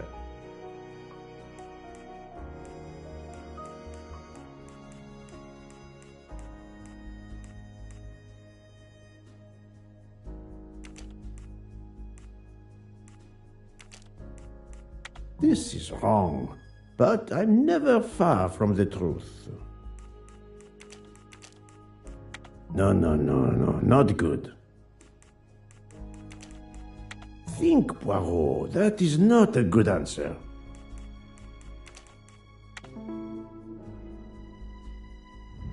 My little grey cells did not let me... Fräulein Schmidt, Pierre Michel, Monsieur Hardman, and Monsieur McQueen are all linked to the Armstrong case. I also know that Sonia Armstrong's sister and godmother, Countess Andreni and Princess Dragomirov, are on this train. And finally, Detective Locke discovered that Mr. Foscarelli was the Armstrong chauffeur. If we add Detective Locke and Ratchet, of the 12 passengers in that coach, 9 have a connection with the Armstrong case. What next, Poirot? Or should I say, who next? It is time to summon everyone. Everyone? Even Dr. Constantine? The train crew other than Michel? Dr. Constantine, yes. I will need him. But we don't want the others as witnesses. I will see that their duties keep them occupied elsewhere. Excellent.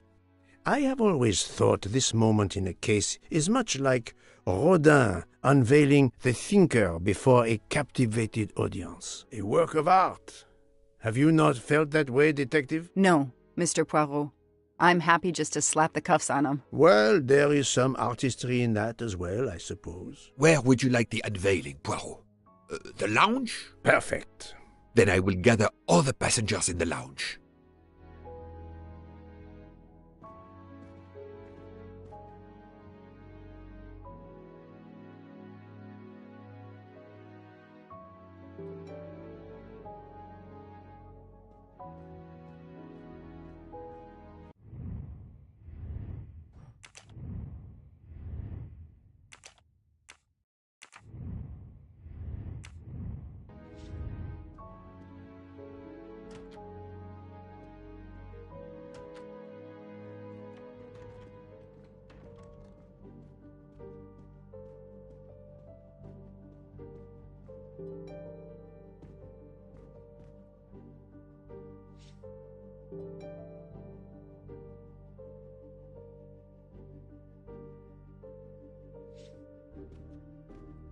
Monsieur Bouc, are the train crew locked in their quarters? Yes, they are. Then the stage is set for the final act. Ladies and gentlemen, I have gathered you together to hear my reconstruction of the murder of Samuel Edward Ratchet, also known as Cassetti. There is not one, but 2 possible solutions of the crime. I shall put them both before you, and I shall ask Monsieur Bouc and Dr. Constantine here to judge which solution is the correct one. 2 solutions? Mr. Poirot, I am hardly qualified. Nevertheless, your assistance is required. Now, you all know the facts of the case. Ratchet was found stabbed to death this morning. He was last known to be alive at 12:37 a.m. last night, when he spoke to the wagon-lit conductor through the door. His watch was found to be badly dented, and it had stopped at 1:15. Dr. Constantine, who examined the body, puts the time of death as having occurred between midnight and 2 in the morning. At half an hour after midnight, as you all know, the train ran into a snowdrift. After that time, it was impossible for anyone to leave the train. So, here is my first theory. The enemy, as Ratchet expected, joined the train at Vinkovsky by the door left open by Captain Arbuthnot and Monsieur McQueen, who had just descended to the platform. He was equipped with a wagon-lit jacket, which he wore over his ordinary clothes, and a pass key which enabled him to gain access to Ratchet's compartment in spite of the doors being locked. Ratchet was under the influence of a sleeping draught. This man stabbed him with great ferocity, 12 wounds in all. He left the compartment through the communicating door to Madame Hubbard's compartment. Yes, that's so. Scared me half out of my wits. The murderer thrust the dagger he had used into Mrs. Hubbard's handbag in passing. Without knowing it, he lost a button of his uniform. Then he slipped out of the compartment and along the corridor. He put the uniform jacket into Detective Locke's suitcase to cast suspicion on her. And a few minutes later, dressed in his ordinary clothes, he left the train just before it started off again, using the same means for egress, the door near the dining car.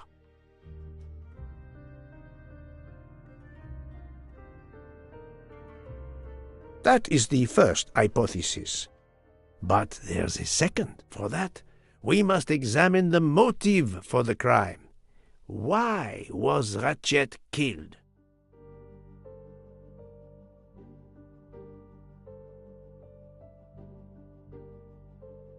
The motive is clear.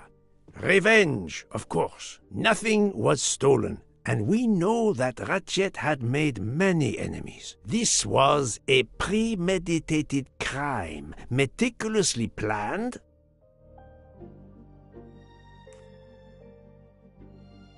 Since the kidnapping and death of little Daisy Armstrong, which traumatized many people close to the family. Even when the police concluded that it was Suzanne Moreau, questions remained. Detective Locke continued her investigation, as did others. They became convinced the truth lay elsewhere. We now know who the real murderer of Daisy is. It is clear now that Daisy's killer was Ratchet, also known as Cassetti and Michael Clark and how many other names. But of course, many of you have known this for a long time. It is obvious that the 12 stab wounds are not a random number. Dr. Constantine's analysis revealed that some stab wounds appeared to have been caused by a right-handed attacker. Others indicated the knife wielder was left-handed. Some wounds were deep, more than one fatal, yet others were not much more than mere scratches. What can explain these discrepancies? This leads us to an obvious conclusion. They are symbolic.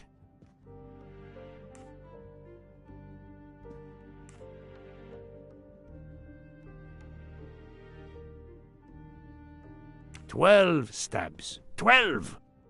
The same number as a trial jury in the United States. But not just a jury of 12 members condemning him to death, but 12 executioners as well. This self-appointed jury had meticulously planned for everything except snow. Snow. The avalanche that stopped us, as well as the presence of not one but 2 detectives on the train. They had to improvise, to hastily add clues and false leads.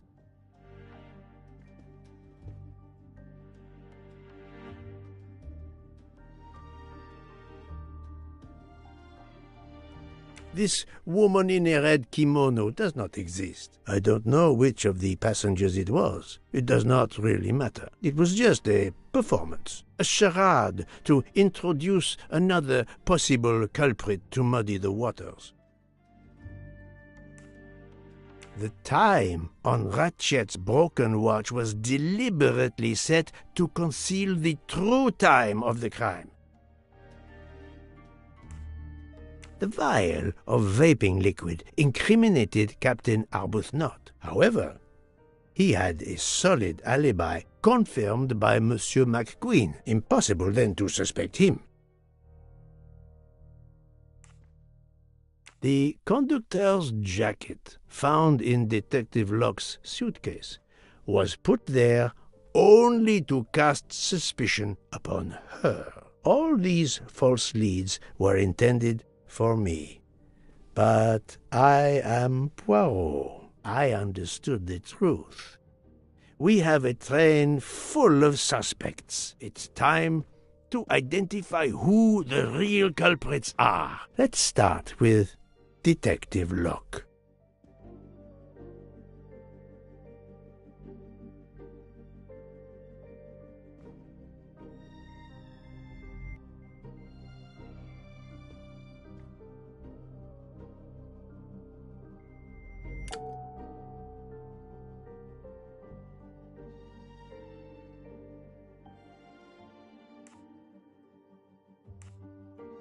Planting the conductor's jacket in her suitcase was an attempt to implicate Detective Locke, but she couldn't fake her drugged condition. Dr. Constantine can testify that the drugged tea incapacitated her for hours, and she had 2 relapses. Let us move on to Monsieur McQueen. When I told him about Cassetti, he looked very surprised that I managed to make the connection between him and the Armstrong case. He told me, "But I thought we had—" I think he meant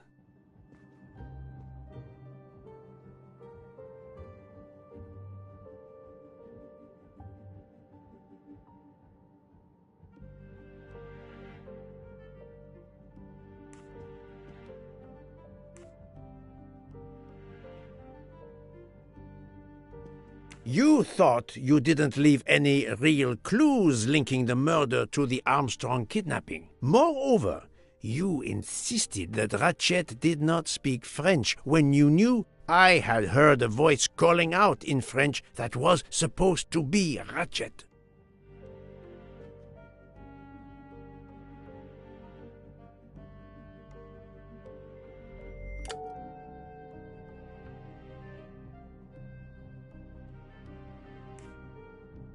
You took some pleasure in leaving me false clues, I think. It was quite annoying. But you told me yourself that your father was the district attorney who handled the Armstrong case. The case haunted my father. At first, he believed Suzanne Moreau had helped her boyfriend, Noah, to kidnap Daisy, even though there were questions that went unanswered, and a young policewoman refused to let it go, continuing to find discrepancies, but never enough to reopen the official investigation. That policewoman sits there. Her name is Joanna Locke. Then tell him. Tell him how in the end my father believed you, how he resigned a job that he loved, racked with guilt that he may have let that monster go free. He died young, broken, his faith in justice broken. That's what Ratchet did to him. Thank you for your honesty, Monsieur McQueen. Your father is one more victim of the man who called himself Ratchet. Now I will turn to Ratchet's valet, Monsieur Masterman.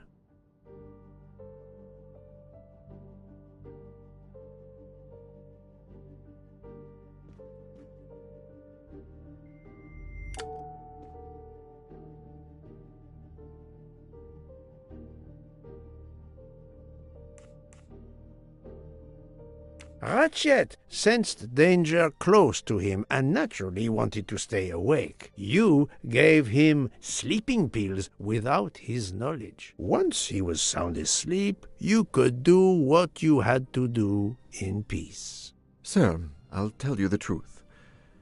I was Colonel Armstrong's adjutant in the war, sir, and afterwards I was his valet in New York. I'm afraid I concealed the fact this morning. It was very wrong of me, sir, but I knew how suspicious it would look. Is that all you have to say? That's all, sir.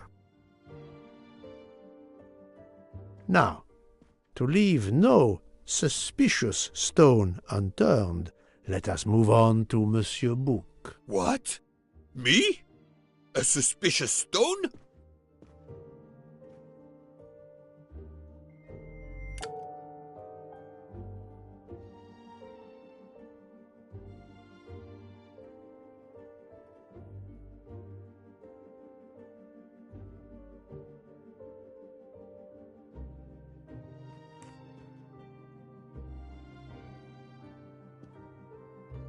book, my friend. Of course you are not guilty. You did everything you could to get me on this train. What madness would cause you to ensure, and I speak with all modesty, that the best detective in the world could be present to witness your crime? But doesn't our friendship count as well? Most assuredly, but a murderer can wear all sorts of masks, including friendship. Let us consider our ever-efficient wagon-lit conductor, Pierre Michel.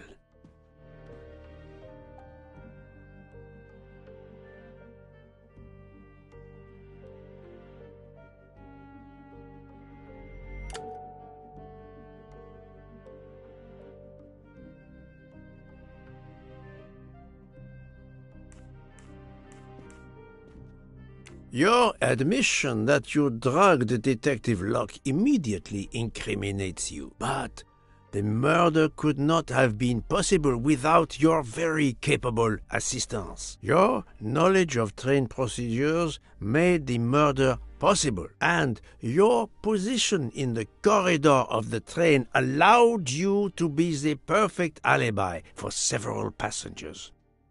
And your motive? Suzanne Moreau, Daisy Armstrong's poor nanny, who was wrongly accused and committed suicide, was your daughter. C'est enfoiré. He got what he deserved. My poor daughter has finally been avenged. My Suzanne. My child.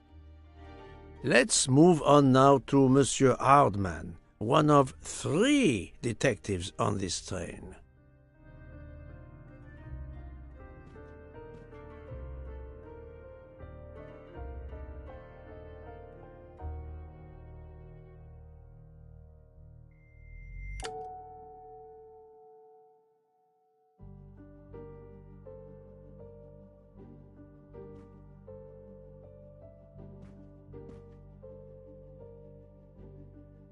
Monsieur Hardman, I think you are a real detective, but you were never hired by Ratchet. Your alibi was that you were watching the corridor to protect Ratchet, which, of course, you never did. You protected Pierre Michel. However, we just saw that his alibi doesn't hold up, so neither does yours. I don't know about the conductor. Being Suzanne's fiancé, you had a substantial motive to punish Ratchet. You used your detective skills, just as Detective Locke did, to hunt him down and finally avenge the death of your beloved. That's right, Mr. Poirot. I do have some detective skills. I never doubted it. Now, Fraulein Schmidt, the lady's maid with the soul of a cook.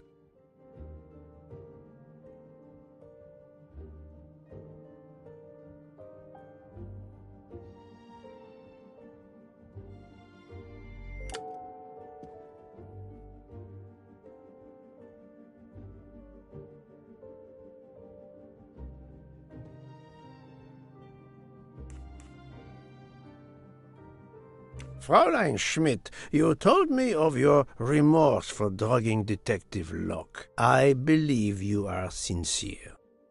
However, as the cook of the Armstrong family, you experienced the drama from within.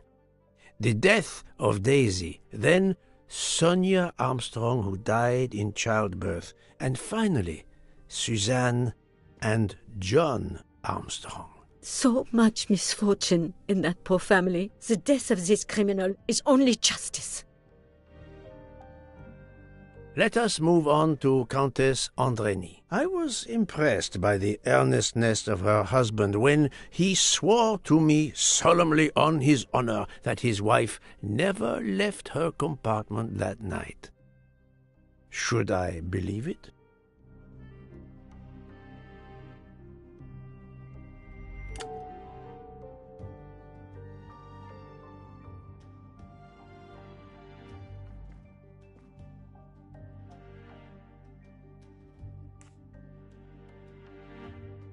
Countess Andreni, Being Sonia Armstrong's sister, you had every reason in the world to want to avenge her. But you were incapable of stabbing someone, even after what he had done to you and your family. The night of the crime, you simply took a sleeping pill. I appreciate the irony that nearby, Detective Locke was also in a drugged sleep. When you awoke, you thought the nightmare was over. Rudolph? Hush, my love. Hush. Excellent transition. I was coming to you, Count Andreny.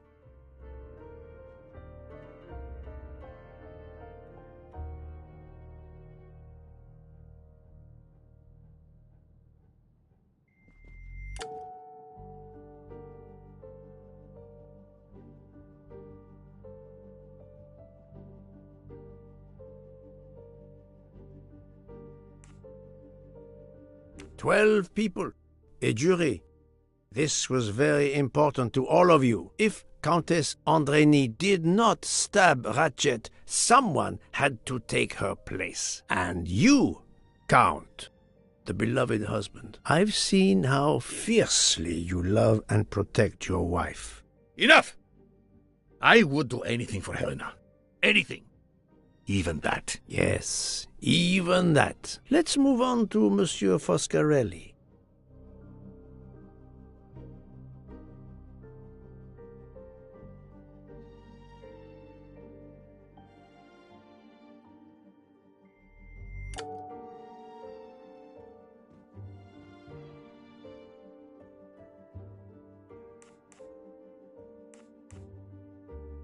Detective Locke found out that you were the Armstrong chauffeur, and that you planned to travel on the same train at the same time as Ratchet. That is what made her decide to obtain a ticket as well. Unfortunately, she could not prevent the murder.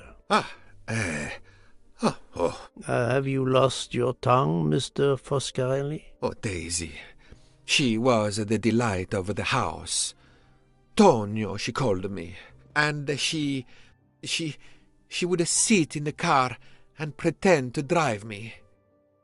And you, Mademoiselle Olson, a champion for the immigrants, a worthy calling.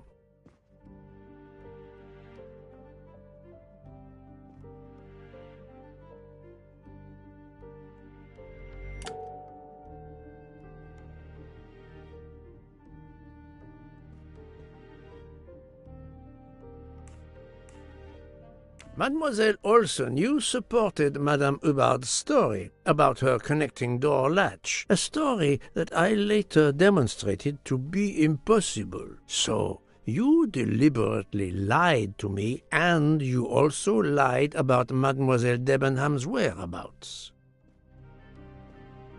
Enough! I can't take this anymore. I know what you want from me, Mr. Poirot. Very well. Here it is. She was my little Daisy, my angel, so patient. When I patched a scrape or took her temperature, that was my job. But she was so much more to me. She was a shining light in an ever-darkening world. I've tried to honor her by caring for children who have lost everything. Thank you, Mademoiselle Olson. You too shed light on your part in this mystery.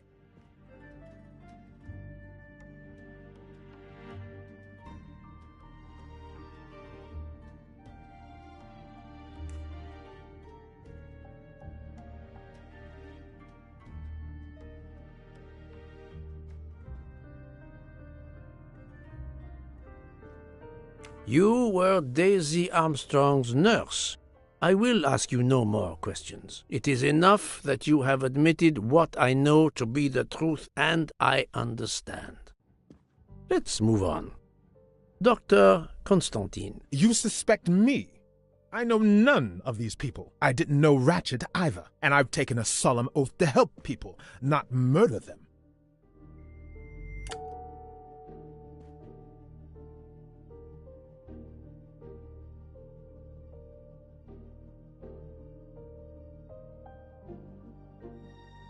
You are one of the few people in this room not to have any connection with the Armstrong case. Moreover, your alibi is confirmed by Monsieur Bouc, whom I would trust with my life. That is very kindly said, my friend. We now come to Mademoiselle Debenham and Captain Arbuthnot, whose relationship was not in doubt from the moment I inspected your room at the hotel. You have a bloody nerve.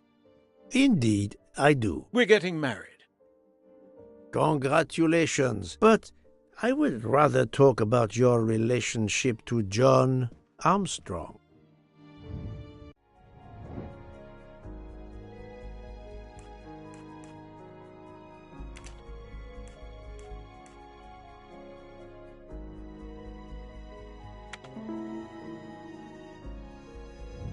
Et voilà. Captain Arbuthnot, you served in the army with John Armstrong. What I don't understand is why a man your age is still a captain. One might expect you to be a colonel as well. Ever fought in a war, Poirot? It was war that first brought me to England. Then you know what it's like. There's a shattering sound, and death, and mistakes, acting on intelligence that proved to be wrong. I sent a patrol to their death. Good men, brave men, wasted. John testified on my behalf at a court-martial. I'm not a colonel. I don't deserve to be, you bloody fool. But I'm also not in prison. John remained my best friend until... There, you have my story. Understand now? Archie, calm down, please. You're right, Mary. What you see in me, I don't understand. Oh, Archie, I see in you what John saw. Miss Debenham, I'm sorry. My turn, is it? I'm afraid so. And you have caused me quite a puzzlement. Your connection with the Armstrong family was not obvious. Then I remembered the job you currently hold.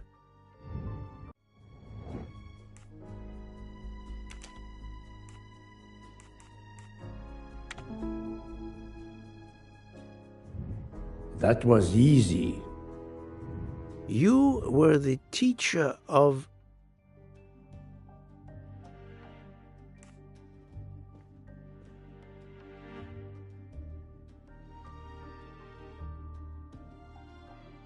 You were the teacher of Helena Andrény, whose maiden name was Helena Goldenberg before she married Count Andrény. Yes, absolutely. Why lie to you? She was an excellent student. Captain Arbuthnot.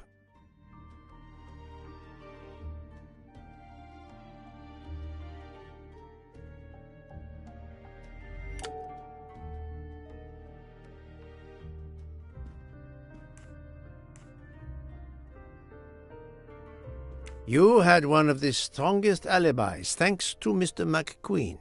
But his testimony melted like a snowflake. There went your alibi. Poof! Unless you have another one. As for you, Mademoiselle Debenham,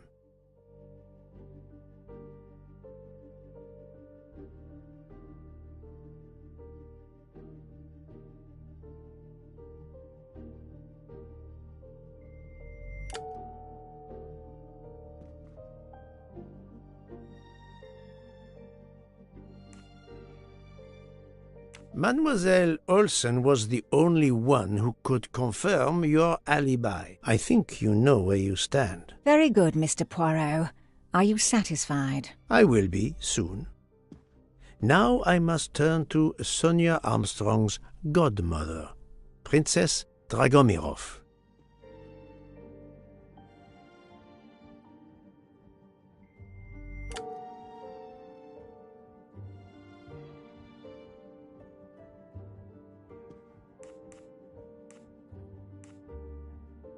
Princess Dragomirov, You weren't on my list of suspects at the start, given your social position. I left my social position in a cold country. Do you object to being addressed as Princess? I deny people the opportunity. It makes a good story to tell their friends. It also guarantees a good table in the best restaurants. Princess, there is also, forgive me, your extreme physical fragility. It does not stop me when I must be strong. Indeed. Of more importance, though, is the fact that you're the only left-handed person on the train, and the single blow to Ratchet from a left-handed person was very, forgive me, weak. Finally, I'm afraid I know the alibi that you shared with Fraulein Schmidt is false. You have been very thorough, sir. I hope you will permit me to say we are much alike. I am honored. Now it is time to end with Mrs. Hubbard, or should I say,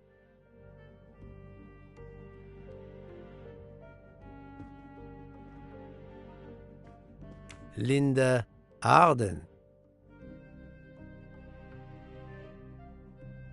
If Princess Dragomirov hadn't told me about her relationship with this famous actress, I might not have made the connection. But you are a great actress, madame. Your performance as a flighty, self-involved woman was superb.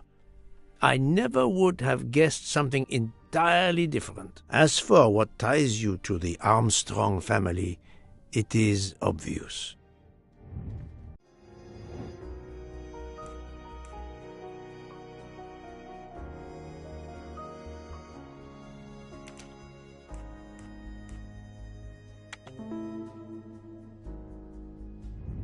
That's the right answer. Mrs. Hubbard, you are the mother of Sonia Armstrong and Mrs. Andreni.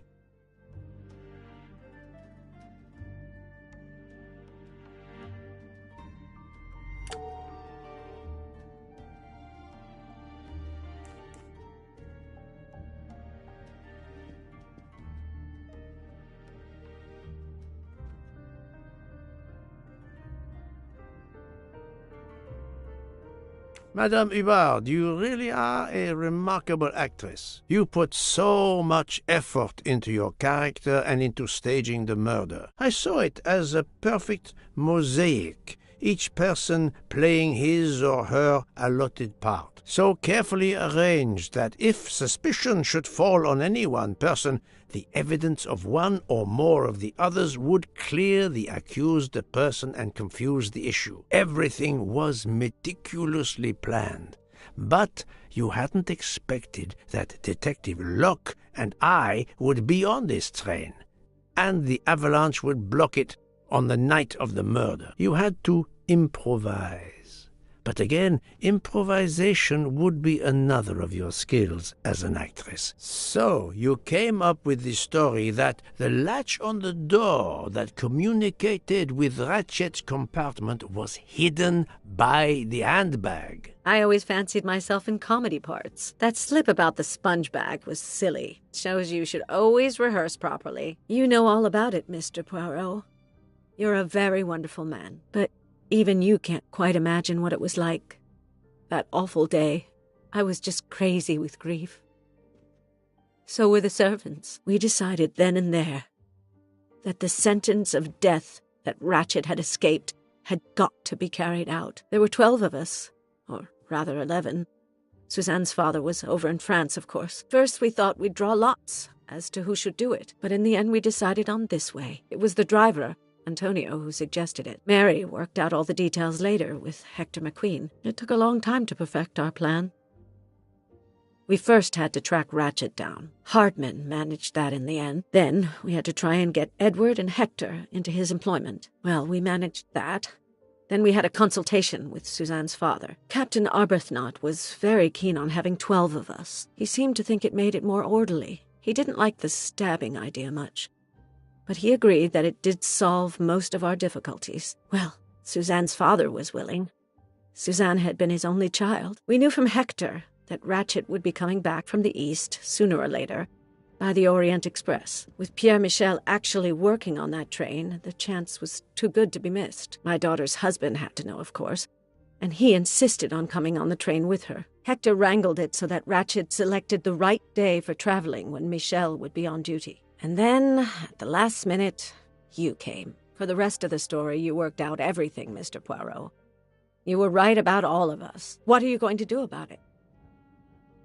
If it must all come out, can't you lay the blame upon me, and me only? I would have stabbed that man 12 times willingly. It wasn't only that he was responsible for my daughter's death, and her child's, and that of the other child who might have been alive and happy now. It was more than that. There had been other children kidnapped before Daisy, and there might be others in the future. Society had condemned him. We were only carrying out the sentence, but it's unnecessary to bring all these others into it, all these good, faithful souls. You are a director of the company, Monsieur Bouc. What do you say?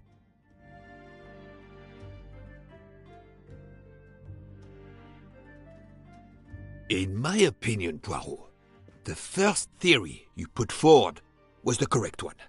Decidedly so. I suggest that that is the solution we offer to the police. You agree, Doctor? Certainly, I agree. As regards the medical evidence, I think that I made one or two fantastic suggestions. Then, having placed my solution before you, I have the honor to retire from the case.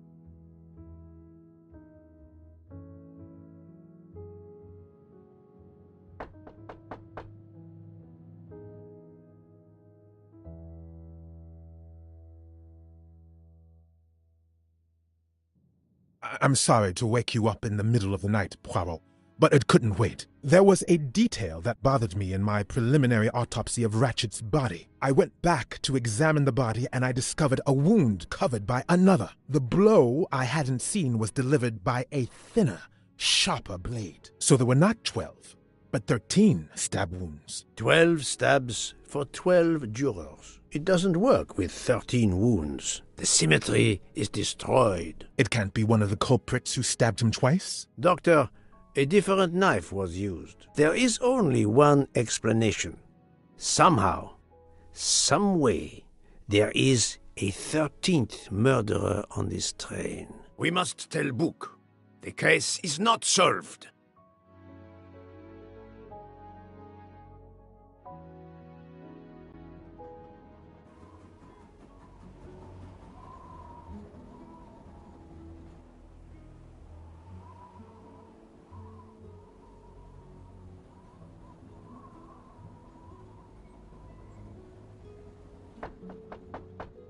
Please, come in. Ah, Bouc, I see we are moving at last. Yes.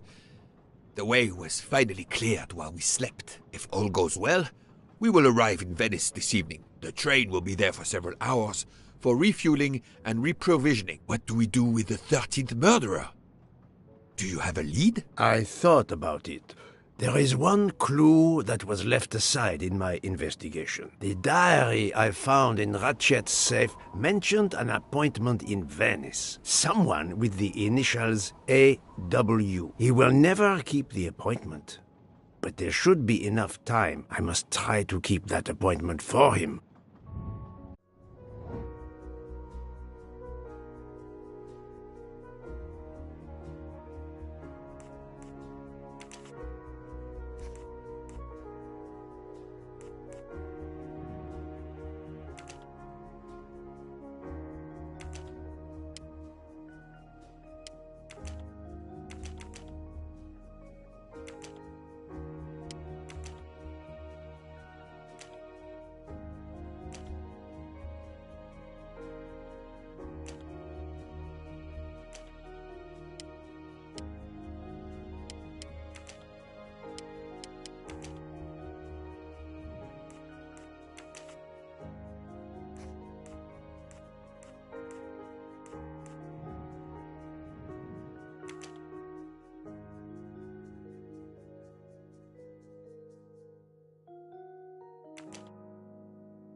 This is wrong.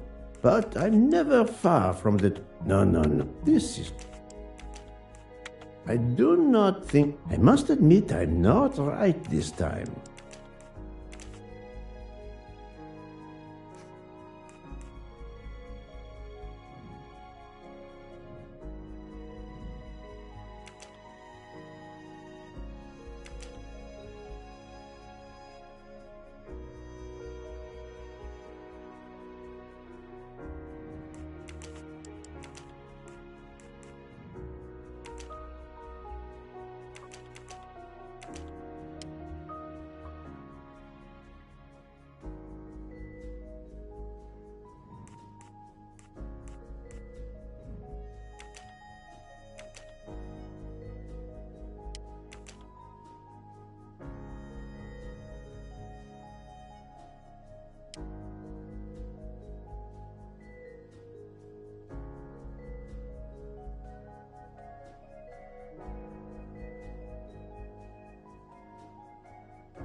Think, Poirot. That is not a good answer. No, no, no, no.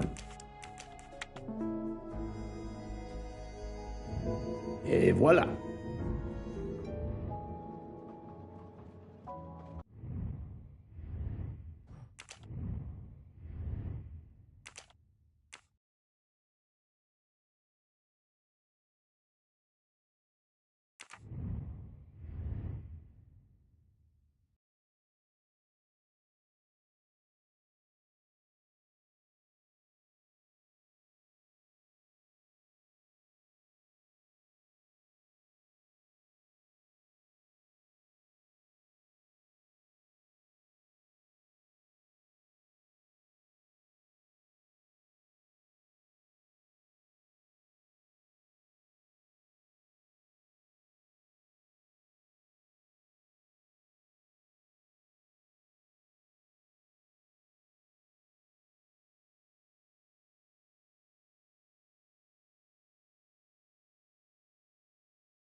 How would it look to the police if I asked a suspected murderer for help? I don't have time for small talk. How would it look to the...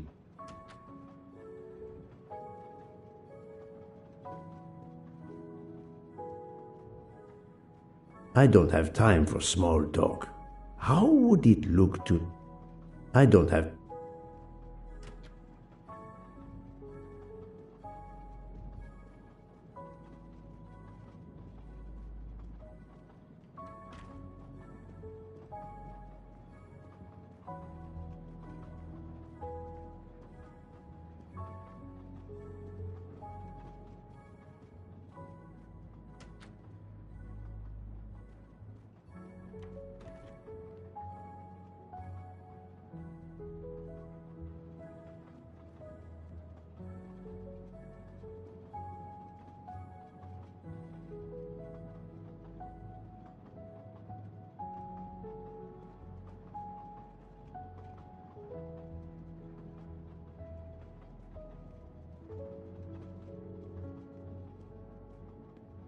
How would it look? I think we should let Ratchet rest in peace. I don't have time for small... How would...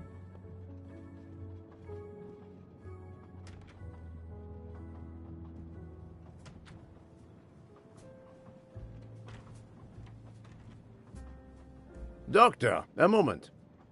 Have you made arrangements for Ratchet's body? Yes, it will be collected by the Italian authorities when we reach Venice. The autopsy will be performed there.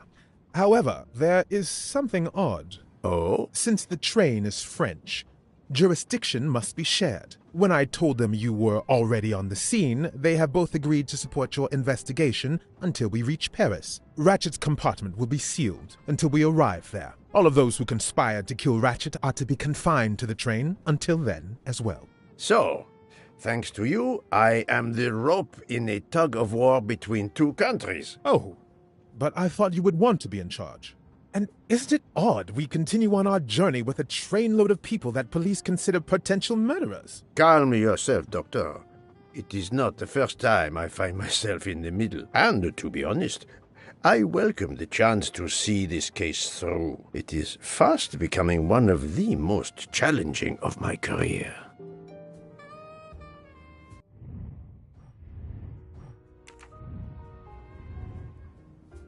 So, my dear book, how does our journey progress? We are well on our way to Venice. All of our passengers are locked in their rooms by order of the authorities. I watch them when they want to stretch their legs, like the captain there behind you. I see that you have the situation well in hand.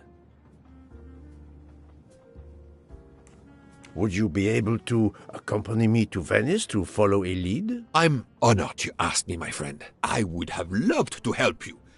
But I have to manage the situation here. I must make sure no one gets off the train in Venice and that Ratchet's body is transferred.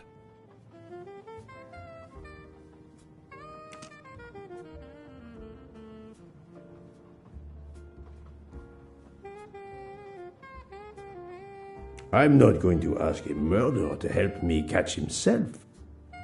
I'm not.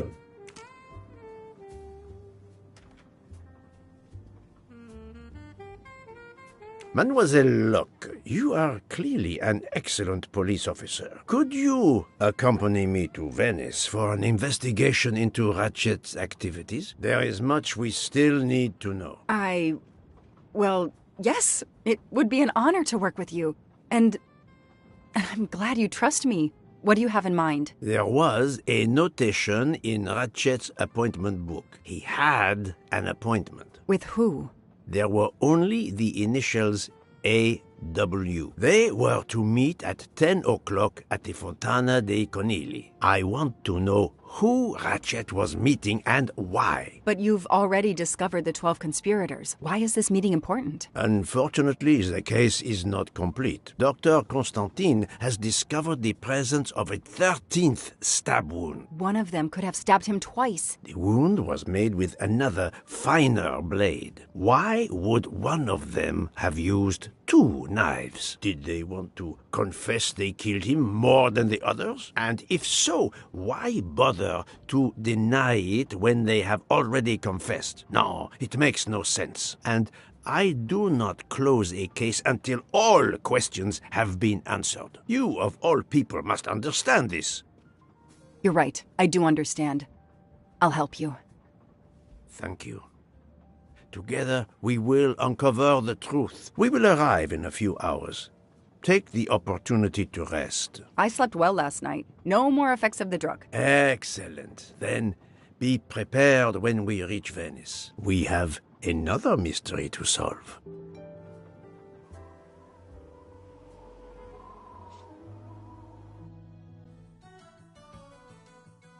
This is the 3rd embarking dock, and no gondoliers available at all. With Carnival, you can't find a gondolier to cross that damn canal. They're all booked. The worst thing is that the fountain is just across this canal. We're almost there.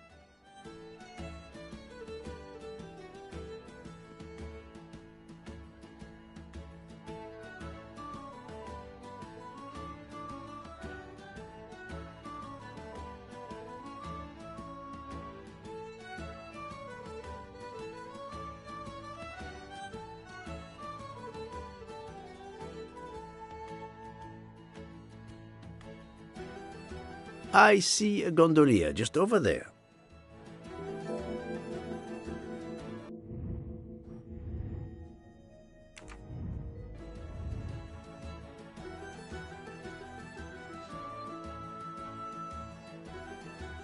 Show me how an American detective would handle this.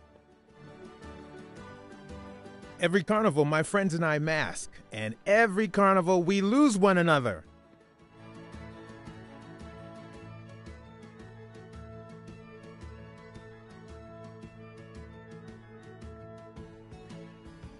It's calm and relaxing, although not as clean as it could be.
Hi there. We'd like to cross the canal, please. There is a bridge about a kilometer down the canal. Please. According to the map, the Fontana dei Conigli is just across the canal here. No, I, Gabriele, cannot help you. I'm sorry. We'll miss the 10 o'clock rendezvous if we try to get through this crowd. And have to walk a kilometer in both directions. Why is he refusing to take us across? He looks upset. I should try to find out why. If it's a matter of price, I'm sure we can work it out. Money? Money won't help me now. His problem isn't money. What is it then?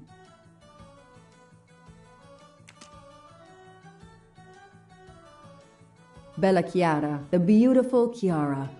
A beautiful name for a beautiful gondola.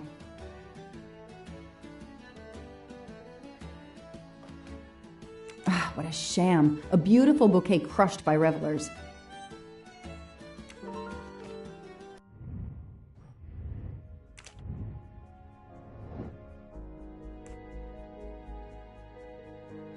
That's it.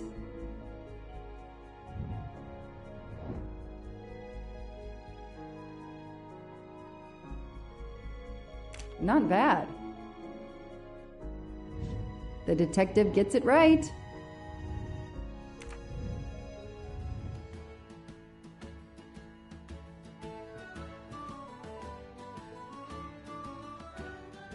I'm sorry you had a fight with Chiara. What? How did you know? I'm a detective. I'd like to help, if I can. If you have a spare engagement ring, detective, I'll take it. Ah, I see. You lost the engagement ring you were planning to give Chiara? Lost? It is worse than that. I threw it away in the canal. I bitterly regret this gesture. I now find myself without a girlfriend and without a ring.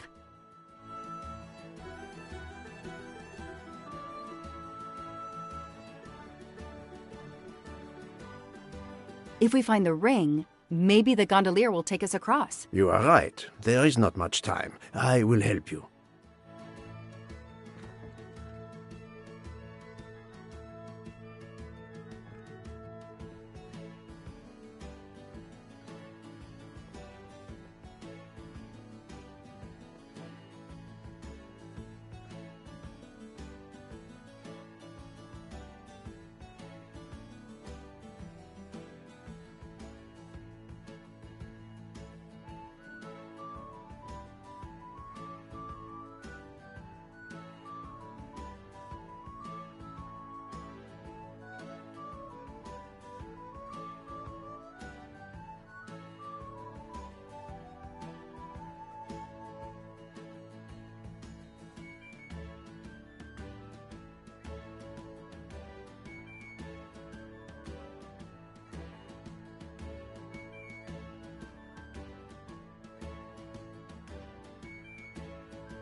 It's calm and relaxing, although not as clean as it could be.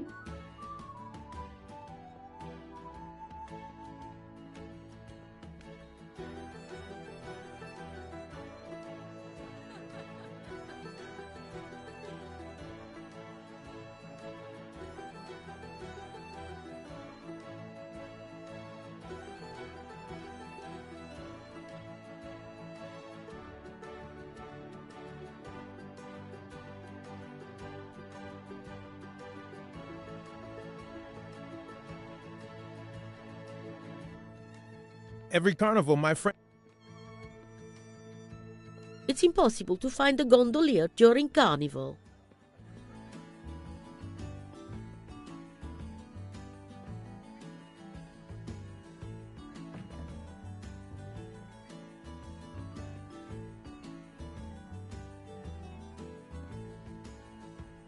Ancora una volta sono dalla parte spagliata del canale per la festa. Sorry, I don't speak Italian.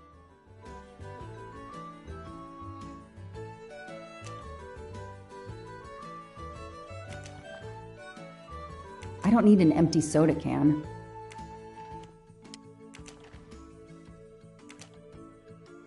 I know someone who'll be happy.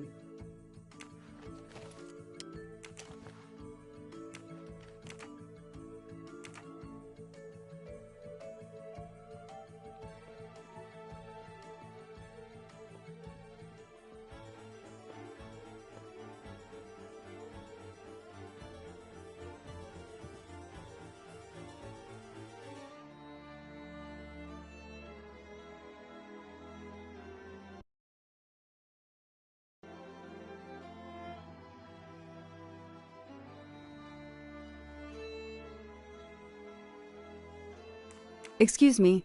I believe I have something that belongs to you.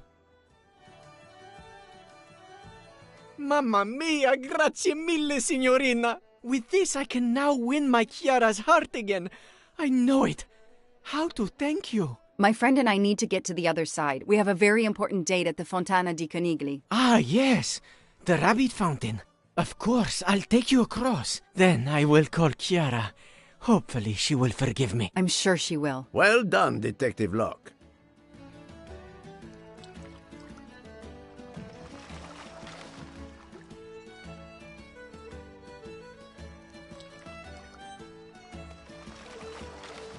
This district of Venice is very charming. You will love it.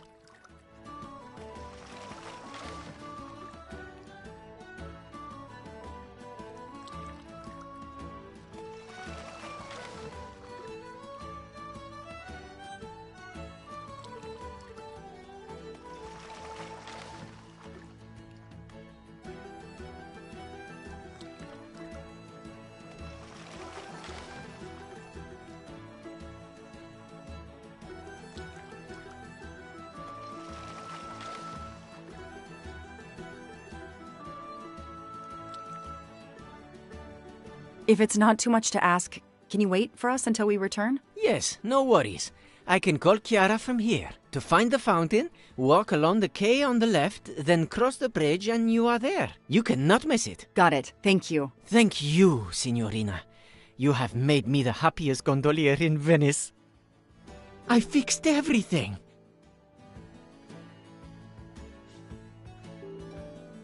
Do you forgive me?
It's 9:55. The right time in the right place. Now AW just needs to show up.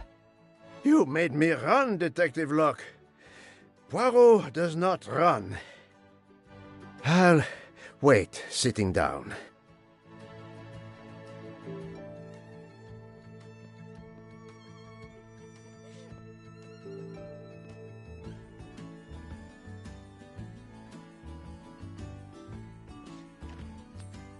Shiny facial hair. The good news is that it's gold.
Did you have an appointment here at the fountain? Yes, to party. We have an appointment, I believe? I don't think so. I've never met you.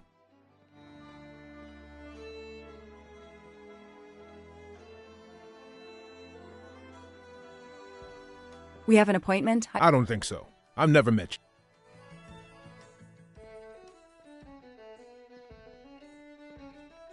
I have an appointment with you, don't I? No, dove la tua maschera?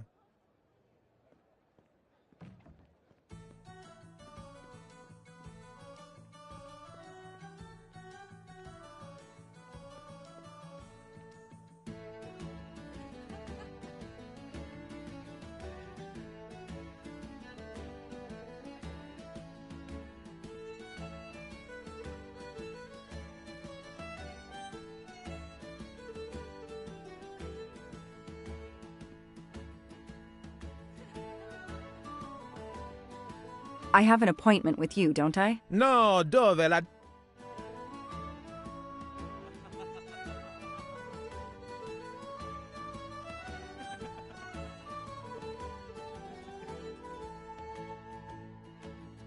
Did you see anyone who could be AW? No, no one. But who knows what those masks and costumes are hiding?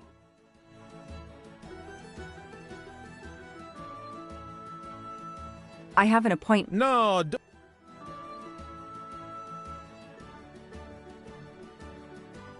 Did you have an appointment? Yes, to party.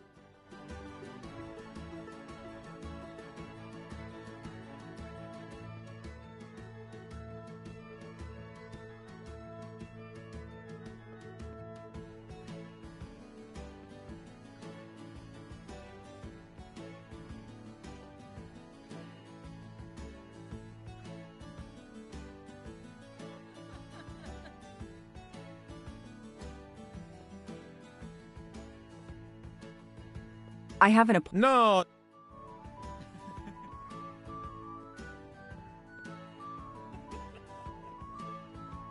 Did you have? Yes, to. We have an appointment. I don't think so. We have an. I don't. We have. I don't. We have. I don't. Did you see anyone? No.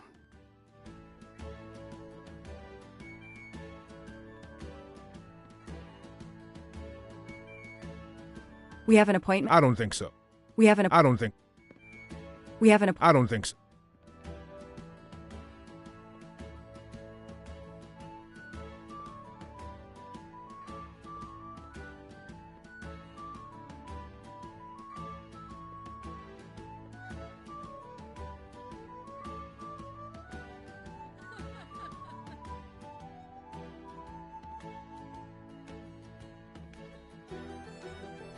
Did you see any? No.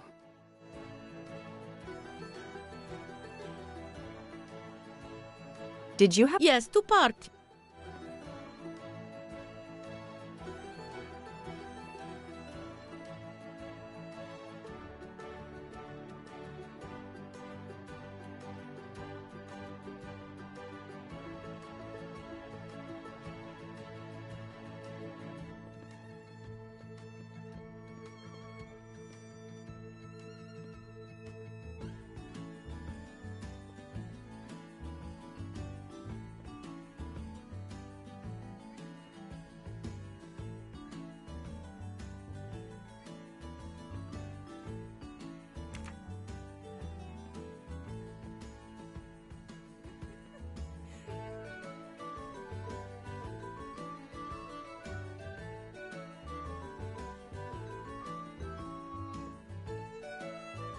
I have an appointment with you, don't I? No, dove la tua maschera?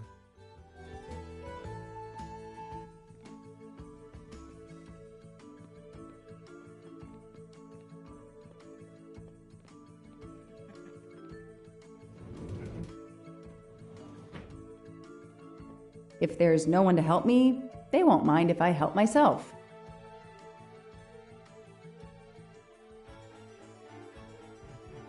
Oh, that doesn't help much. No, that's not it. Nothing to do with what I'm looking for. No, that's not it. Nothing to do with what I'm looking for. No, that's not. Nothing to. Aziz Wadi. That's the only name that corresponds to the initials AW. Spaziente, non ti ho sentito. Posso aiutarla?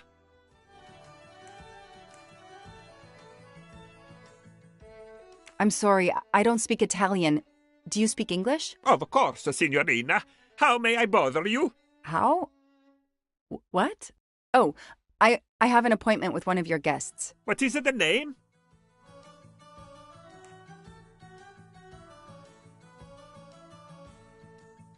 I have an appointment with Mr. Aziz Wadi. Do you know if he's here? Well, unfortunately, he left the hotel this morning. He seemed to be in a hurry, but he left a carta. You are?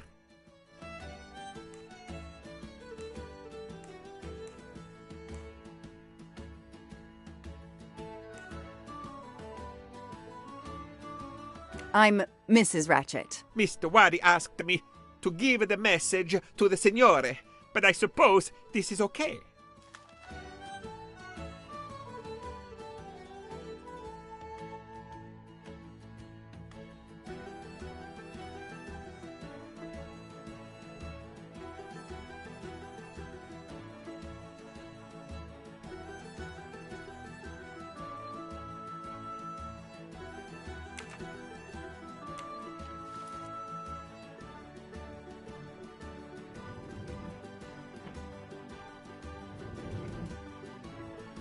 So, mademoiselle, was our mysterious A.W. here? No, but I managed to get his name, Aziz Wadi, and a letter he wrote for Ratchet. It seems to be a kind of riddle rhyme. Let me see.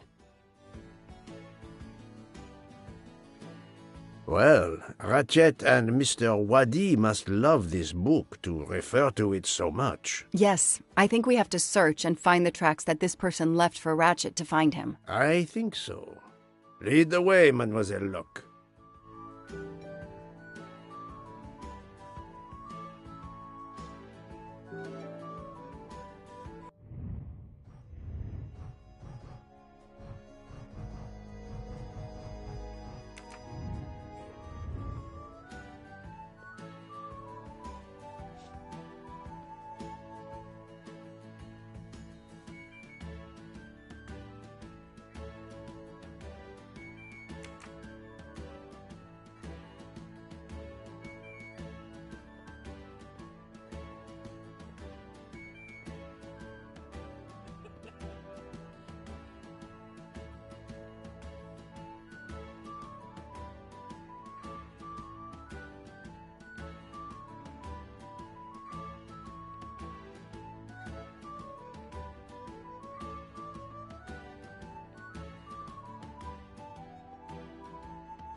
Not really my style, but I'll take it.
A gold mustache. Thank you very much.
Hey, you. I can't lose them.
Move over.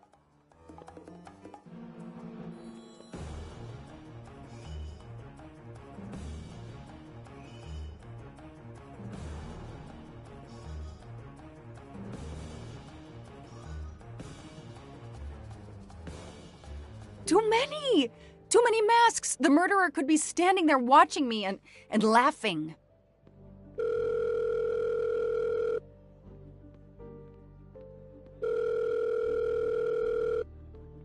Yes, Detective Locke? The murderer got away. I'm coming back, but it looked like he dropped something when he climbed the first wall. All right, I'll go and see. For my part, unfortunately, I could do nothing for the victim. He was already dead. I have already alerted the Italian authorities. I will see what I can find while I wait for them.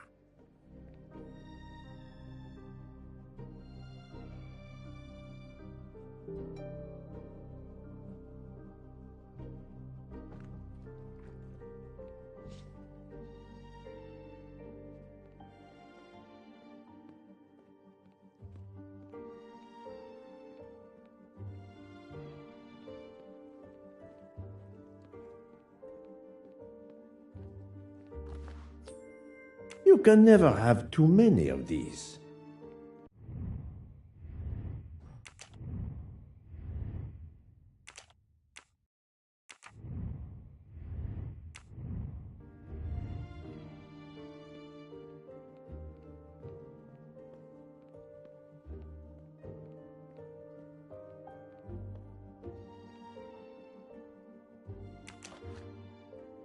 A pair of women's glasses. Was Ratchet planning a new identity? A pair. There must be several tens of thousands of dollars in this bag.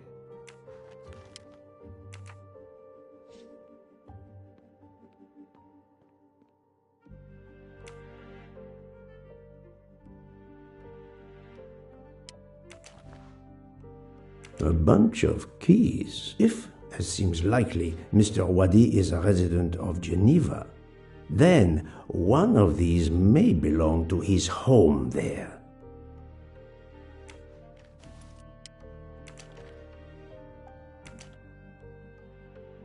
Mr. Wadi's Swiss passport. I'll see if I can find a match on the internet to confirm his identity.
I must admit I'm not right this time. This is wrong.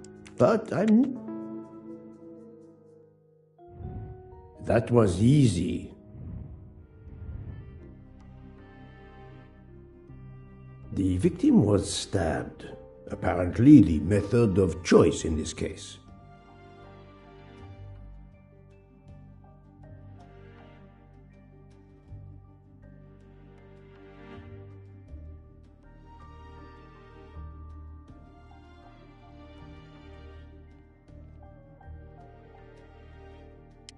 Various clothes in his suitcase. Mr. Wadi was obviously planning to leave this city.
A false passport with Ratchet's picture. Clark, Ratchet. How many others? Now he will become Enrico Caldo. It appears Ratchet changed his identity as often as his socks.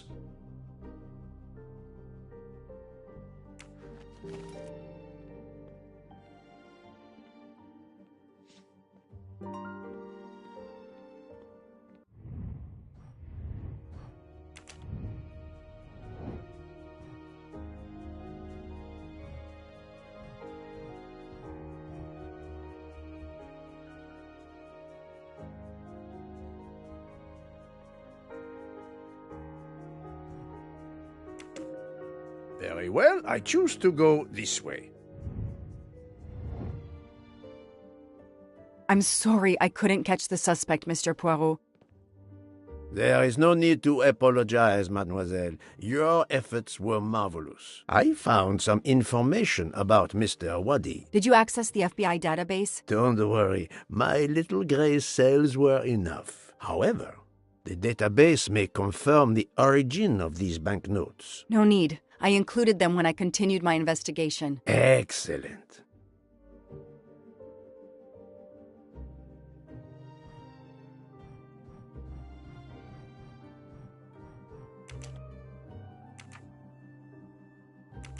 Come on, Joanna. No, I don't need, I don't, no. Come on, I don't need Mr. Poirot to tell me I'm wrong. No, Joanna. No, this isn't it. Think! No, come on, That is a great idea. Come on, Joanna. No. Come on, I don't need Mr. Poirot to tell me I'm wrong. No. I don't need Mr. Poirot to tell me I'm wrong. Come on, Joanna. That's a rookie. No, I don't. That's it. No. Come on, score. 1 for the good guys. Mr. Poirot, it's part of the ransom money from the Armstrong case. You are surprised? I suppose not. So Ratchet had it in an account at the Banque du Lac. It would seem so. He knew the serial numbers on the banknotes could be traced, and he could not spend it, so he stashed it there. But now he's run low, something he didn't count on. He hopes enough time has passed so he can begin to spend the ransom money. There is something else he didn't count on. What's that? He didn't count on you, Detective Locke, and your tenacity. Thank you. But we are still left with a murderer on the loose. But we progress. We know Mr. Wadi had an appointment with Ratchet. He had a bag full of money and a passport with Ratchet's photo, but a new name. What is your opinion about the passport?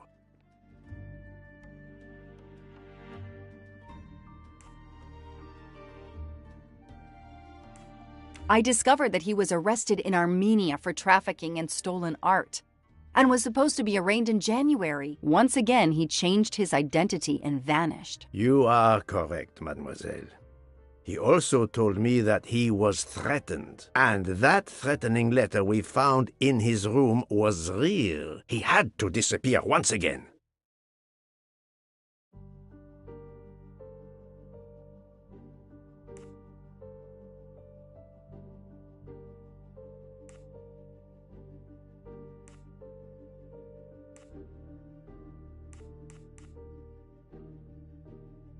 The bag isn't very big. He could have easily run away with it. If he didn't take it, it was deliberate. He wasn't interested in the money. If the motive wasn't money, it leaves passion or revenge for motive. So, Detective Locke, what do you think?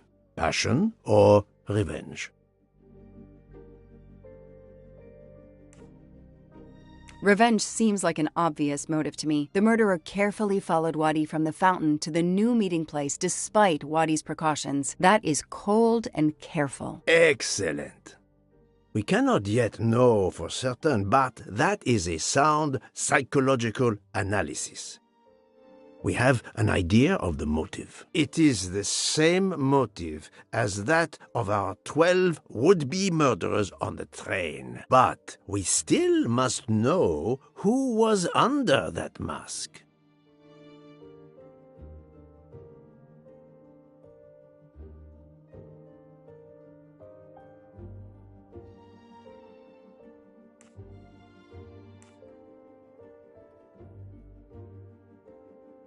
I think Wadi's killer is also Ratchet's murderer. The motive for both deaths was revenge, and both are related to the Armstrong case through the ransom money. Exactly. So our murderer is linked to the Armstrong case. The money is linked to the Armstrong case. But these glasses that I found in the bag, they must have something to do with this case too. Wait, those glasses mean something to me.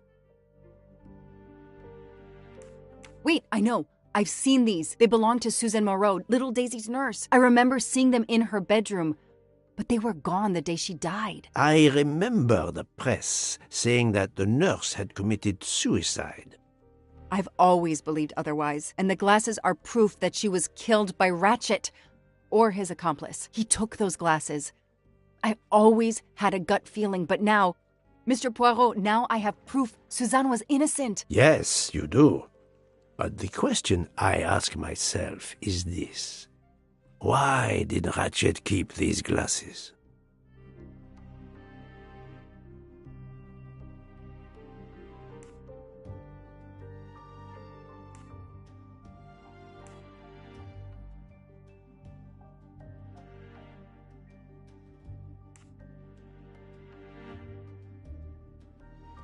Ratchet used to leave fake evidence at the scene of his crimes to incriminate others.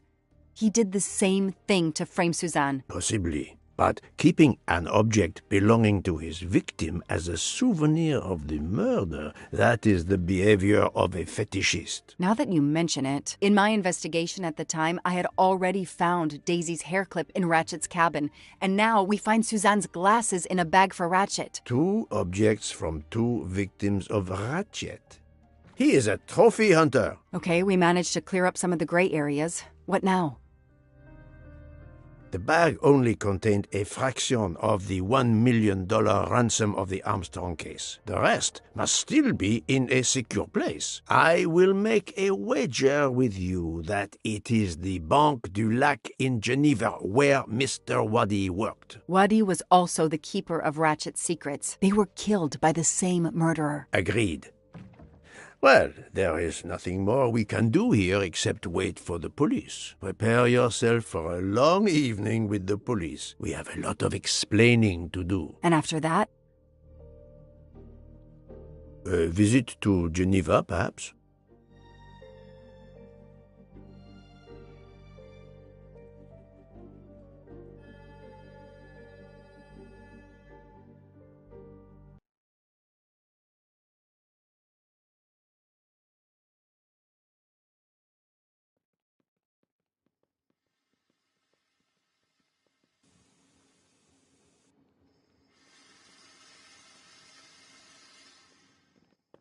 Here you are at last. I was worried about you. We just left the police station. We had to explain to the Italian police that we were not murderers. What?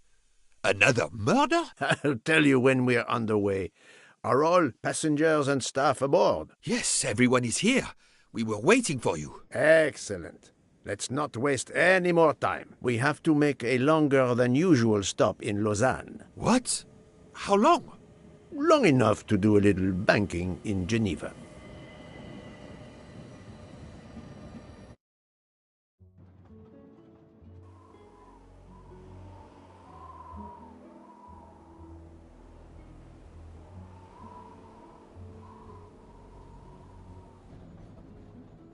But this is madness. A 13th murderer of Ratchet? Mon ami, he was not well liked. But Monsieur Michel would have seen anyone enter Ratchet's compartment. And there were another 10 people milling about, taking their turn at stabbing him. How could they not notice an uninvited killer?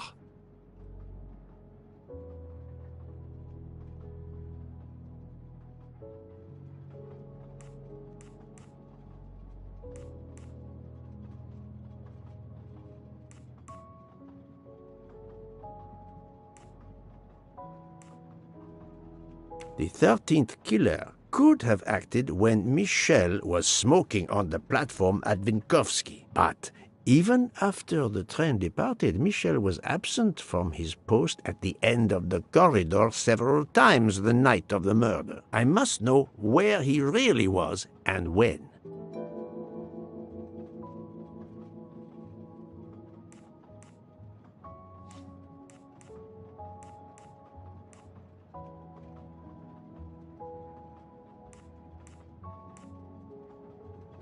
Poirot, stay focused. We have evidence that he is still on the train. Yes, he most certainly returned to the train. How can you be sure? It's obvious. I mean, I hope Mr. Poirot agrees. Please continue, Detective Locke.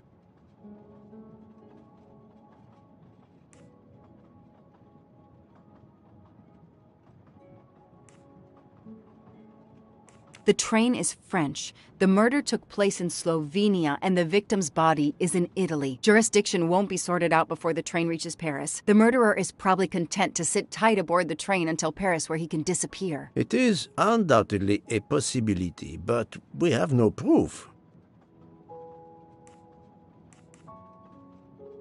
While I was chasing him, he was clearly running in the direction of Venice Station, where the Orient Express was waiting. Very possibly, but it is not much in the way of proof, mademoiselle. All the passengers and crew are still aboard. If the killer of Mr. Wadi had remained in Venice, we would have noticed right away that someone was missing, and we could have alerted the authorities. I promise you, I made certain everyone was aboard before we embarked. Book, calm yourself. Calm myself? But we're back where we started. There is still another murderer on my train. Wait a moment. Can I change my mind about my verdict? Can we turn everyone over to the police? Everyone? Including ourselves? What? No. No. Oh, it's a nightmare. Let us take it step by step, my friend. We can start by eliminating all of the members of the Ratchet jury.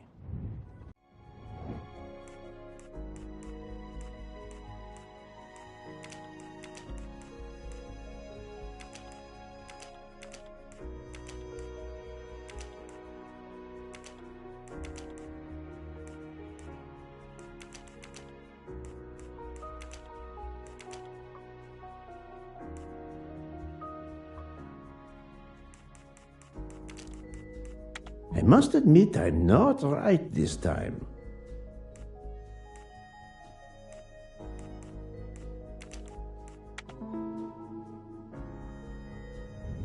That's the right answer. If we eliminate the 12 jurors, we are left with 7 additional suspects. 7?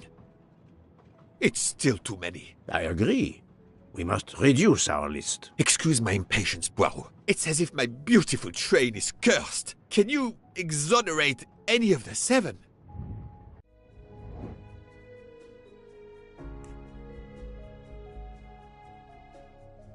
Fantastic.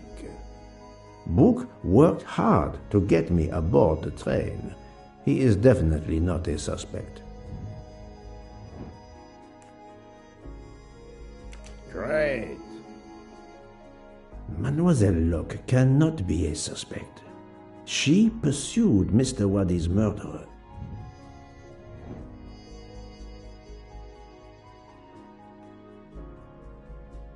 This is wrong, but I'm never far from the truth. It was Dr. Brilliant. Dr. Constantine alerted me to the 13th stab wound. He is not a suspect. Et voilà. I have 4 suspects left who I must now examine more closely. Miss Nielsen, Monsieur Maury, Monsieur Fauché, and Countess Andrény. One of my employees? Suspicious? All 3 got off the train in Venice to restock supplies. Any one of them might have slipped away without being noticed. I suppose. But what of Countess Andrény? You cleared her yourself. She is cleared of the first murder, but we know little of her movements here in Venice. So we still have 4 suspects to interview. Detective Locke? I can't join you, Poirot. My chief saw something on the news about the case and my involvement. He's demanding an explanation. If I want to keep my badge, I have to call him. Then you must do so by all means. I'm sorry. No need to apologize. I understand. I'll make the call from my compartment. If you're looking for me, I'll be there. I hate to say this, Poirot, but I must. There is, of course, one other suspect with a motive for murder. The ransom money. You mean Detective Locke? Then Who did she chase? Who killed Aziz? We both saw the masked murderer standing over the body.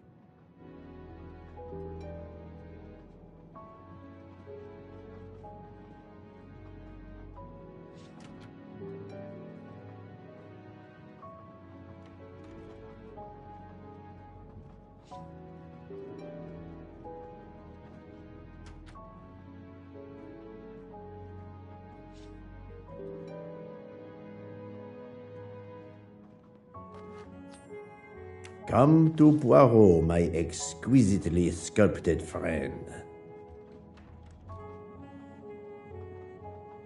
Doctor, I need to question Countess Andrény. I'm afraid that won't be possible, Mr. Poirot. The Countess had an anxiety attack when we arrived in Venice. She was terrified the police would come for her and her husband, despite how you concluded your investigation. I had to give her a sedative. She has been sleeping since. You have stayed with her all the time we were in Venice? Count Andrény begged me to watch over her. I have not left this room. You're the reason she's in this state. Bouc voted to absolve you all. I accepted his verdict. I told her. I tried to reason with her. What she has already suffered, the strain of these last few days, it was too much. I understand, Count. It's quite all right. I have the answers I came for.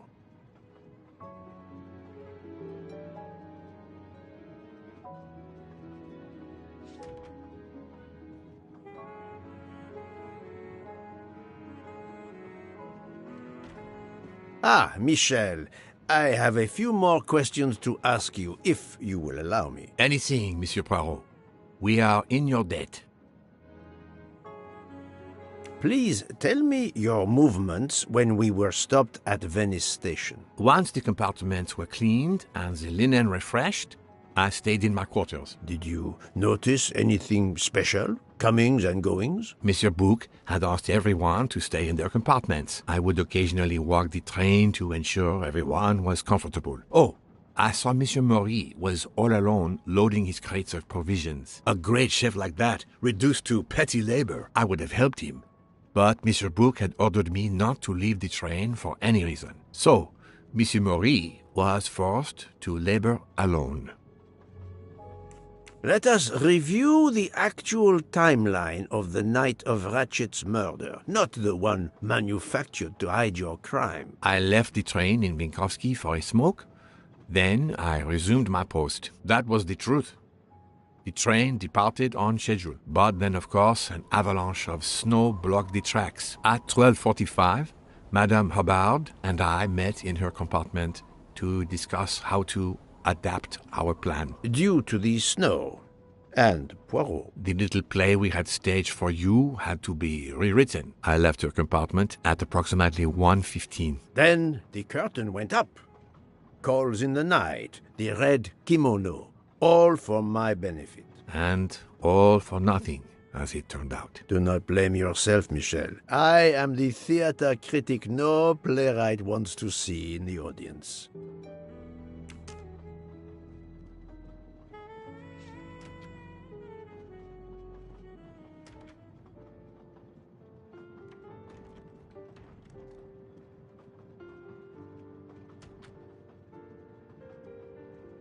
You play well. I didn't mean to interrupt you. Thank you.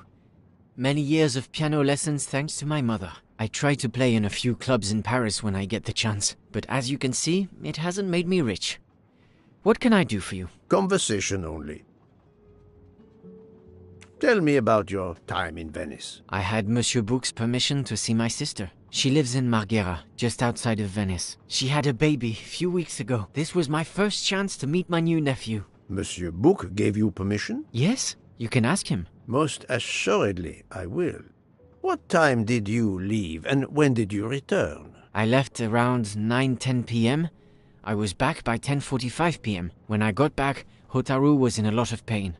I gave him a back massage. That would have been enough time to kill Monsieur Wadi and return to the train.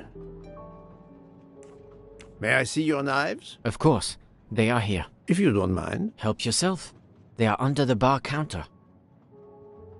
Tell me again about your poker game the night of the murder? It's a regular game to help relax after a long day. Let's see, we started around 11 p.m. We took a short break in Vinkovsky, Hotaru, Pierre and I. The game finished up around 2 a.m. We'd all had quite a bit to drink. Ah, yes, I left for about 10 minutes to refrigerate champagne for the next day. That must have been around 1 a.m.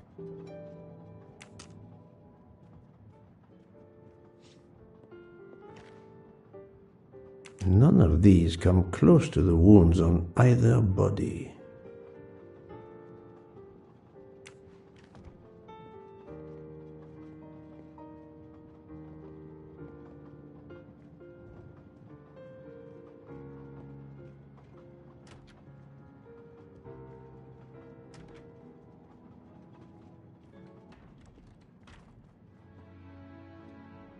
You told Fauché he could go into Venice? Marguerite, actually.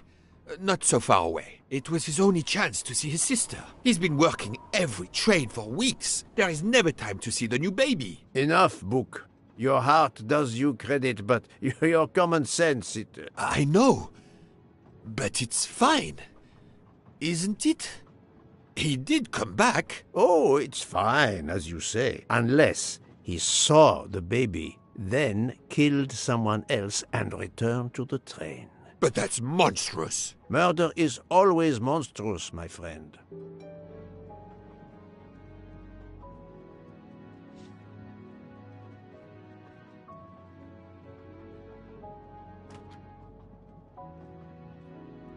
Good evening, Monsieur Maury. May I have a moment of your time? I have a few questions to ask you. Of course! As long as you don't mind if dinner is ruined.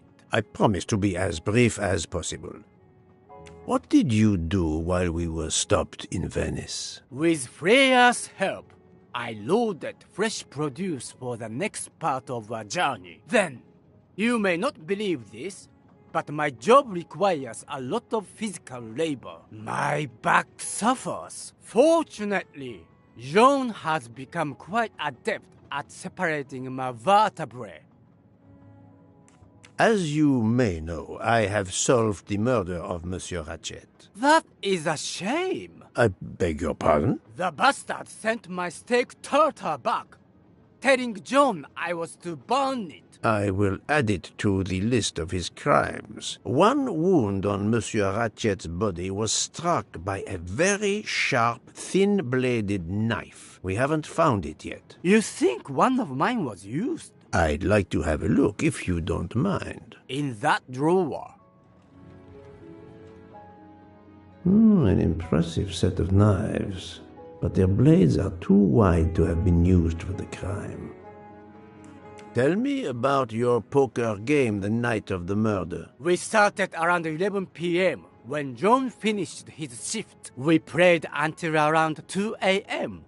From what I remember, it's a bit vague. You played without a break? Actually, we did break once for a smoke. John, Pierre, and I.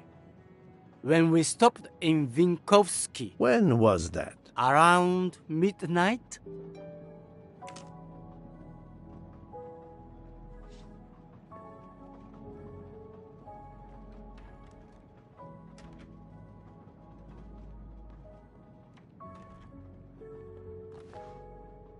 A black feather. That reminds me of something.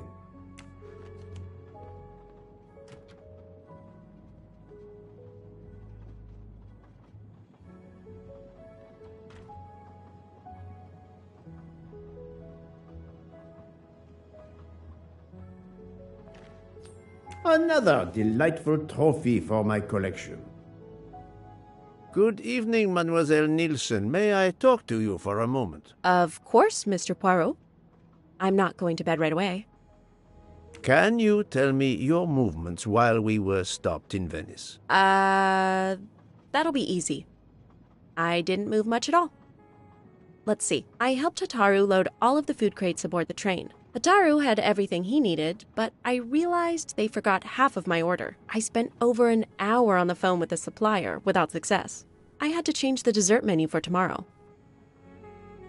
Dr. Constantine found a stab wound on Ratchet's body that was caused by a much thinner and sharper blade than the others. Possibly a chef's knife?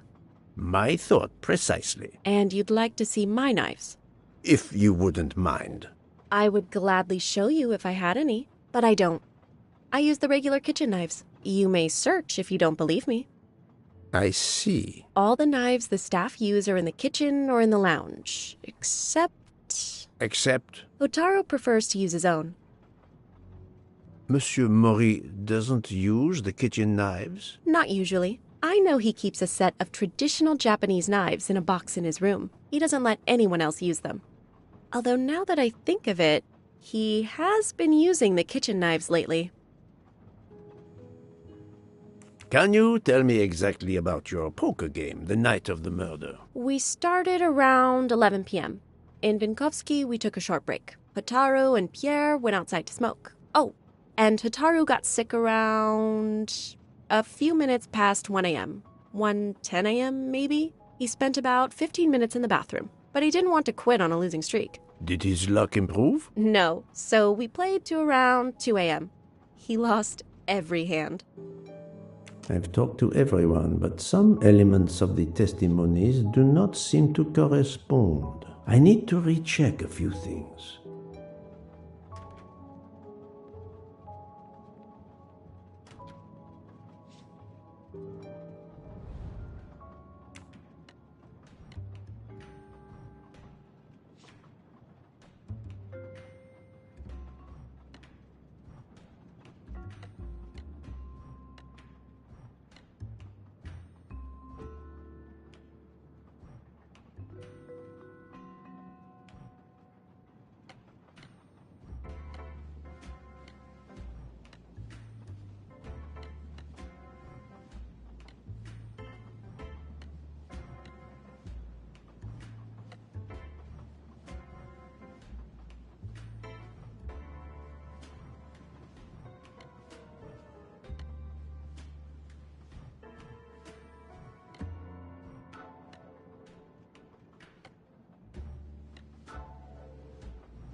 It's still locked. I need to move the parts on the side.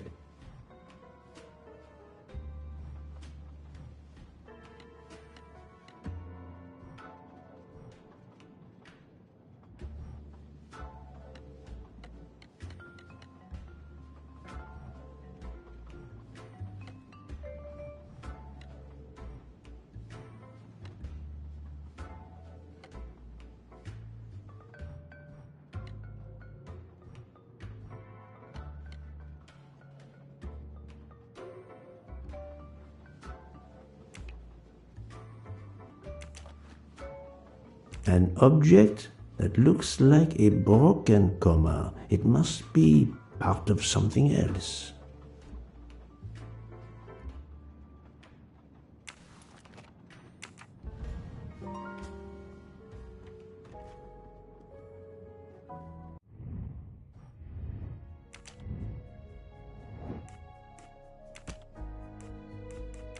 No, not good.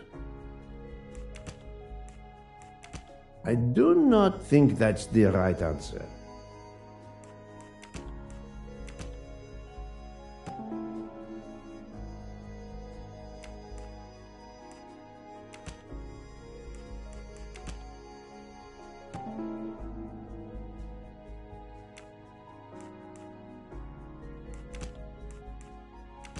I must admit this is...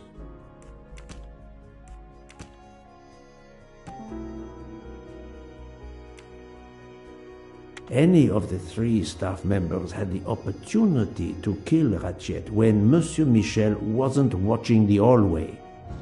That's the right answer.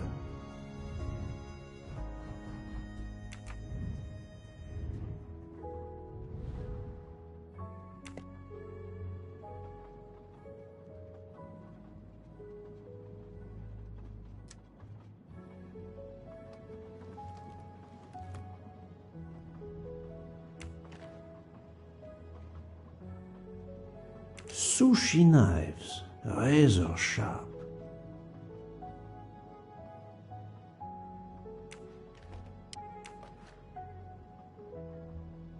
Sushi knives, right?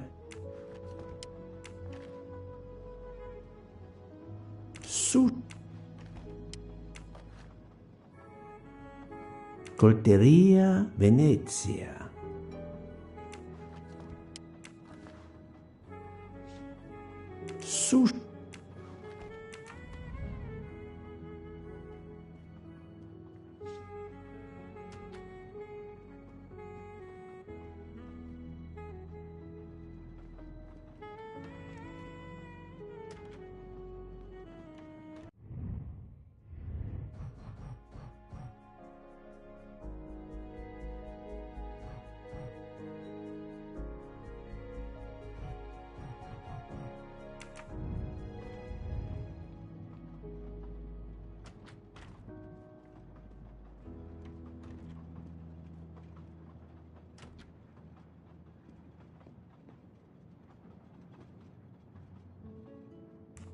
I'm sorry, Monsieur Mori, but haven't you forgotten something? You haven't told me about the knives hidden in your room. Ha! Yes, indeed. I forgot to tell you about those. They are my personal knives. I only use these knives. There are none better. I bought them all in Japan. No one is allowed to touch them except me.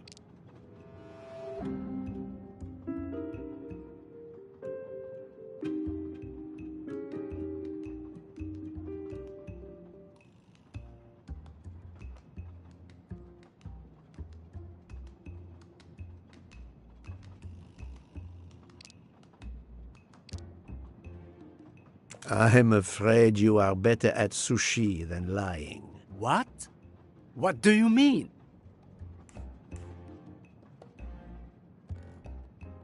One of the knives has an inscription, Coltelleria Venezia. Did you happen to go shopping tonight, monsieur? Damn you, Poirot.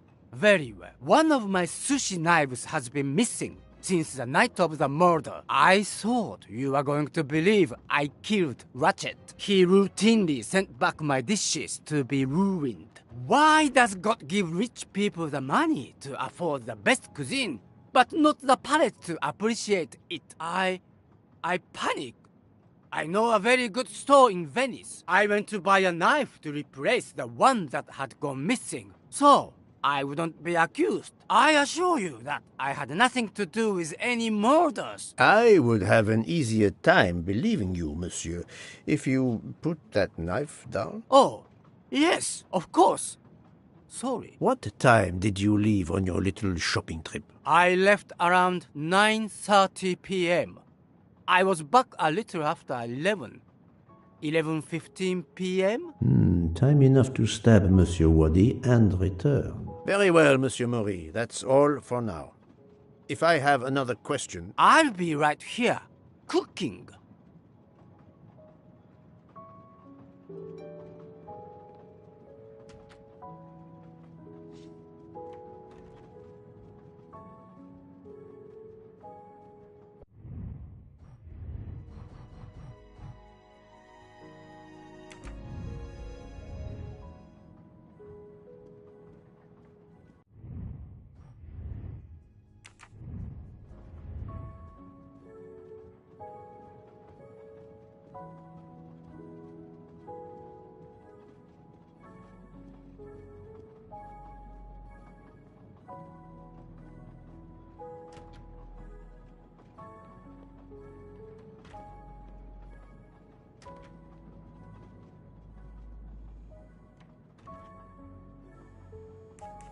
Remind me of what you did when the train stopped in Venice. No problem. I helped Hotaru load all of the food crates aboard the train. Hotaru had everything he needed, but I realized they forgot half of my order. I spent over an hour on the phone with the supplier, without success. I had to change the dessert menu for tomorrow.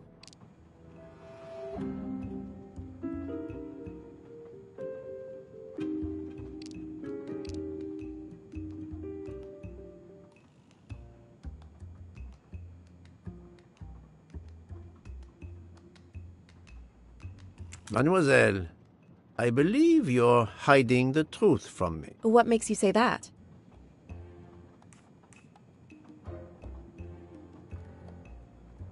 Michel saw Monsieur Maury carrying the crates of food alone. You weren't on the platform. I did help Hotaru. The entire time? He carried so many crates, his back was sore. I'm sorry about that. Okay, I'm guilty. I did leave him before we were finished. But I had to. There was no saffron he needed for a recipe. I volunteered to go into Venice and get him some. The Rialto market would be open late because of the carnival. He gave me money. I knew we weren't supposed to leave the train, but I only wanted to help. Mr. Mori can confirm this. Ask him. I saved dinner.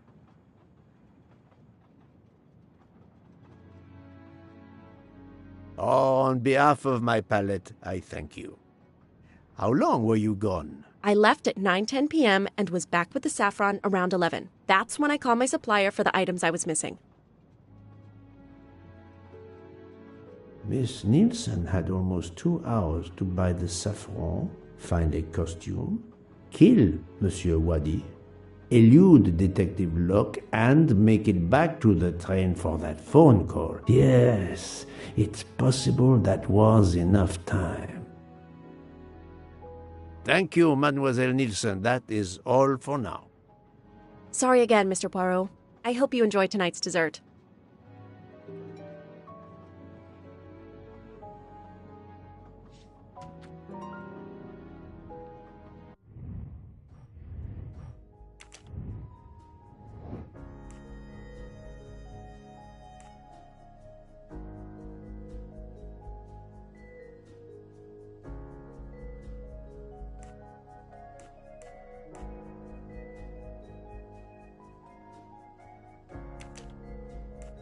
This is wrong, but I'm never far from the truth. I must admit, I don't think, Poirot, that is not a good answer. No.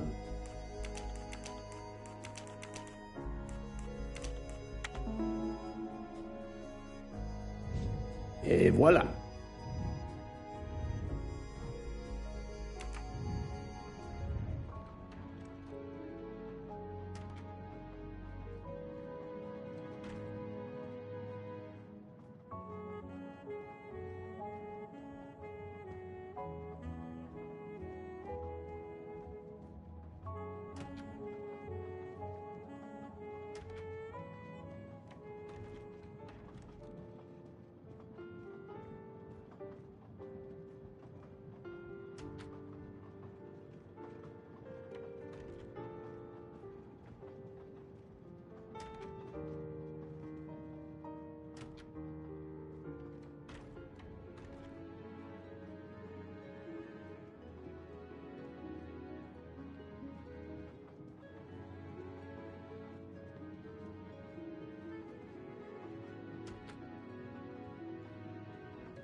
What have you been doing, Poirot? I am completely in the dark. I will shine some light on the situation, my friend. I have 3 new suspects who could have killed Ratchet and Monsieur Wadi. Miss Nielsen, Monsieur Fauché, and Monsieur Maury. They all had periods of time during both murders to commit the deed, and their alibis are weak. A visit to family, and not 1, but 2 shopping trips. But all are my employees. Alas, yes, my dear Book. But we have no proof against any of them. None of the 3 appears to have any motive whatsoever. But this is a tragedy. Do not give up hope. We will catch this murderer. There is still one place that may hold the evidence we need. Geneva. Exact. Do not give up hope? Well, that's easy for you to say. But what if it's Freya? What becomes of dessert? If it's Sotaru, who will cook? Me? And the worst, if it's Jean, who will serve the drinks? I've been checking up on the Banque du Lac. I had to confirm my identity for Interpol, so they contacted my captain at the Berkshire Police. I suspect he was not pleased. That my vacation was actually an unofficial investigation? I'll say. I would be happy to speak to him on your behalf. Thank you, but he'll get over it. It's a chance to close the books on the Armstrong kidnapping. He stopped yelling, asked for a report, then granted me an extra week. Excellent. What did you learn from Interpol about the Banque du Lac? It's had a bad reputation for over a century. Customers have included the mafia, Nazis, corporate swindlers of every description, even heads of state. It is true, this. It is the worst-kept secret in banking. They take advantage of the bank's strict policy of protecting the anonymity of its clients. This is in defiance of many laws from multiple countries, including Switzerland itself.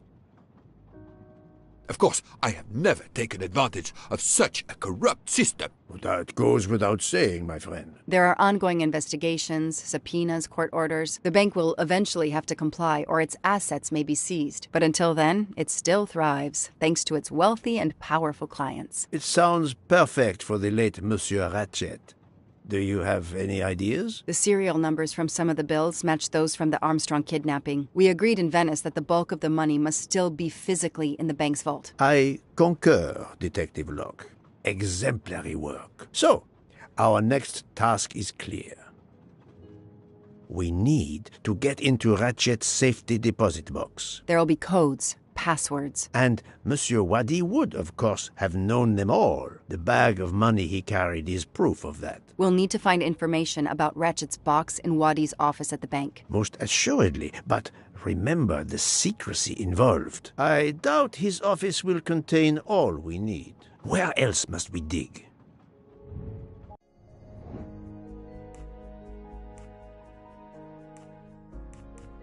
This is wrong, but I'm never far from the truth.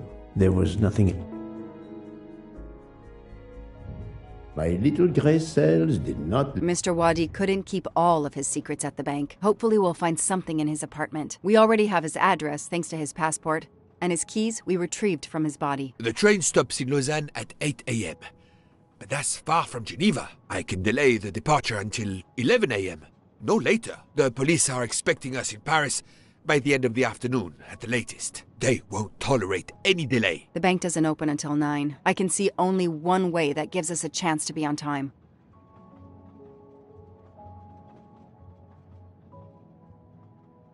Ferries travel between Lausanne and Geneva, but it would take over 3 hours. We can't depend on finding a faster boat. Better to take a taxi and pray traffic is light.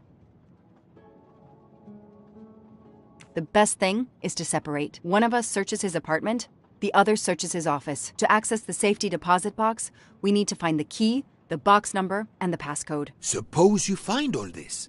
How do you plan to get into the vault?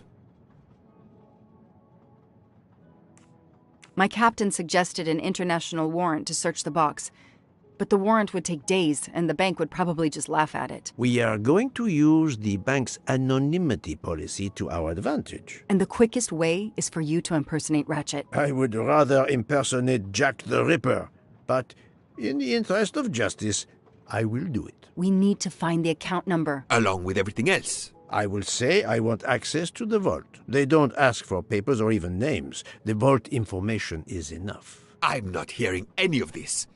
I run a train company. I don't rob banks. Perfect. Let's recap the plan.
I do not think that's the right answer.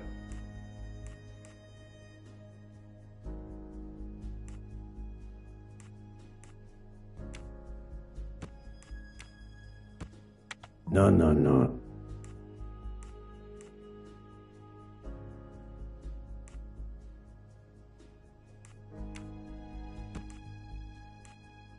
I do.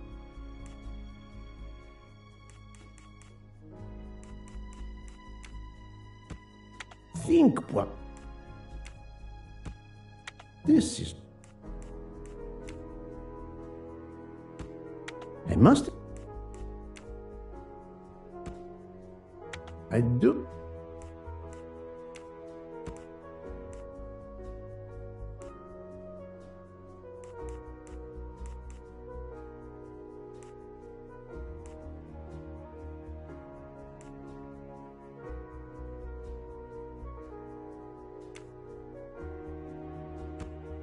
No. Think.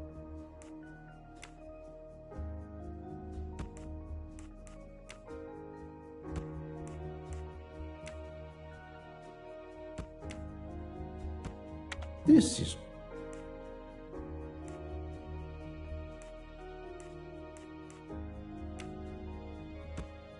I must.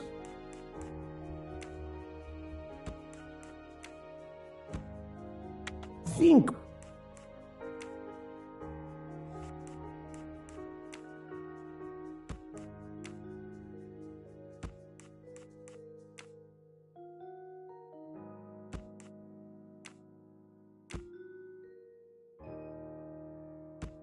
I do. No, no.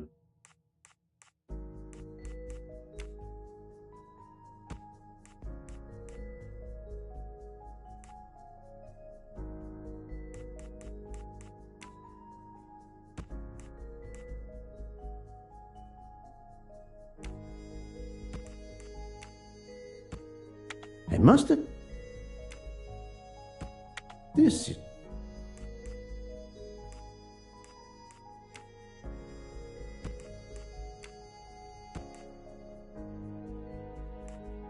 Think...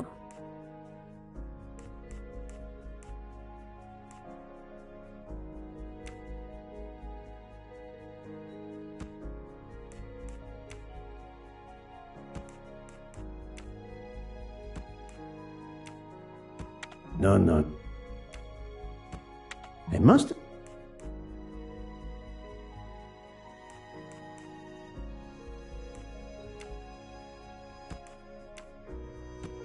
This is...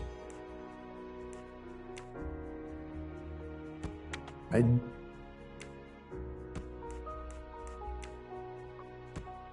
think...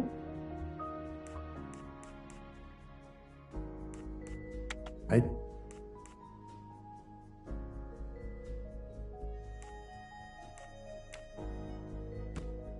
This... I must... None. Think... This...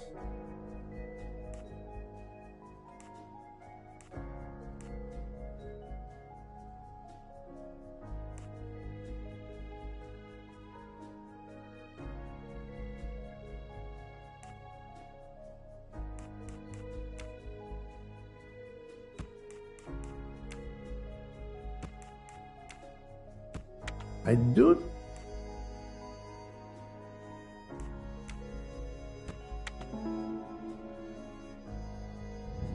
My little gray cells didn't... To sum up, we're going by taxi to Geneva. Then we'll split up. You're going to search Mr. Waddy's apartment. I'll search the office at the bank. When we have all the information we need, you pretend to be Ratchet, and we can finally find out what Ratchet is keeping hidden in his safety deposit box. It sounds impossible. Not for Detective Joanna Locke and Hercule Poirot. We should get some rest. You are right, Detective. We face our greatest challenge tomorrow. Together.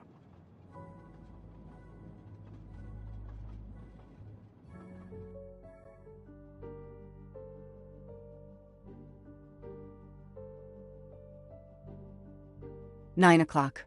Our driver did well. It took barely an hour to get here from Lausanne. But we must conclude our business in 1 hour as well. Book can only hold the train until 11 o'clock. 1 hour to find the key of Ratchet's safety deposit box, the box number, and its passcode. A lot to ask. Indeed, which is why we must split our forces. I will take the cab to Monsieur Waddy's address. You must search his office. I have you on speed dial. And thank you, Mr. Poirot. For what, mademoiselle? For trusting me.